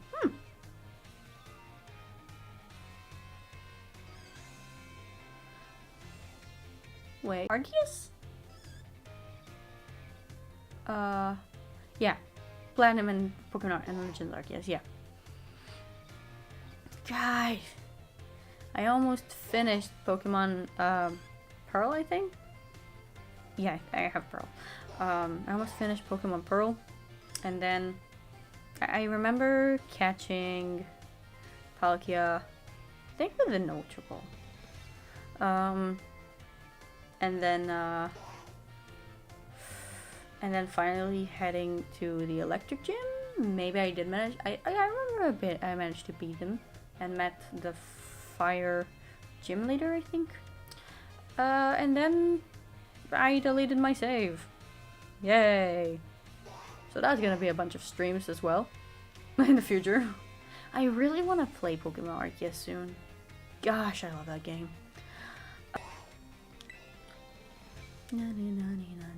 Next. Blue, pink, black.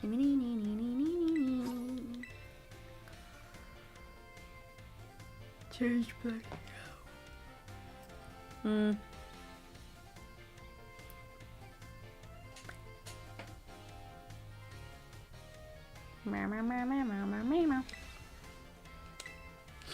Okay, now for my favorite subject, because I actually chose to study it. The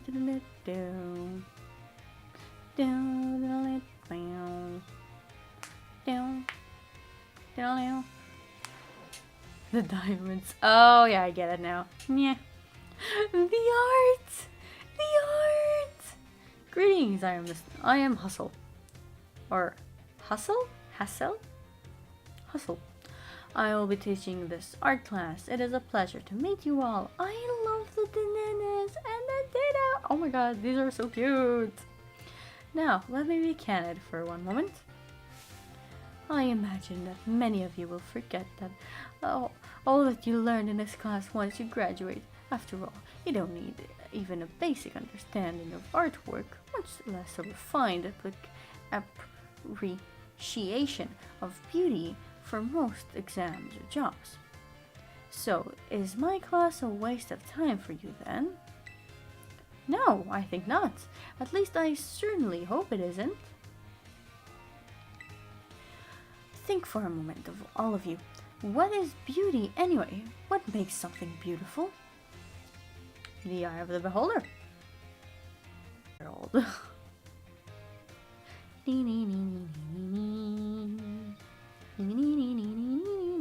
And next to the 4-year-old, there's a guy that looks like 20. He's at least 19. Oh, so I'm sure you also love my name, Justice Lazuli. I don't even remember why I chose it. It was a play on words. I don't remember on what. No. Whoever met IRL, we would be like best friends. I think it would be fun. It would be fun. Answering to my query, the important thing is that you all take time to think about it. Think about why we might find beauty in a flower blooming on the side of a road, for example. You remind me of a question that was said that art was actually what made us go into nature and think, oh, the flowers are blooming, it's so beautiful. Because before that, they were just flowers, it was just nature, it was natural for that to happen. Were we always thinking that flowers are beautiful? Or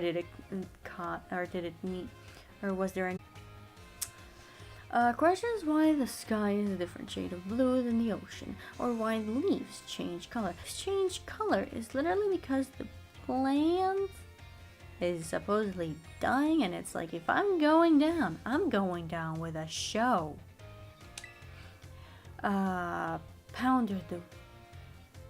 Ponder the windmills of Artisan and how they move. Contemplate the chilling bite of the waters of Cascalafa. I'm sure you will find that every moment to think and stop. And I am certain that if you stop and truly appreciate the little beauties of this world, it will help pull through the days where your studies have been exhausted or when work has dampened your spirits. Do pardon me for waxing philosophical.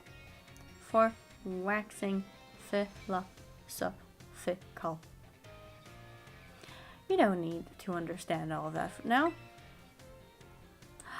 Look at the Jigglypuff. And is that a bravery? That's a cool bravery statue. No, it's a Starvia, I think. Sir! Sir!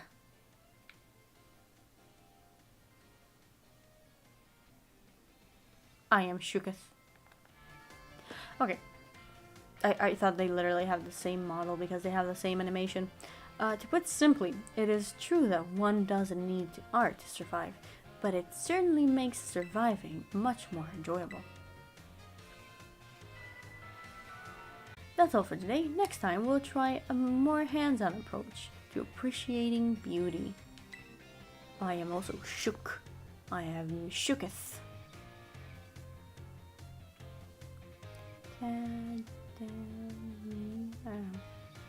I would love to know what that says.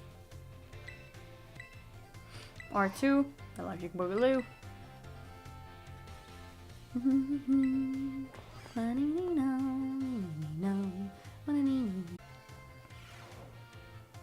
Oh! Penny! Hello! In a previous class, we discussed what beauty is, which might have been a little boring for you.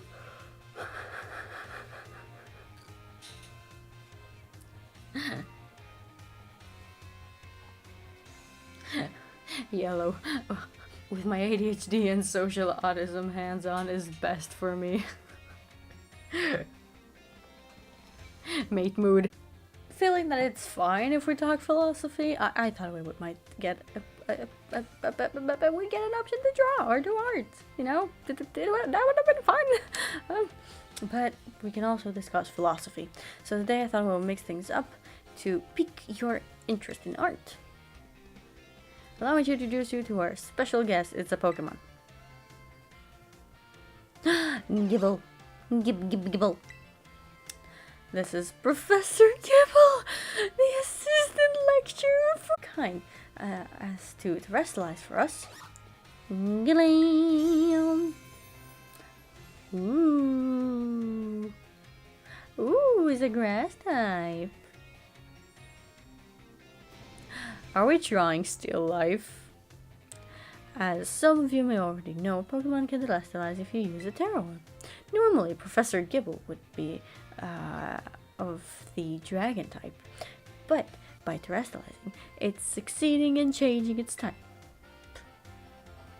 Shouldn't it also be ground? So, class, what type of do these lovely glistening flowers above Professor Gibble's head represent? The grass type. You can also see tiny leaf particles flowing from its ground. Excellent justice, full mark for you. These beautiful flowers blooming above Professor Gibble's head show that it has now become a grass type. Hold up, I drew my LC making the point. If you're gonna make your profile pic your drawing, I am sorry to tell you, I will have absolutely no way of knowing, because last time I tried to look at someone's profile picture, the only thing I could get from that is like pixels. I think Drawfee did a challenge of redrawing people's profile pictures from YouTube, and that was amazing. The shape of the Terra jewel above its Pokemon head depends on the Pokemon Terra type. Indeed it does. Yes, indeed. To summarize, if an opponent's Pokemon terrestrialized during battle, observe the Pokemon Terra jewel closely to see which type it has become. Oh! Oh, never mind. I can see it pretty well. Oh, it's really cute. I have no idea what it was before, but I can definitely see it now. It's like, I want to say a humanish character with a yellow sweatshirt or shirt and white hair, I think. I can't see much, but it's cute from what I can see.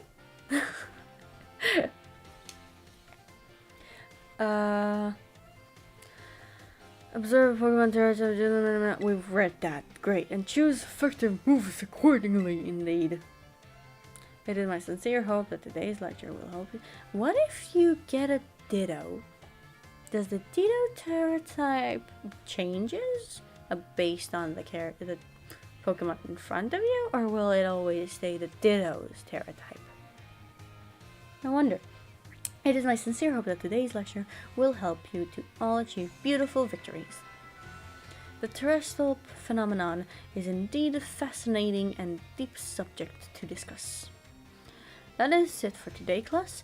Thank you, Professor Gibble, for your help. I love Professor Gibble. Glamgib. I love him. Oh my gosh. Amazing. Charmcaster from Ben 10. I don't know many Ben 10 characters. Sorry. Part 3. Okay, we're speeding through these. We're speeding through these. Come on. Camera.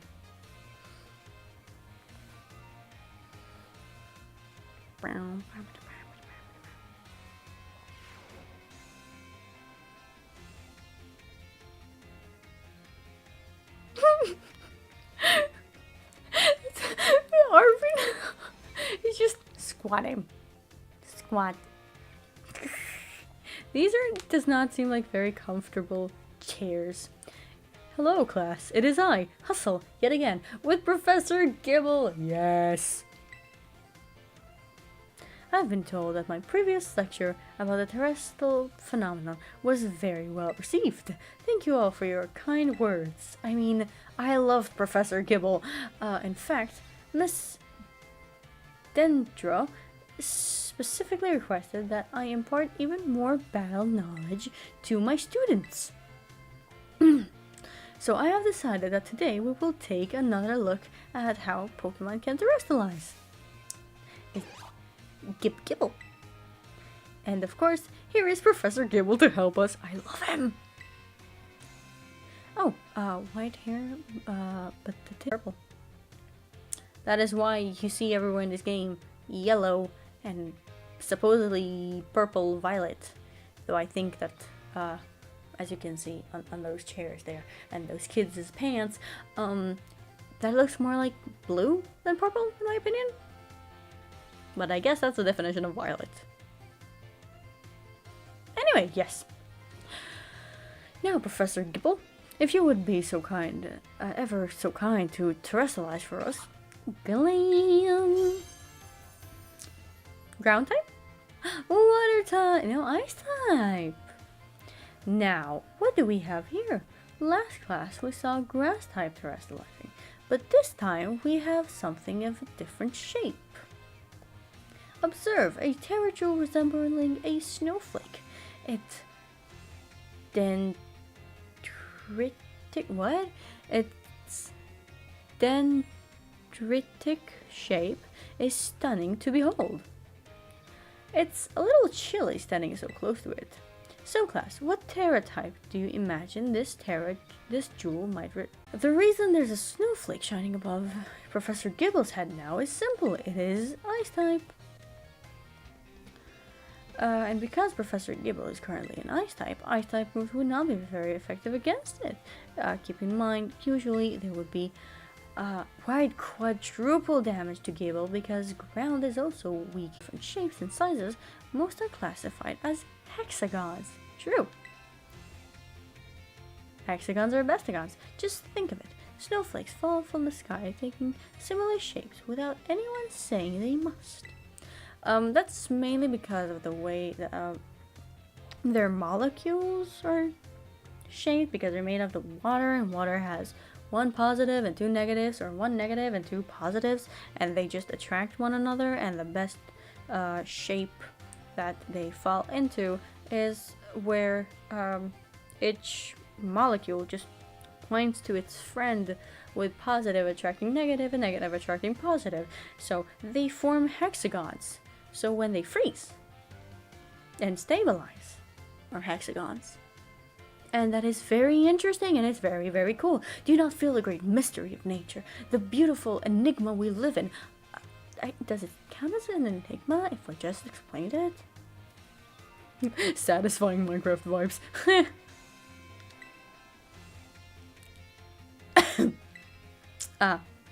This is a bit of a tangent, but Mr. Jacques' glasses are also hexagonal, aren't they?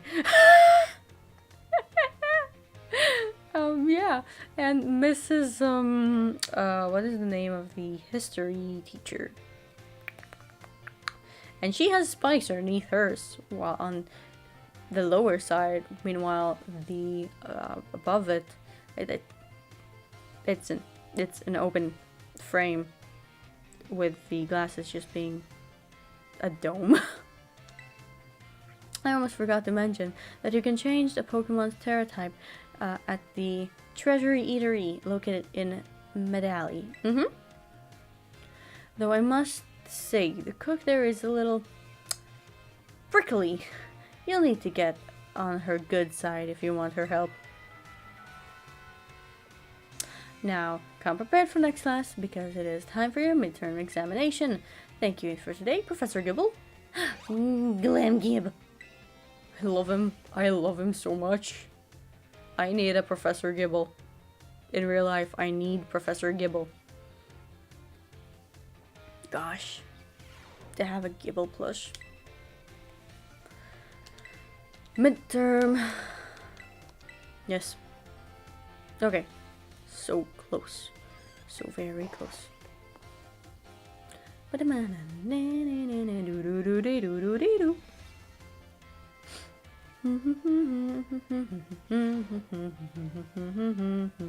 Get a plush. I would be I would have to store them someplace, and currently I feel like all of my plushes are just sitting there collecting dust. It's kind of sad. It's just kind of sad. They're sitting on top of a closet where I can look at them and admire them every once in a while, because they're way up high, and I'm like, that's my beloved plush. That's also my beloved plush. That's a plush I got when I was like a day. And they're all sitting up there collecting dust, and like, I love them. And I'm pretty sure I will just drag them around with me for the rest of my life, but I would like a place to place them. For them to not just collect dust. I do hope you're all ready, because it's time for your midterm exam. Yep. And begin! Being the Mimikyu lover that I am, I got a Mimikyu plush everywhere I go. That's amazing! I, in fact, have a Mimikyu shaped like an Eevee plush, and I love it. A friend of mine got it for me for my birthday. What is the name of the gemstone that glows over a Pokemon's head when it terrestrializes? Terra Jewel. When the answer to question 1 is in the shape of flowers, what grass type? What shape are most snowflakes classified as? Hexagons. What is the eatery that allows you to change terra type? Medali. What makes something beautiful? There is no correct answer. Time's up. That's it for today's test. Test down, please. I would rather not have to worry about passing, but tests are tests after all. Anyway, good work, everybody.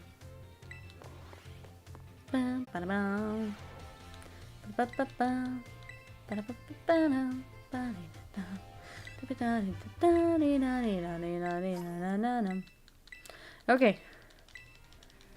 Just a bit more.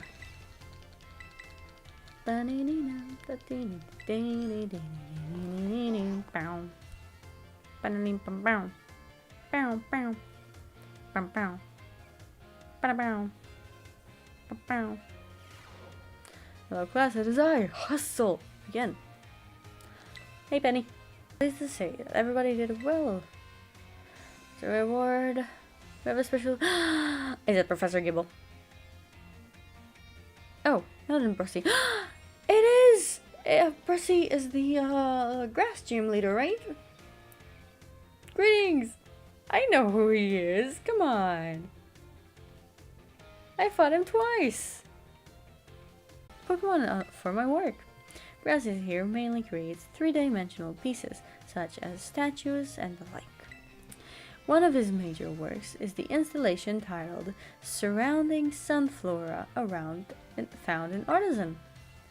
Many of you who've challenged the Artisan Gym are no doubt familiar with his sculptures. Yes, I do recognize some faces among your students. Hey, Brazies. Hey, Brazies.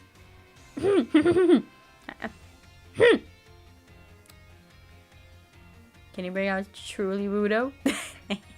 And how fortunate you are to be able to attend Huss's class. Oh, that's cute. They have nicknames. That's adorable. Old Huss is the man who saved me when I had lost all hope and given up on myself. Oh. Now I'm looking at both of your eyes, and both of your eyes scare me. Hustle's eyes are staring into my soul. Meanwhile, yours seem dead. But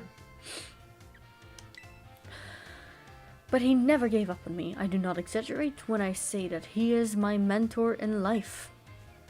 It is precisely thanks to Huss, that I was able to establish my current art style. You mean Spiky? Ah, dear Brussy. He sounds like a Brussels sprout. I've got nothing against reminiscing about old times, but today I hope you will guide this class in a way only you can. Of course. Let's see, why don't we discuss what has mentioned surrounding Sunflora? Can anyone here tell me what my mood was when I crafted its detached expression? Really wrong. I need to look at it again. I have no idea how it looks like. When I made that sculpture, I had surrendered all hope. I was prepared to give up everything. I had resolved to give up my life as an artist if that piece did not receive proper recognition. Hence the name, Surrendering Sunflora. That's exactly it, Huss. When I started out as an artist, I experienced many hardships. I even became deathly ill and fell into desperation. I began worrying about what would sell. I was concerned only with they were all shallow trash. It was then that I met Huss. He helped me realize how petty I was being. I'll spare you the details. No, I want the tea. But in the end, I was able to leave all that behind. And that is also when I crafted the Sunflora. Remarkable. Even I did not know the full story until now. This kind of thing is hard to tell someone, especially when they are so close to you. Now, I don't doubt that you adolescents will find... Adolescents, there is an old guy in the class. Will find your heads crowded with the worries. My advice to you is simple. Be honest with yourselves. I mean, this advice could also... it could work for anybody at every age. My advice is simple. Be honest with yourselves and do whatever your heart. So long as you don't cause trouble, that is. That is all for me. I must admit, I am beginning to feel a bit embarrassed. So I bid you farewell, Huss. And farewell to your pupils as well. But, Brussy, you didn't say hi to me! Oh, Brussy, I can't believe it. Such a wonderful class. Thank you so much.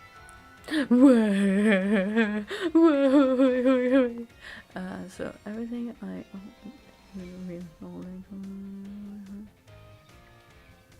yeah. Yellow mood, same.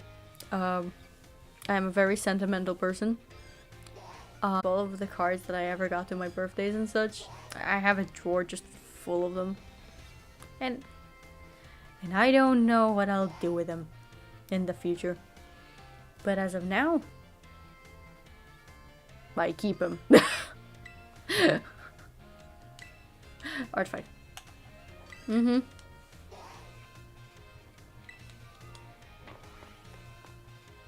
Bum, bada, bum, bada, bum, bada, bum, bum, bum, bada, bum. This is your reminder to drink some water. Hello class, it is I, Hustle again. First, allow me to apologize for losing my composure during the art class. Don't worry sir, it's not the first time I've seen you lose your composure. Water ASMR. Zoop.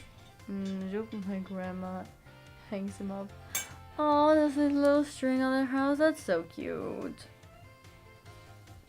Mate, grandmas are the best.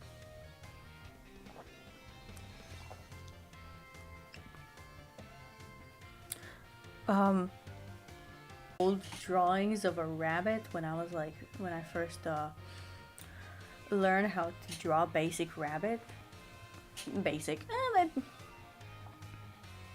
I want to say the proportion reminds me of the way this Gyarados was drawn.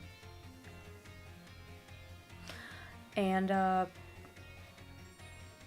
don't even remember if I was the one who painted the details in, or if I drew it and let my little cousins paint them fully. But she has that, like, right at the entrance to her house. And every time I look at it, it's like, oh, I can draw such better rabbits now. But it's nice, it's really cute. It still has a really old cabbage already when I was 7. Aw, that's cute. Anyway, hi Arvin, welcome to the art class. First of all, I apologize for losing my composer in the last class. I was so touched by Bruss's stories that I simply couldn't contain my emotions. I'm sorry for making such a scene. Understandable, sir. I certainly got a very stern talking from Miss Time after that class, yes. Why? Anyway, let us shift gears and dive into the materials for today's class. Now, have you heard of the 10 sites of Paldea? Actually, I have. I've seen a few of them, not sure the fully. As the name would imply, there are 10 sites in Paldea that are particularly beautiful. Considered particularly beautiful. Hey? I do not remember seeing any grand olive orchard. I remember seeing a bunch of olive orchards. I don't remember any of them being extremely grand. Emotional damage. That was not a good. Emotional damage. Yeah, maybe that was better. You can see field after field of olive trees from the hill on the way to Cortondo. Yeah, 2 waterfalls are also counted among these 10 sites: the Fury Falls and Casoya Falls. Then there's the peak of Glacial Mountain, known as Paldea's highest peak. I've been there. I have been there. There's another cliff on Glacial Mountain that's named after its rather unique shape. So let me ask you, my students, what is the name of the 3-pronged cliff on Glacial Mountain? No need to grasp for straws.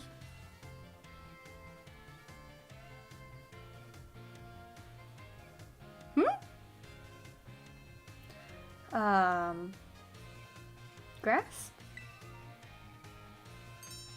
Exactly. It looks like a hand taking hold of something, doesn't it, Justice? I am...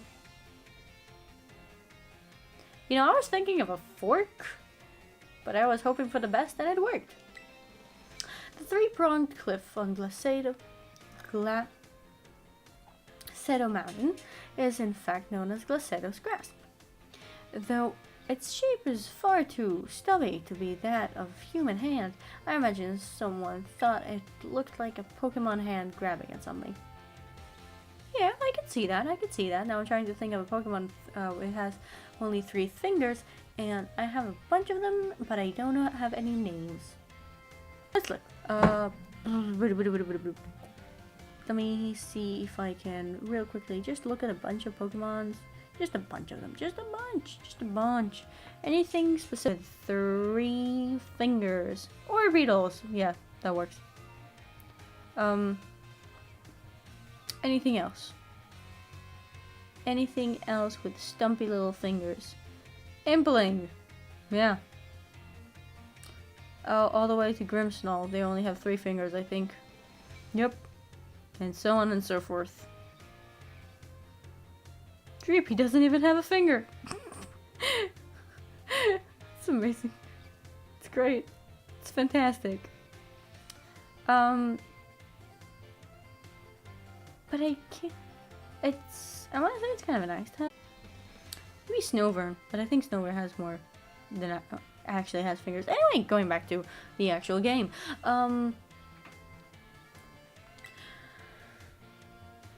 There's also a mountain in the area, in Area 3 of the East Province, where you can get a good look at Levincia. It is particularly gorgeous at night. In fact, the view is so brilliant, it is known as Million Vault Skyline, having such a romantic view. Interesting. I imagine it's what you kids say these days, a very... Sure.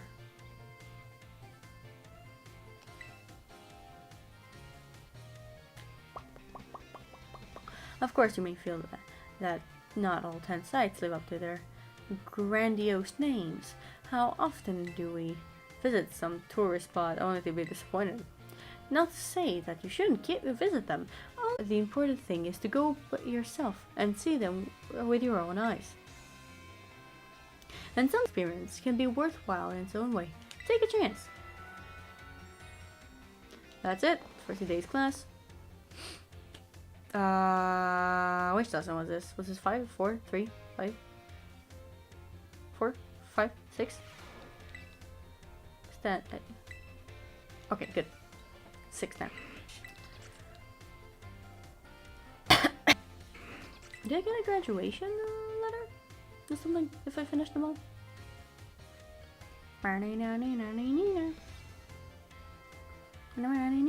Water, I need water.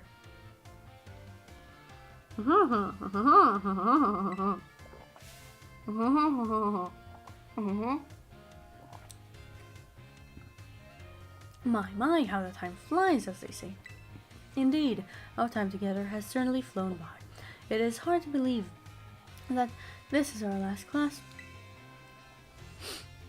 Now, our topic for today may feel somewhat unrelated to art. But there is absolutely no set to finish takes us. There are 2 things I wish to focus on today. Ribbons and marks. Ooh. Both ribbons and marks are special honors that capture the experience. In recognition for its feats and accomplishments, it can be given a ribbon. To give an example, if you manage to become incredibly close to your Pokemon, it may be granted the Best Friend ribbon. Incidentally, there is a person in Carafa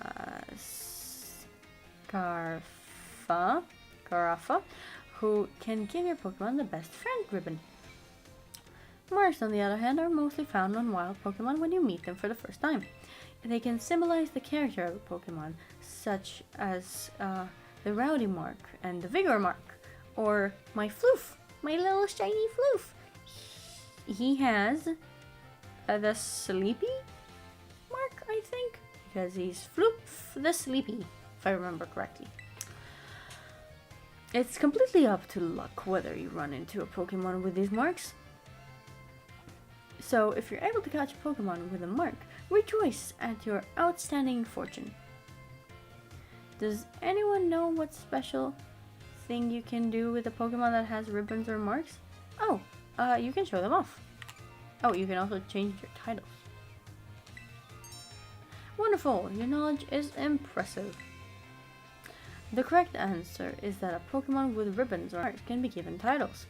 What's more, they can be sent into battle displaying the title of your choosing. For example, you can send out a Gibble with a best friend ribbon by declaring, "Go, Gibble the best friend!" And while I know I just said that marks are generally found already on Pokemon when you meet them for the first time, it seems that more recently Pokemon can be awarded certain marks based on their efforts.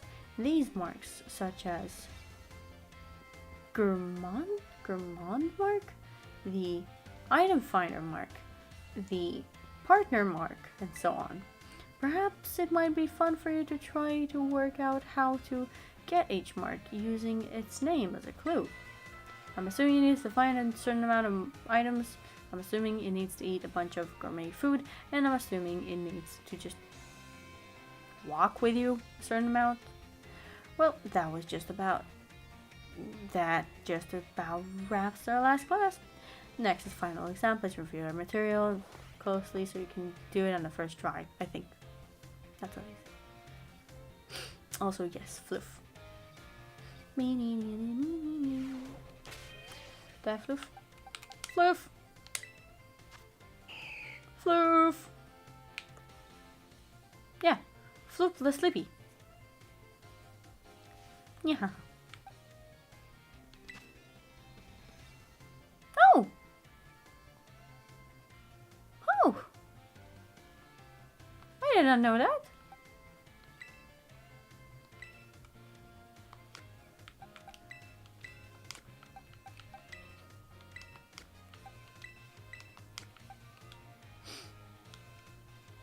Shouldn't you have the mightiest mark? Excuse me, shouldn't you have the mightiest mark? Isn't that literally the definition of these Pokemon? Like, if I look here at the Decidueye B, haven't healed it. Summary. Yeah, the mightiest mark.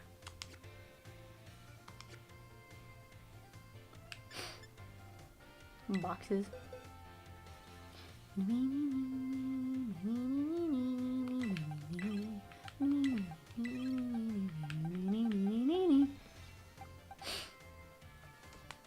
I feel like I'm missing someone.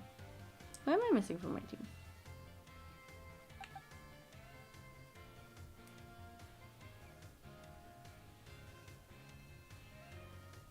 Who am I missing from my team? I feel horrible that I'm looking at my team and I don't know who I'm missing. I have Rory, Allie, Mudsire, Floof. I'm missing a cutie patootie of mine. God, I'm horrible. It's not Dunsparce. It's Promo! Sponge!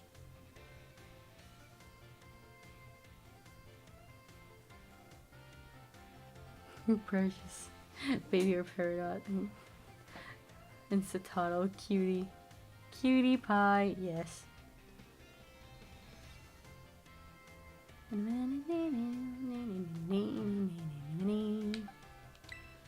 Summary. Nothing out. Yeah.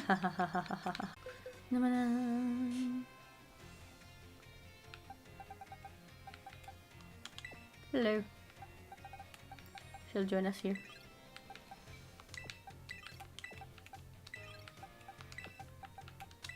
There we go.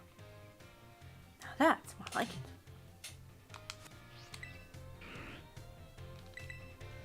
Alright final, let's go. Yes.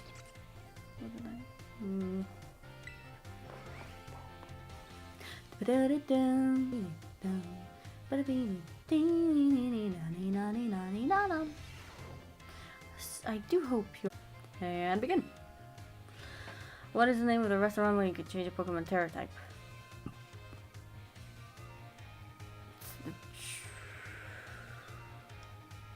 Treasury Eatery?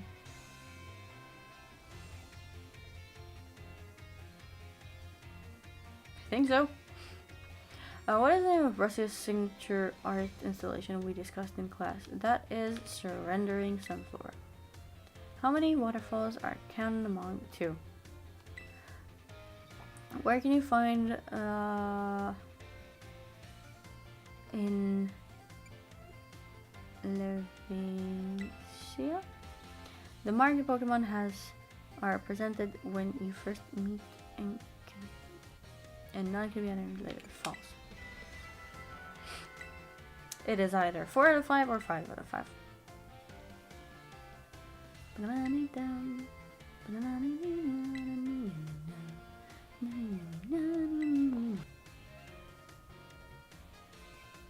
Okay.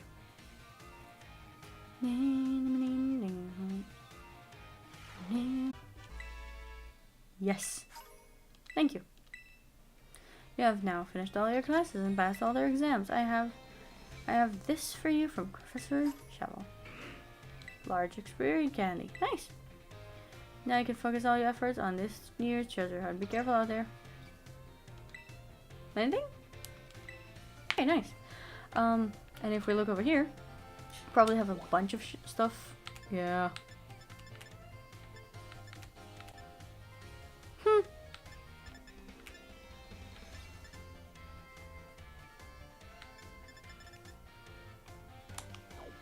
But that we will leave for next time.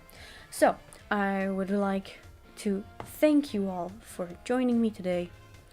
I had a lovely time and I hope you enjoyed it too. Do I have anything else to say? I really don't know. So once again, thank you all for joining me and hope you had a lovely time. And I hope to see you again probably next week, and if not next week, maybe sooner. Yeah. Thank you all for joining me today, and I hope you have a lovely day, evening, week, whatever. Thanks for watching. See you next time. Bye.